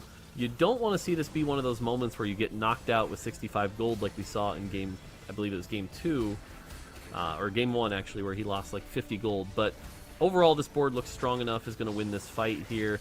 And so now we've got 2 people at low health, and we've just got to keep an eye on what are the big health swings from here. I like the change there from Vanilla, just for the sake of the fact that A, it's your 2 cost, or it's your 2-star unit at 4 cost. B, you don't have to have a bunch of Piltover units in play. You get the bench value because of the Godwillows Grove. So it's easy to keep the Piltover in, and you're not having to rely on a Piltover like style thing in order to play for that synergy and really make the most of it. That is a 3-star there from Dish Soap. Seems like it's finally come about throughout all of the day, as he's been seemingly going for this composition the entire time. All it took was like an extra 100 and something gold for it to get done in this one. Milk still has not found the Azir. He's been spending all the gold every turn to try to get it done. So the 2-star front line with Nasus, I feel like, was the play. I feel like this was the move that Dish Soap needed to make, and this regardless of what happens at this point, I really want to point out that Milk made the right call of stabilizing the front line and letting the damage come about as a result of that. If he hadn't done that, I think he'd already be out of the game. I agree. I think definitely getting the Nasus 2 was really important here. You can see that Nasus would be long dead by now if it wasn't for that. It gives the Shurima time to ramp up, the Azir time to get going, and then it can stay alive with that leech value. Now, it's not quite enough for this fight, and he's not going to die, but it's really close. Whew. Come on, Nasus. Why would you show up in the shop right now? Salt in the wound. What are you doing? Salt in the wound. Man, again, the big thing we have to talk about here, though, is Milk in that second place 22. He does not want an 8th here. An 8th here is going to make it really hard to get that first place spot to Worlds, and that's going to be heartbreaking from this position here. We saw this with Soju yesterday at 22 points exactly. Hopefully we don't see it again with Milk here today. He just really needs to find this Azir. Hopefully finding a little gold here. You got a little bit of gold to roll with here, so hopefully we can see this Azir, but we know it's heavily contested, so the odds of finding it at 7 are going to be very challenging here. Finds a Heimer. I don't think he can play this. This is one less shot per roll that he's using right now. This is really risky. That's less chances to find the Azir. That's really scary. We get a look at Replay's board. He's got that Sorcerer with the Vel'Koz here. And so, yeah, looking at the health right now, Precedent's another one who was really high on the standings, but is on a 3-round loss streak with 19 health. It's scary. It's tough to make what the best thing is here. I mean, Heimerdinger is a facet of, I feel like, every single team. You do not mind this unit being on pretty much any team you can put together. If Heimerdinger is enough power level, this is justified. The answer to that, though, is I don't know. So I don't think I would have tended to put it in right now because I'm in panic mode and I want my 2-star Azir. Oh no. And it doesn't look like it's going to be enough here. The boards are just too powerful. I think this is a Milk is unlucky story in this game. No. And it's going in 8th. It's got to be somebody. This game it was Milk. Vanilla is out as well. Yeah, the Piltover cash out just not enough for Vanilla either, but Milk is going to take the 8th here. And you know who that's good news for? Kurum. Kurum right now, we've said it before, and he is just putting it on a display all day today, sitting at 70 health, comfortably in first place right now. And again, first place with your second place competition going 8th, that's great for you. If he can turn this into like a second or a third, we might see a spot where Kurum's up 4 or 5 points going into the final game. That is massive. For Kurum's tournament perspective, that's the best thing that could have possibly happened. Now, the worst things that could happen with it is that you cannot find yourself in the top 4 here. You're up against a matchup that is absolutely going to decimate your board right now. Dish Soap is stacked, and I think he's easily in contention for the strongest player in the lobby right now. That is a big hit to Kurum, and I'm seeing everything else come together right now as we move around from board to board to see what's going on. T-Lide's looking like a great board to sit over on that side of things. Darthnub taking a big hit from that one. T-Lide's at 19 points. Dish Soap is also at 19 points. The players who look like they're going to be in a fantastic spot with this one, if Kurum can finish within 2 spots of them, that's a pretty good outcome for him. Yeah, I think Dish Soap, like you said, definitely the person to be scared of. He hit both the Sona and the Vel'Koz for multicaster, and the Sona has Sork Emblem. That is one of the highest peak versions of the multicaster comp. And if you look at the board value numbers on the right now, 98. The next highest is Kurum at 65. Now, we did just see Replay hit an RE2, so that is a big spike as well. But again, total board value, those multicasters are going to blow things up very quickly here. As we get a look at Replay's RE2 with a cone next to it, that's going to be able to power that up. The Chalice giving it some extra AP, and so we'll have to see when the RE casts. Is it enough to one-shot the Aphelios? Not quite. And so even with the RE2 here, kind of struggling to seal the deal. Is going to win the fight, but it's closer than I think you would normally want it to be with this RE2. Darthnum here. Oh, come Aatrox. Aatrox! Wait a second! No way. A lot closer than you'd want it to be. Whew. Oh my gosh, the look on Darthnum's face I think says it all there, where it looked like he was surprised that he won that fight. All right, some big key emblems here. There's a Freljord emblem, a Targon emblem, Demacia if somebody wants it, Slayer. A lot of really interesting choices here. Even Juggernaut can open up some potential options. Dish Soap taking the Hand of Justice here for some extra power. Replay looks a little lost, is going to take the Zeeks. Kurum taking the Juggernaut emblem to help power up his Nasus, I believe. So yeah, a lot of emblems here which can shift a lot of power. We see a Freljord emblem here for Darthnub. That's going to give him, I believe, 3 Freljord here. Yep, and he could go 4 if he wanted. He's going to be able to go 4, actually. He's got the Ash and the Godwillow Grove spot. So 4 Freljord, big spike here. It gives you that extra stun. Gives you even more true damage. Also hits his Aphelios too, so that's a big spike. Up against, we see an 8 Sorcerer board. Look at this. Look at that. This Gwen having a bit of an identity crisis. We have a Demacia Sorcerer Gwen. Yeah, this is Wandering Gwen. Perfect. That's the 2-1 augment you get, right? With the emblems you can't remove.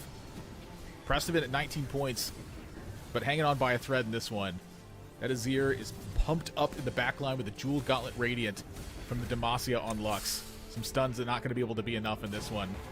Prestivan's been putting up a fight today, but is going to find himself in the bottom 4 in this lobby right now. A lot of players sitting in the middle of the pack or going in the bottom 4s. This is great news for the players at the top right now. Yeah, if you're a Kurum fan right now, every place Replay gets is a point somebody else isn't, right? And Replay mostly eliminated at this point from the first place spot. And so Kurumex right now is just loving this. 58 health, a clear favorite going into the final game right now. Dish Soap does have that 4-game win streak, so it feels like he's the strongest board in the lobby right now. But with that Infernal Contract, he's kind of capped. He's not going to be getting a ton stronger, so it might be difficult for him to really get a solid first place here. Darthnub's board is pretty much capped for what it's going to be. The next boost that he's going to get is level 8 in stage 6, and that's if he gets there at that point. The rest of this board is capped out. So for Kurum here, Kurum's rolling a Morellonomicon. This is one of the worst ones you can get, and Darthnub's looking like this might be just barely a chance. Not a chance on that one. Darthnub taking a big hit on that one, and that means that we have our top 4 secured. Kurum once again knocking out opponents. I feel like Darthnub's spot was looking pretty good there, but 21 points. That was now the number 2 player behind Kurum. Kurum is pulling away with this one. T-Light is at 19. Everyone else was above 20. So Kurum is just completely running ahead of the pack at this point.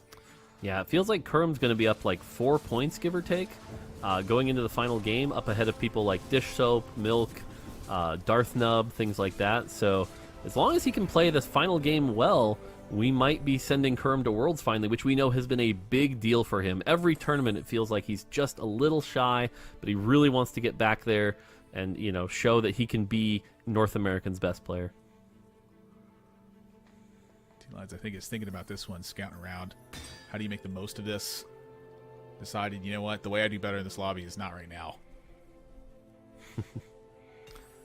I like the Chalice choice here. You can give some extra AP to your turret. You can give some extra AP to the Gwen if you want. Maybe double stack around that. So up against Dish Soap here, and again, we get a good look at his board now with the Vel'Koz and the Sona. The Sona rolls the Morellonomicon here, which with the Radiant version is actually decent on Sona, applying that 2% burn. And you can see it just kind of eliminating things. But Lux on the Vel'Koz here. And again, that Lux just getting a great snipe with that Sniper's Focus.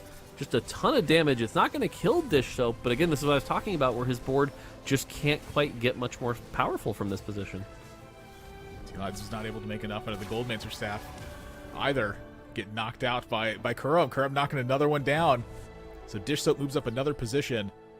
So after this game, if Dish Soap finishes in 3rd place here, he's going to get a boost of 6 points, taking him 25 points. Oh. The next closest player to Kurum is going to be at 25 points. He was 23 coming into this game. Wow.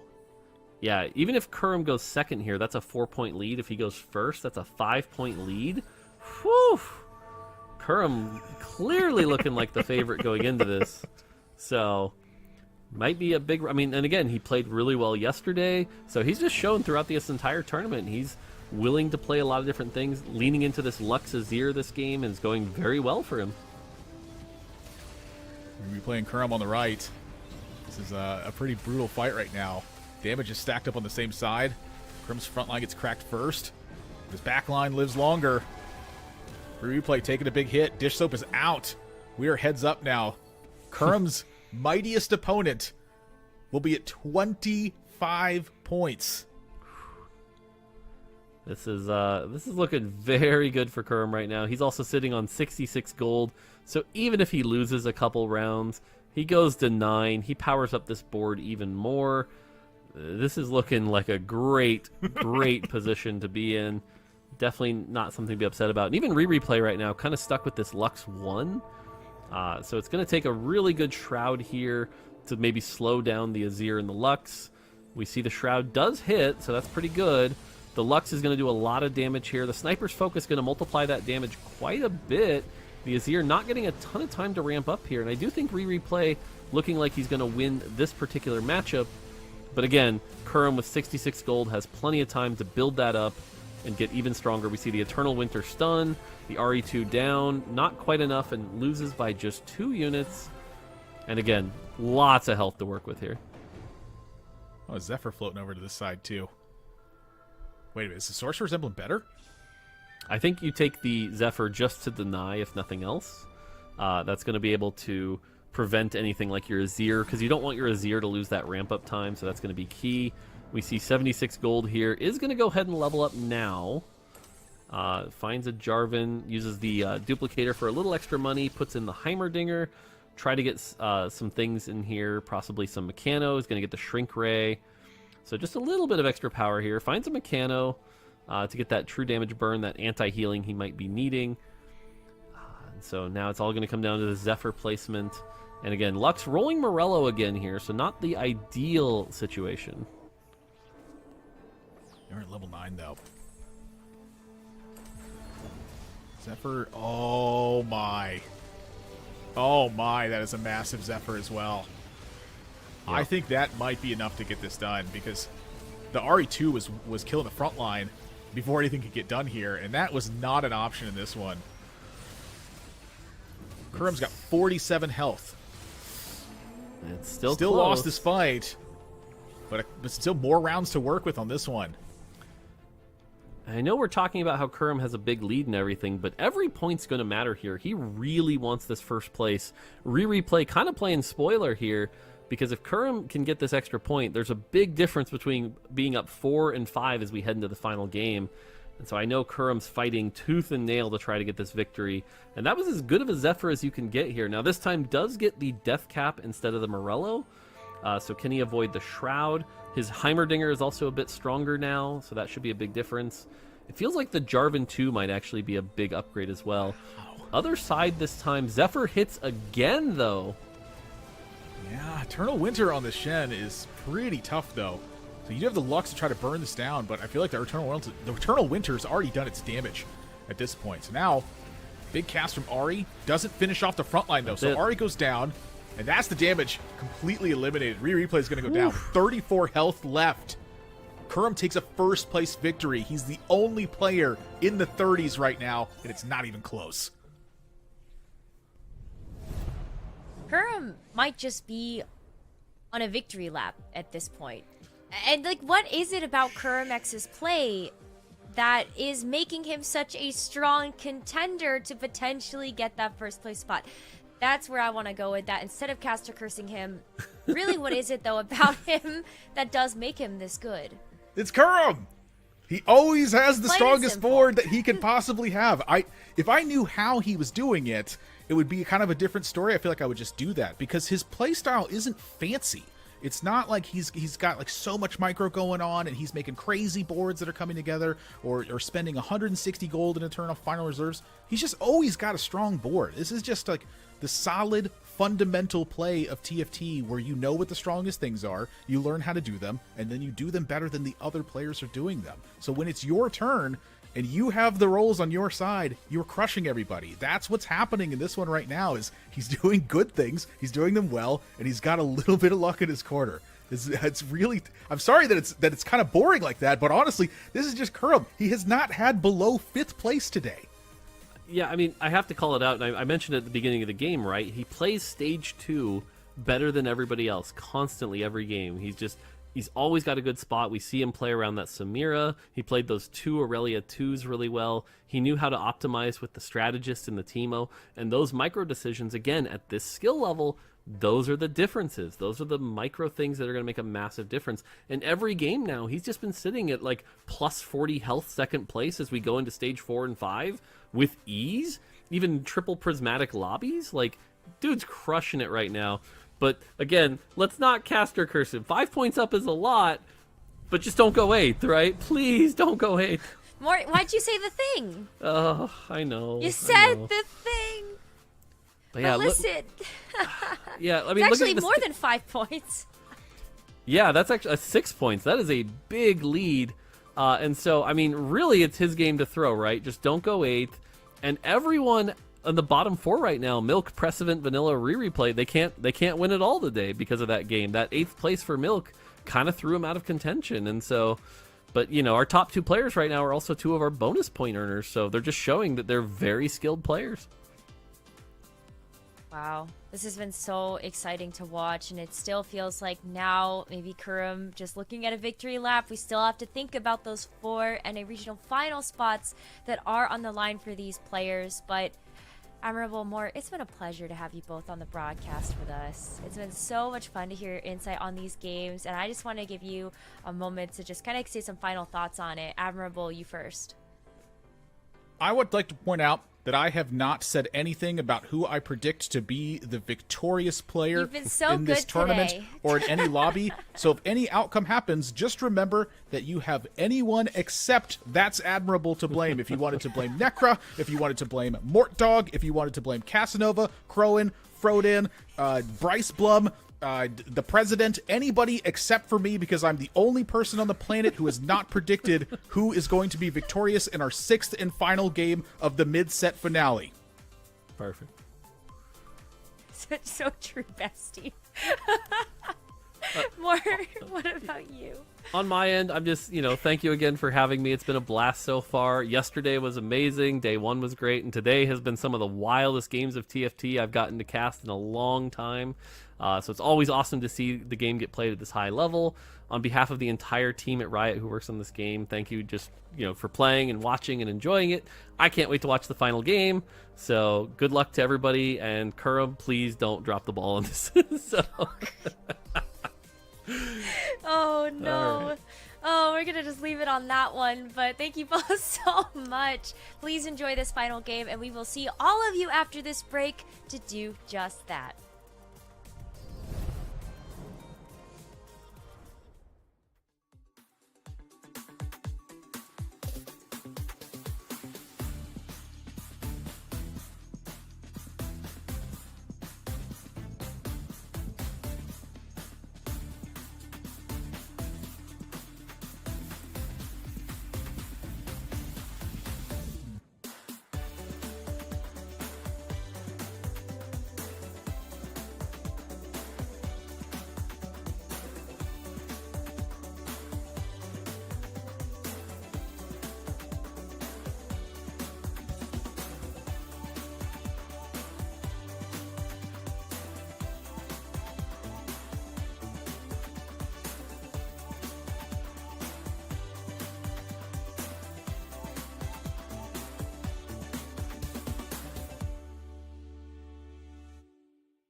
After 17 hard-fought games here this weekend at the Runeterra Reforged Mid-Set Finale, there's only one game left. And these 8 players today have been putting on a show that we will remember forever as our final send-off to Set 9 and the final mid-set of Set 9 of mid-sets of TFT. That's a lot of words to basically just say this final game is going to be incredibly exciting, especially for one player in particular, Casanova.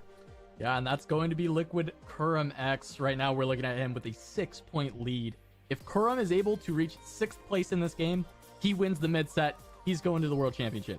If Kurum goes 7th and either Dish or Darthnub go first in the game, Kurum loses both those tiebreakers. Either of those players would win the mid-set finale. And if he goes 8th, it does add T-Lides to the pool of players who can go first and find the win. Kurum's tiebreakers against them are not good enough. So Kurum just needs to go 6th, and he's got it, though. His destiny is in his hands. And that's a pretty good destiny to have, right, Crow? And especially given the play style and just the way that Kurum X tries to approach this game.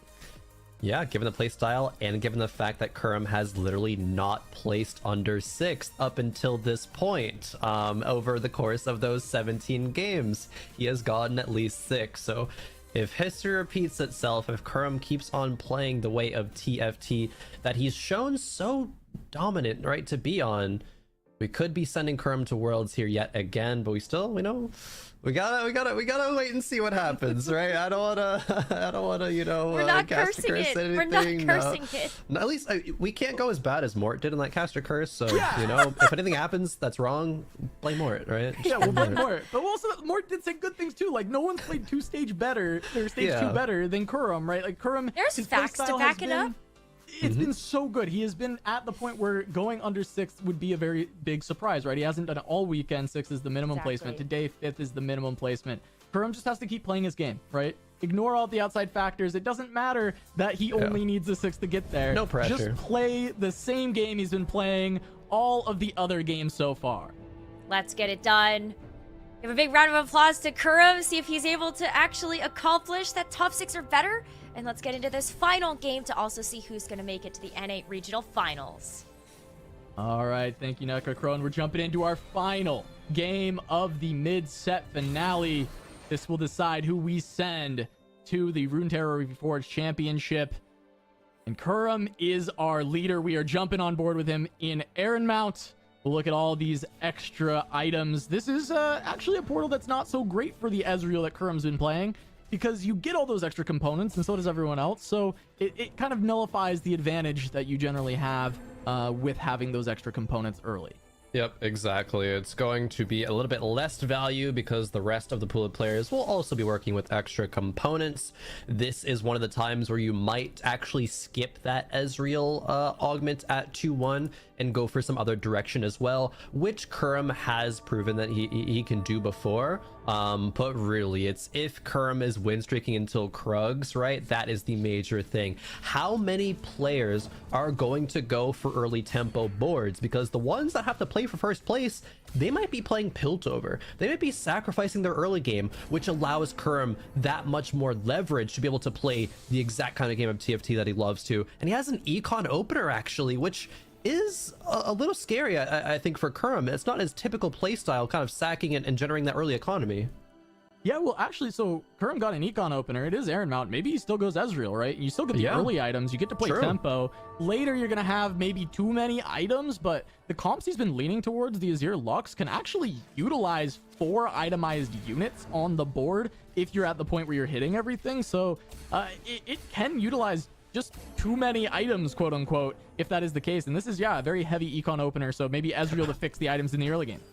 Yeah, dueling gunners and fusion, not going to be great, especially with the Zeri line not being as contested. Does reroll it and takes infusion, actually. Not going for gifts in the early game is going to level up, and I think that is to be expected. But still being able to slam 2 items in the early game, Kurum is going to be fine with that, with the extra econ.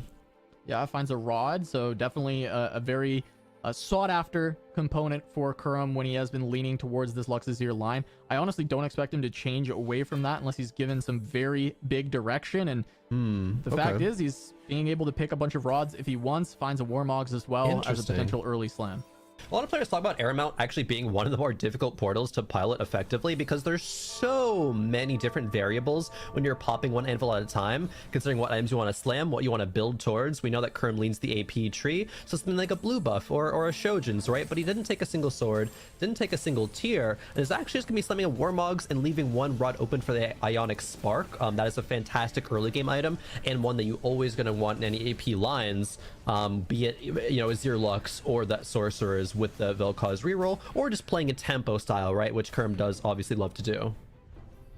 Yeah, and gonna be Kerm against Replay to start Lose things out. 2-1. Gambler Blade for Replay is gonna find the win with that Shimmer Scale item. Ginsu's alongside the Gambler's Blade is massive. Replay Yep. gonna be able to farm a lot of gold throughout this game with that, and yeah, Kerm losing 2-1. We've seen it sometimes and Kerm still stabilize and win out, but Kerm not looking to play lose streak in the early game, so losing any rounds on stage 2 certainly is against the game plan, if you will. As we see Dish Soap setting up for what looks to be an Aphelios game, has the items on the perfect Aphelios item carrier, which is Callista, Ginsu's Rageblade, and an IE all slammed with that cut above to try and make some econ. Okay, going level 5 to play the 2 Zon. Dish Soap playing super aggressive, maybe thinking that, okay, it's unlikely that Dish Soap's playing for the first, so he wants to make sure to get second and as many, you know, as much of that money from the prize pool as possible, because as a reminder, right, Dish Soap is already qualified for the NA Regionals through ladder. Him and Goobums are the two to do so. So if Dish Soap's not going first, right, he's playing for money. Yeah, for sure. And Kerm kind of runs face first into that level up from Dish Soap and has to take a little bit more damage. He's actually going to be the lowest in the lobby at 87 HP. Not the start he wants, but he could look to lean towards the loss streak. He had a gold start, right? He's got very good econ. He could use this to lose streak through stage 2 and then look to stabilize on stage 3. It's not how Kerm's been playing. It's not his biggest comfort, but I'm pretty confident he can still play in that direction. Definitely. With as long as Kerm has been playing TFT for, he's going to be able to make a kind of lost streak style of play work. You just run into those situations over, you know, the thousands of games that Kerm has played of TFT over his lifetime. It doesn't look like he's trying to make 30 though. I think with him being on 20 gold here, he's going to be pre-leveled to level 5. Hope to maybe high roll, a 4 cost at that level 5 shop. And yes, he have confirmation he did pre-level up to 5, so still trying to turn this loss streak around. Maybe after the carousel. He looks like still in this fight right now, but is going to be losing, so 3 loss. Yeah, keeps the 3 loss, tries to kill off a couple more units. One more cast from Mal's, doesn't quite get it, and probably would not have even taken out that Aurelia there. Would have been very close. So we will see what Kerm ends up grabbing. Still can continue going towards those items that he has been prioritizing. It's going to be Cloak, so that will be towards that Ionic as the availability for Kerm. Precedent grabbing a tier on the 3 cost. No items open though, but with the idealism, a tier is fantastic to start generating more components for a second hand of justice. That additional damage is going to be super valuable. Precedent also leaning AP, and we've seen that be the trend of today. T-Lides as well with the Deathfire Grasp from that Orin artifact. We've seen way less Aphelios and way more AP as a general trend. However, it doesn't have to be that way. It could be a little bit of flex. T-Lides has leaned towards challengers pretty frequently as well. They're currently sitting in 4th place, 24 points. They are one of the players who can theoretically contest Kerm X if Kerm does go 8th. So T-Lides, I think, is still just playing for first here. Oh, absolutely. And I wanted to call out quickly. We had that graphic on the screen showing everybody's compositions. And Kron, on the last time we were on Arrow Mountain, I was like, how many Ginsus do you think get slammed here? You said 4. And, I said 4, and we were over. We guessed over. It was under 4 on 2-1. This time there's 6 Ginsus that have been slammed so far in this game by the carousel. So a lot of players having the opportunity to play, through Callista, play through Azir, play through the Aphelios later on in the game. Zeri still, of course, to be open to that as well. There's 6 Rage Blades, but 5 players with a Rage Blade. Milk having 2 of them, actually, for that Aphelios line. Just, something to note. Obviously, it's 5 Rage Blade, or 5 players having Rage Blade is insane. But Milk going for that double Rage Blade, Aphelios, maybe more Bastion style, allowing him, giving him that time to ramp up. Or the 4 Invokers with the Sejuani, right? Her just being that kind of unkillable frontline tank. Dish Soap leading perhaps challengers least for now, but Aphelios, it seems like, on a lot more players' minds here than we've seen throughout the rest of the day. Yeah, I mean, considering the items for Dish, right, he wants to be Aphelios. I mean, maybe Zeri is fine as well from here. I guess there's like a challenger angle of putting Deathblade IE on a Yasuo and yeah, it's hoping doable for the best. I mean, if you can find an Edge of Night, that could probably still work out just fine. But yeah, it does feel like Aphelios is also being angled here. And with Dish, I mean, that is kind of the best comp, right, quote unquote. So if Dish can find it early enough, get into it, he can play for that first that he is potentially still looking for, right? But it is all Definitely. up to whether or not Kurum does place low enough for Dish to still look for that, as he does not get to full streak into Krugs. Yeah, it is unfortunate not be able to full streak with Krugs, but there is still the value that Dish Soap is getting off of the cut above augments with that Deathblade. Every time the Callista gets a kill, it Pen's chance to gain gold, and gained a couple gold in that last round. Not sure exactly how much that has farmed the entirety of the game, but it does wonders for the economy aspect. And Dish Soap is one of those players that I want to mention really quick that is able to make really creative boards happen. He doesn't just get stuck on, oh, me Aphelios, I cannot pivot to anything else, right? Dish Soap is super comfortable on that many more lines than I think comparatively to the rest of the field. So I wouldn't be surprised if Dish Soap does take this, i.e. Deathblade into something that isn't Aphelios, but still makes it work out very well. Yeah, and Darthnub's going to be in IE, or sorry, not IE Deathblade, but in Deathblade Ginsu as well. Ends up finding a couple tiers, which is really not what Darthnub wants to see, considering the line he is leaning towards, but he could turn it into Redemption Protector's Vow, or ways to just kill those tiers and still make good frontline items. And I want to note, Kurum still made it to 50 gold. The Econ opener didn't get to full streak, but still very good economy going into 3-1. And we'll see how much Kurum ends up spending, or if he just kind of plays it slow. He does spend a lot, goes to 6.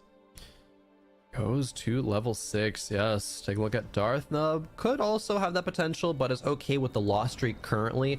65 HP isn't the lowest we've seen. We've seen players in the 50s after Krugs, but obviously it's the Aphelios line. And Darthnub still into today has been the player, leaning that more often than not. But wait a second, Vanilla, we actually have Ravenous. Triple items on the Warwick. Man, we haven't seen this in a few patches, but I'm excited to see Warwick go crazy. Yeah, a lot of people stay away from this line, but on Aaron Mount, I can totally understand it, right? You're able to get your Warwick items online very early. We see Vanilla has Abyss items for this Warwick right away. Already has it. Now, Vanilla finding a Warwick 2. That's going to be incredibly stable for quite some time once you get to that Warwick 2. And the board caps out high with the Warwick 3 can potentially find wins. Sometimes Warwick can still have issues of getting bursted down, especially with all the Luxes running around, but there's potential ways to get around it with positioning. Zephyr is trying to wrap things, and we'll see how Vanilla can play it. Yeah, we'll see how the nerfs do fare. Players staying away from it when they are presented with that option. Dish Soap getting a Warwick 2, actually denying a few out of the pool. Darthnub is going 6, trying to find that Aphelios. There is something to note, though, and that is Milk, as we see on the bottom left, already has a triple item Aphelios on his board. That is rather scary, and the front line, I think, is good enough to buy that Aphelios enough time. Yeah, and an Aphelios 1 with double Ginsu Deathblade is definitely going to be stable if you can find a front line to work with it. It's going to do plenty of damage. The Chakrams will ramp up quite a bit when that was buffed. It has made this Aphelios a lot stronger at being able to utilize that double Ginsu and just become incredibly strong. And even at 1 star, he's a very good carry, and it's going to buy Milk enough time to try and find that 2-star Aphelios, but even being on 1 early is massive, and Milk finally getting to play into the strategy he's been trying to play all day. Definitely finally getting rewarded for his game plan. That feels really, really good, especially because even if Milk isn't one of those players we have focused on already with telling the narrative of winning, he still is playing for that top 4 slot, right? He's still playing for that regional slot. He hasn't locked it in quite yet, even though he's one of the players who's more likely to. Still would be a nice treat for him to have that kind of pressure off of his back and to look towards regionals and then worlds at that point. All right, Kurum has landed on a bit of a sorcerer's board early on. Pair of Vel'Kozes. Does find the upgrade on Taric. That's massive big for helping to stabilize this board. Having Infusion on 2-1 into Know Your Enemy is very, very good. Going to be a lot of mana for a Sorks board into a lot of damage. These are great combat augments for Kurum to be playing around. And if he can find just this upgrade on Vel'Koz, he's going to be incredibly stable through stage 3 and most of stage 4 while he looks for a Lux. Yeah, so sitting on a couple of pairs, and I think it's that awkward spot where players are like, okay, how much do I roll down on stage 3 to upgrade my board? Kurum thinks that Taric 2 is enough, is not rolling for either the Teemo or the Vel'Koz, and I would definitely agree. Taric is an absolute beast of a frontline unit. Well, even if the backline dies, right, Taric's still up there with the Onyx Spark, and it's going to be enough to take down T-Lides over on the other side of the board as we reach the stage 3 carousel cast and get a pretty holistic view of everyone's board.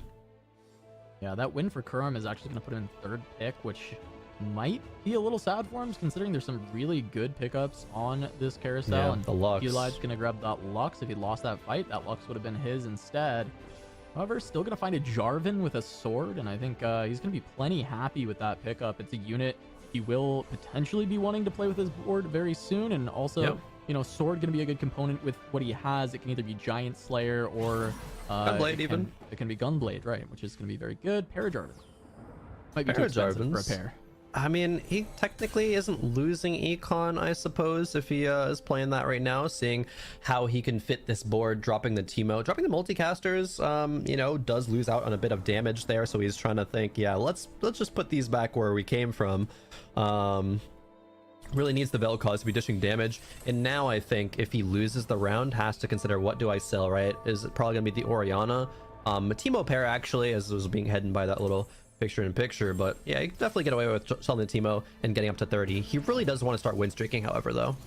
Yeah, going up against Milk. Milk is relatively strong, but he's entirely on a 1-star board. It is a very strong 1-star board, though, right? He has the Shen, he has the Aphelios. The items are great on both, but it seems like that the star level is just not going to be enough. Oh, the Shen is so tanky, though. That unit is such an absolute beast. The One disarm more from cast coming Kassadin? through. No. It's not going to come through. No more casts, so he's just going to have to sell to make 30.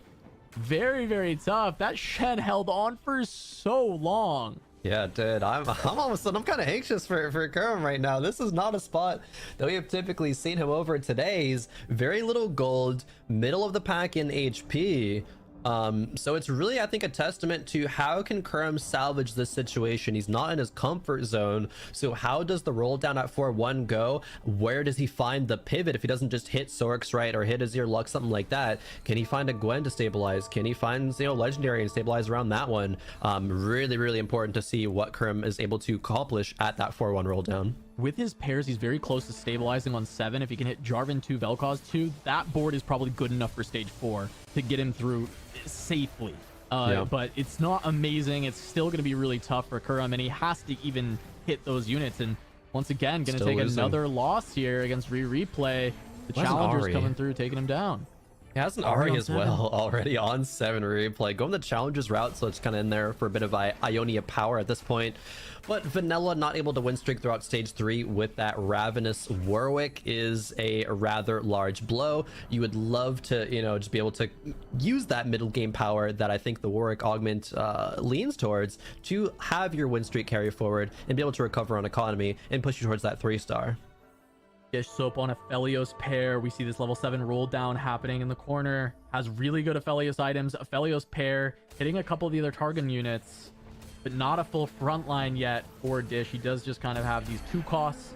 The Aurelia still in, playing for that front. Yeah. That's, you know, one of the players challenging for the win, because even if Kurum does take, you know, a bottom 2 placement, it is only Dish Soap, Darth Nub, and potentially T-Lides that can win that, and Kurum, that's the whole bot 4 right now. Yeah, it is the whole bot 4, so a lot of things happening right now. Kurum did not have to roll that much to hit 1 Lux and 1 Vel'Koz for the Vel'Koz 2 upgrade. Hit the Swain upgrade as well, actually, which is huge in terms of for that front line, buying time. So Kurum is broke, right? But he still has a strong board. We got to see where everyone else ended up, and yeah, against Precedent, one of the players contesting his units. And has a Lux too. Yeah, Precedent contesting his units will probably mean that Kurum is going to have a lot of trouble hitting this Lux. However, he's found the Vel'Koz with good items, so it will be able to help him win some of these rounds in stage 4. Lux 2, I'm surprised he beats it, but he found enough front line that he's able to even beat a Lux 2. That was probably going to be one of the more difficult fights in stage 4 for him, and he found the win. Sork Crest to let him play 6 Sorks. Beautiful combat caster, nice as well, but not better. Then the Sword Crest finds a pair of Luxes as well. The stars are aligning to bring Kurum back in this game. Sork emblem onto the Teemo. The front line is perfect. How many Luxes are out of the pool? We know Pressman has 3. So it's just how many other players have one. Does he luck into a Jarvan upgrade at a certain point and can play that? That would be an absolute massive hit as well. But was able to, you know, sell up to 10 in the last round. Sold the one pair of the Sonas and sold 2 Castans as well because he already had that upgrade. So he's trying to repair the economy, but also play the strongest board possible. I mean, and the board is pretty strong, right? He has found the Vel'Koz upgrade. The 6th Sork was massive to hit. His front line is upgraded. This Taric is there, and Infusion is helpful for this front line to be even tankier. If Taric can get an extra shield, Swain casts twice. Those are the big things that make the difference in these fights in Stage 4, and I think they are going to be able to make the difference a lot of the time. This Gwen Aphelios from the side of Dish Soap is incredibly strong. The Gwen staying alive. Aphelios goes down, but Gwen 1v1ing a Taric, and I think Gwen usually gets the better of this. However, this is a tank Gwen against the Taric who does have an Ionic. I mean, I think Gwen's still probably going to win, but it is a very funny fight between the two. Oh, the cloak slam, Taric, actually. The bogs from Taric. No, such a close fight. Soap finds the win. That was actually almost a cloak diff. If Kurum had put that cloak on the Taric earlier in that fight to mitigate a little bit more damage, could have actually won that. I mean, great heads of recognition to say that might be the difference, just didn't end up panning out. Kurum losing that round is pretty huge, but it does hit the Jarvan too, it looks like, on the side there. So that going in and then having the 3 Demacia to be played, absolutely massive. But taking a look for now at Darthnub, a player who is leaned towards this Aphelios line, like we've said, but is on pairs of everything right now. Pair of Aphelios, Sejuani, Shen, and Lissandra. Yeah, I mean, we look at the HP. Kurum's climbed back up. Top 4 in HP, not far behind Vanilla. Lobby HP in general, very close. But Aphelios so contested, and a lot of the people contending for Kurum's spot are on the line. Dish and Darthnub both playing the Aphelios. Both are players that need a first here, plus some help from Kurum's placement to make it to that top spot. They're still in great places to qualify for regionals, but as you mentioned before, Dish has already qualified for regionals. This is all about that first place, and Darthnub going to deal some more damage to Dish Soap here. Neither of them hitting the Aphelios 2 yet. Neither of them hitting yet. Is there Aphelios on Carousel? No, there is not, but there is a Belveth and an Aatrox. Units we've seen really pop off today. Dish Soap immediately grabs the Aatrox. No one has final reserves, right? It's just a gold. Augment spread, so no crazy legendary capped out boards there. Which, you know, a bit of a breath of relief here. Games get a little too crazy when that happens, so players just going to be playing with middling power, and I think that's really going to show the testament of skill and who's able to come out on top with that in mind. Yeah, Vanilla found Adrenaline Rush to go with that Ravenous Hunter, so there's potential to cap that board very high if the Warwick comes through pretty soon. So we'll see. We'll kind of be watching to see if Vanilla hits that Warwick, because this loss streak will probably turn around pretty quickly as we take a look at Dish. Finding upgrades. The front line is getting upgraded very well on the pair of Aphelios. So really just that one unit away from being incredibly stable and in fact being very, very strong. One of the strongest in the lobby if he can find it. But it is contested by Milk, contested by Darthnub. It's going to be tough to actually find that Aphelios. As Warwick 3 is hit by Vanilla as alongside the set 3. Huge spike on that board. Zephyr on to Dish Soap, does dodge it, hits the Senna. Aphelios still has that time to ramp up, but it is a Lux 2 from Pressevent. Yeah, Lux 2 shredding through this front line. The Gwen, though, still incredibly tanky, does get the miss, going to add even more stats to this. And now that she's the last remaining frontliner, she will be the one tanking up most of it. But Aatrox comes back to you, says, no thank you, I'll block some as well. Pressevent to lose that fight to Dish Soap. He's holding on to his HP, but he is broke. It's all about, does he hit this Aphelios? Because that is what can salvage Dish's game. Look at this HP spread. Players are just swapping around HP totals left and right. It is so close, especially with the bot 4 being only 15 HP away. Vanilla and Kurum going to be the 3rd and 4th place, but then Pressevent and Replay top 2 there with a pretty healthy lead. The big difference there is Replay 0 gold, just about level 7. Pressevent is econing though. Pressevent is looking to go level 8 soon, and Kurum is the 2nd richest. Everybody else flat broke though. Yeah, I mean, Milk just hit this Aphelios too. That hurts for both Dish Soap and Darthnub, and Kurum has to be happy with it. He's stabilized on stage for all of the players that need to get first and are in threat of beating him if he even took a bot 4 are having rough games, not being able to put things together. Kurum is looking like he is going to walk away with this mid-set title, with that invite to Worlds. He just needs to hang on a little bit longer. He's found the stabilization in stage 4, and he's got a good amount of HP over his competitors to try and hold on for that 6th place, which is all he needs. Look at this board. Didn't have to roll that much to find it. Ended up either naturally or rolling once, hitting that Jarvan 2. And now that's found its way onto the board. 5 Sork is still fine. The 3 Demacia, this front line is fantastic. Is going to have enough gold to level up at 5-1. Could even greed out an extra turn, I think, but doesn't have to, right? Kerm really just wants to play for that top 6, and he's going to be going to the Runeterra Reforged Championship. I think we're only just a few rounds from seeing if that is going to be the case, Cass. It's in his sights. Can he do it? Yeah, a lot of bows picked up. Not something he's excited about, and not a lot of ways to actually kill these bows. Zizirot, I suppose. Certainly feels like Zizirot, but then you're stuck on Runans. There is the cloak on the Terex. That could be Declaw. Oh, that's true. Yeah, and there is a spare bow, which is awkward. Yeah, but that's not the end of the world. Finds the Lux 2. That is massive. Exactly what Kurum needed. Declaw slam. Zizirot probably following. Really is trying to position correctly. Doesn't want to get hit by any Zephyrs. Needs every single round to count. Going up against this massive Warwick. Fighting Vanilla, if he can just kill units, it's already going to feel good. Has the Lux onto the set immediately. Will be able to take that out. The main tank is gone. Warwick actually hasn't been able to crack through this front line. Warwick's going to fall, and it's just not doing enough damage. I thought, hey, Adrenaline Rush, Ravenous Hunter, that's got to do something, but maybe the nerfs were a little too much for that comp. Yeah, and Kurum's able to find the win. That win is massive. It sends Vanilla to be another player vying for 8th. Dish is close to there. T-Lides, Milk, Darthnub, all sub 20 HP, and Kurum at 48 HP. It would take a miracle for him to not top 6 from here. Exactly would. Players all the way from 5th or 4th to 8th right now, just an 8 HP gap, fighting tooth and nail for any single placement point possible. Kurum sitting up here towards the top, just 1 HP away from sitting in first place. Go up against Precedent. He could be knocking Precedent down, but the Zephyr, Lux gets Zephyred. Yeah, big Zephyr from Pigod. That's going to be able to take the Lux out of the equation for now. Kurum's front line is so good, but that extra time might be enough for Prestivant to win it. Vel'Koz gets one more cast. I think it was a big Zephyr diff here for Prestivant. Going to deal some damage to Kurum, but let's take a look. Is Vanilla going to survive? Looks like Vanilla is going to lose this fight. That might be our first player falling. Our first player going out in 8th is Vanilla. Milk takes a loss as well, down to 8 HP. There we go.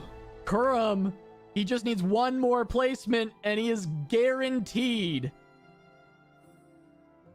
Kurum just needs one more placement. Milk, 8 HP. Dish Soap 13, T-Lides 14. One more round. Kurum's strong enough to face most of the boards there. Precedent was, I think, the one they could contest with. Maybe replay. But one more round could be enough. Kurum is fighting up against the Karma 3 of T-Lides, though. This is a beast of a Karma.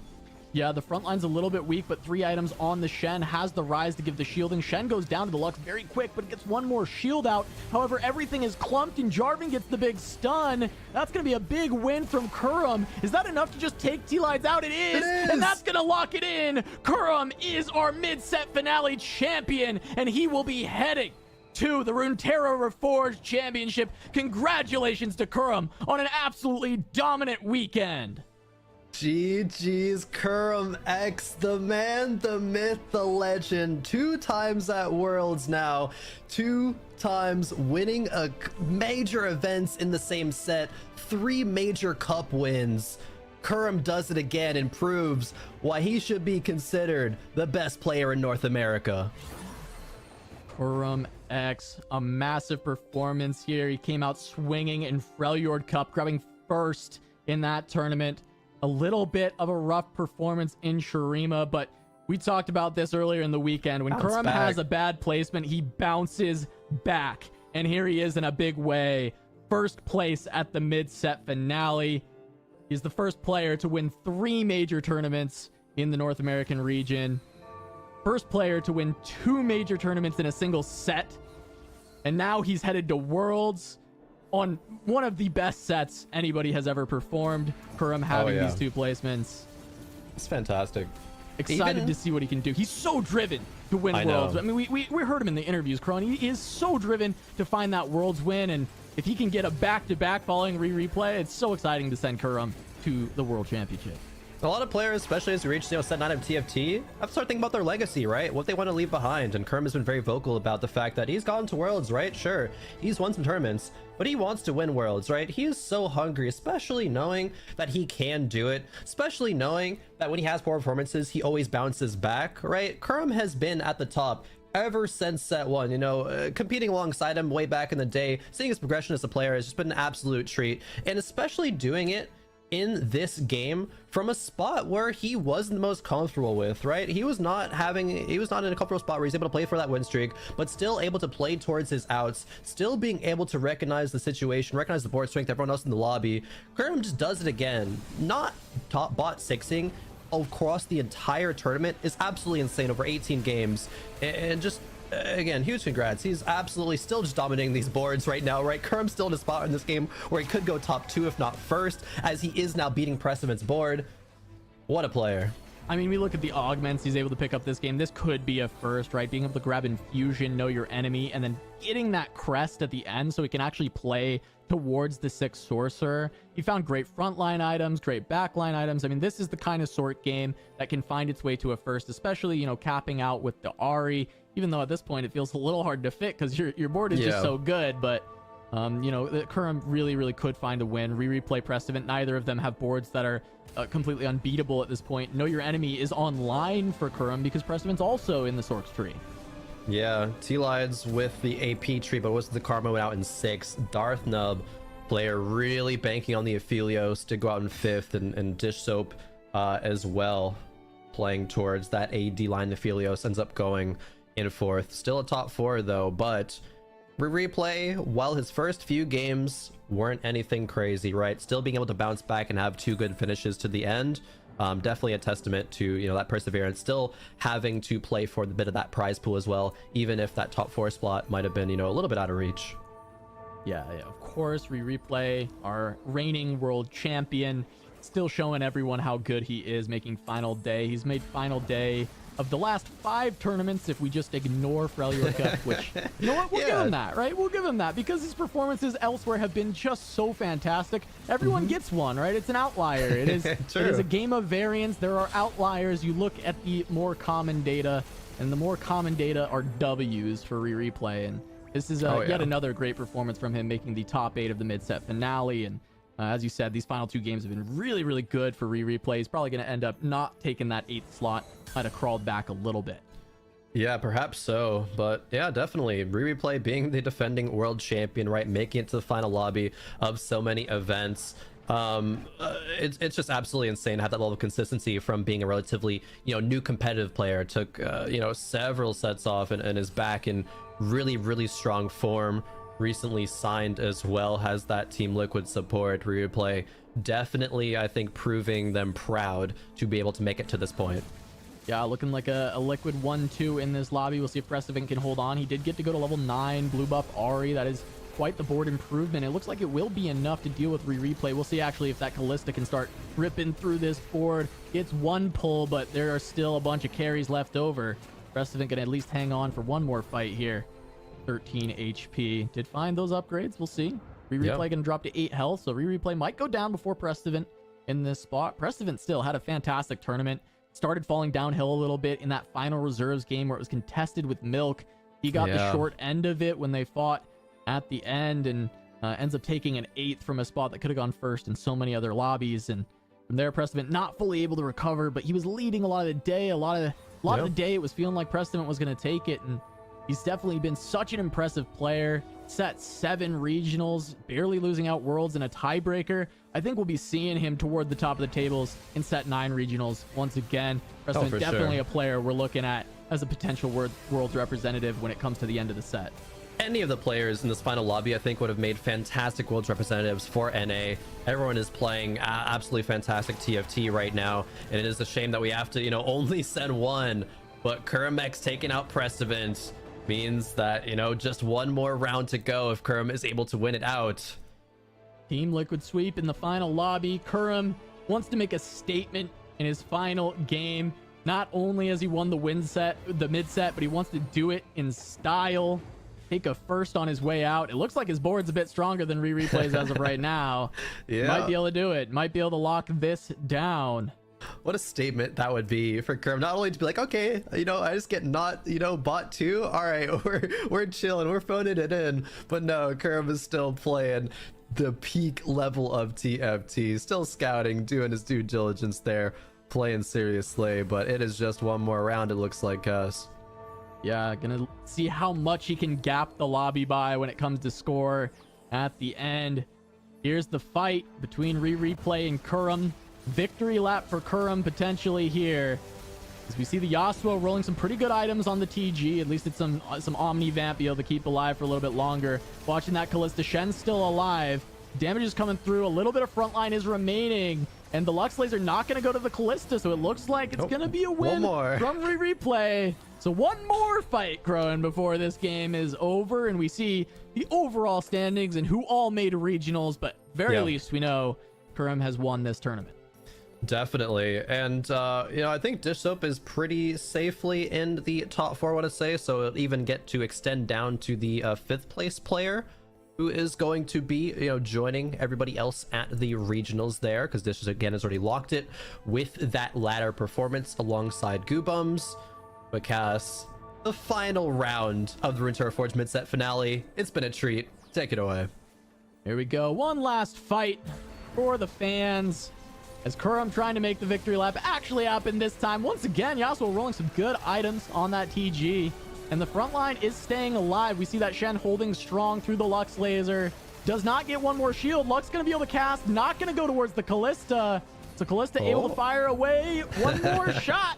The spears get pulled. Re-Replay going to close it out on a first place over Kurum, but still, Kurum with a statement in the final game. Needed a 6th. He said, I'll take a 2nd. He's going to end up with a massive point lead over everyone else as he takes the victory here in the mid-set finale. Major congratulations to Kurum X, one of those players that everybody has been rooting for ever since he broke out onto the tournament scene. And to see him be able to go back to the World Championships is so exciting. And this final game, not just for him, but for every single player, bringing everything to the table. We had a lot on the line here, Crow, and it wasn't just that spot, of course, but we also get a chance to send some players to the NA Regional Finals as well. NA Regional Finals, the money as well, $25,000. I mean, players looking to play TFT, right? It's these tournament winnings that are able to allow you to do it full time. I think that's a big reason why we've seen so many players, you know, try to commit, and that's what makes the NA talent pool grow so deep, right? When players have that time to dedicate to competing, really elevating each other, pushing each other forward. It's oftentimes where we see, you know, players being the old guard of games get kind of, you know, rotated out. Maybe they don't have much of a push of a drive, but Kurum definitely saying that no, I always have as much of a push and a drive as I have, you know, been always trying to do. So huge congrats there. But yeah, it's huge for everybody. Sit on that a moment. The fact that NATFT really has come this far. It's not just the prize pool to help fund that, but it's also everybody working together. You can even see, just like, though there were study groups that were intercompeting, there was also just a lot of camaraderie across the board with people trying to lift each other up to actually just have these fantastic competitions. Casanova, I feel like it's just been a treat day after day to see how elevated it really has gotten, even just not from this event, but to also the events in the past, like, 6 months. I mean, I think this tournament is some of the best TFT I've ever watched. It was one of the closest tournaments we ever had until, I mean, this final day, and it was close until game 5, right? Kurum only pulled away at that point. It was just a few points difference until game 5, where some of the people closest to him took bot 4s and he was able to top 4, and that's the only reason it was that big of a gap for Kurum.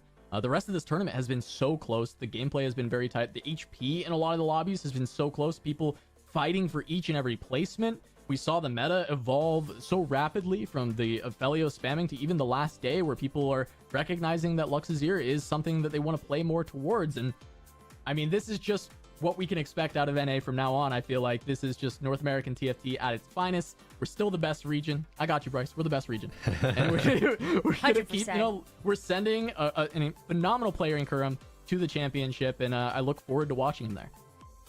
We're sending him to the World Championships, and we are sending 4 more players to the NA Regional Finals as we take a look at our final overall standings for this final day of the mid-set finale. And Kurum X absolutely cleared the competition today, but outside of Dish Soap, who had already secured a spot at NA Regionals based on the ladder snapshot, major congratulations as well to Darth Nub, Prestivan, and T-Lights for also getting a chance to make it there. That is so exciting to be able to see all of them compete at that wonderful event.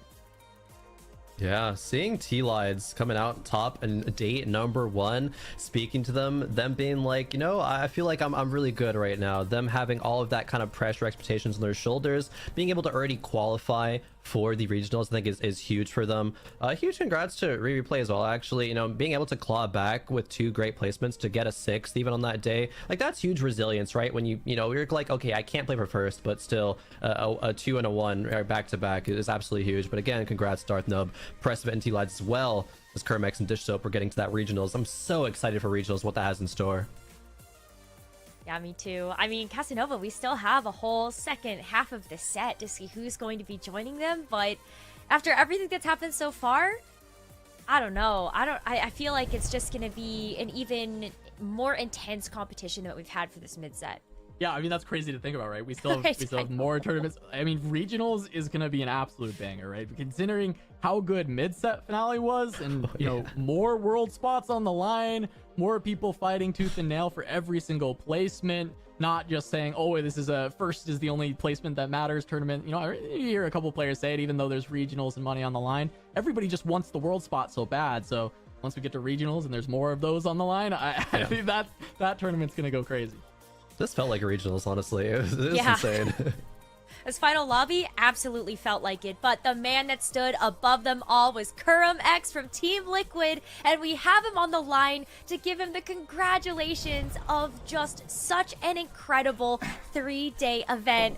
Kurum, what does this mean to you to be going to the championships again?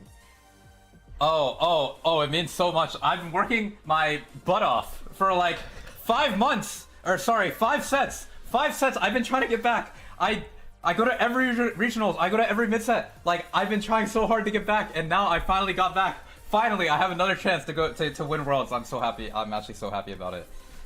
Like, and Kurum, I mean, you have such a storied career, right? Like, you start in set 1, you've been competing at the top level ever since. You've now won 3 different tournaments. I think you're the only person who's got 3 wins.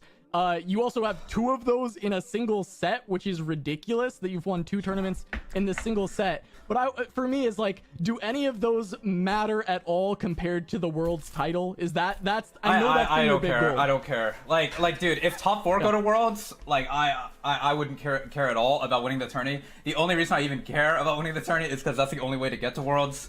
So, like, for me, like, like for regionals, like, say I was calling, like, I don't care about anything except winning worlds. That's all I care about. Like prize money, diff, like, who cares, man? Like, I just want to bring home the title. That's all. Yeah. With that in mind, the final game must have been a lot on your shoulders, right? Knowing you at least needed to secure a 6th place in order to, qualify for that world slot. What was your mental like? Were you trying to approach it as just like, all right, I'm gonna play my game like I've been playing the entirety, or like how was your mental going into that final game? Okay, my mental, I mean, into the final game? Yeah, final game. Okay, I was getting Summit flashbacks. Where all I had to do, where all me and Solus had to do was not go dead last 7-8, and then we somehow, against all the odds, went dead last 7-8. I was getting Summit flashbacks, so like, I want to say I was shaken. Like, I was shaken. But nah, like, I just played my game. I chose an uncontested line, because I knew, like, on Aaron Mount, people would just be forcing, like, Ginsu DB, and, like, I'm not trying to play the Ginsu lottery when I just need a freaking top 6, so... Yeah, yeah. Did you realize that you had not placed below a 6 the entire tournament going into that? You, like, just playing your game as standard, you were kind of, I mean, gapping the lobby in the sense that you just, even when you bought forward, it was like not bad. It was like 5th or 6th. Like you were constantly playing so well. Like what was the difference on this patch that was so good? Because your stage 2 was just miles above everyone else. Oh, I'm pretty sure, like, people just... Okay, this tournament is so free because everyone is terrible. It is basically... Okay, you think, like, small little B patches can't really change the meta that much, right? No, you're wrong. Like, the B patches change the meta so much. We only had 3 days on the new B patch. Everyone sucks. And I'm pretty sure I'm just, like, the best, like, AP player, like, right now. Because like I rarely see like anyone play this line, and when they do play this line, they make infinite mistakes. And I do make mistakes sometimes still, like with these AP comps, but I think like generally I can like play consistently towards the top 4, and then like try to convert when I'm actually high rolling my butt off to a first place, you know. So. Do you think it was that the fact that everyone, you know, quote unquote sucks on this patch, or does it kind of lean towards your typical play style? Because it's been many sets now where you have played this kind of fast tempo oriented style of play, preserving HP in the early game. Is this a meta after the patch that just aligned with your views of TFT, or why specifically were you so successful here on this patch in this tournament?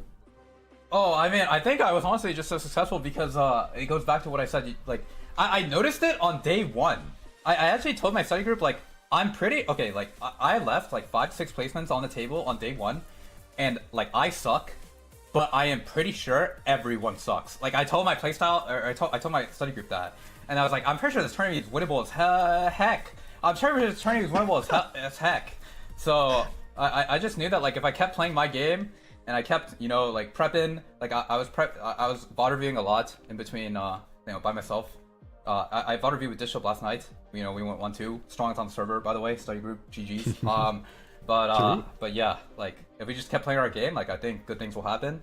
You know, sometimes you high roll, sometimes you low roll. I think I mitigated my low rolls really well today. I top 5 with Lux 1.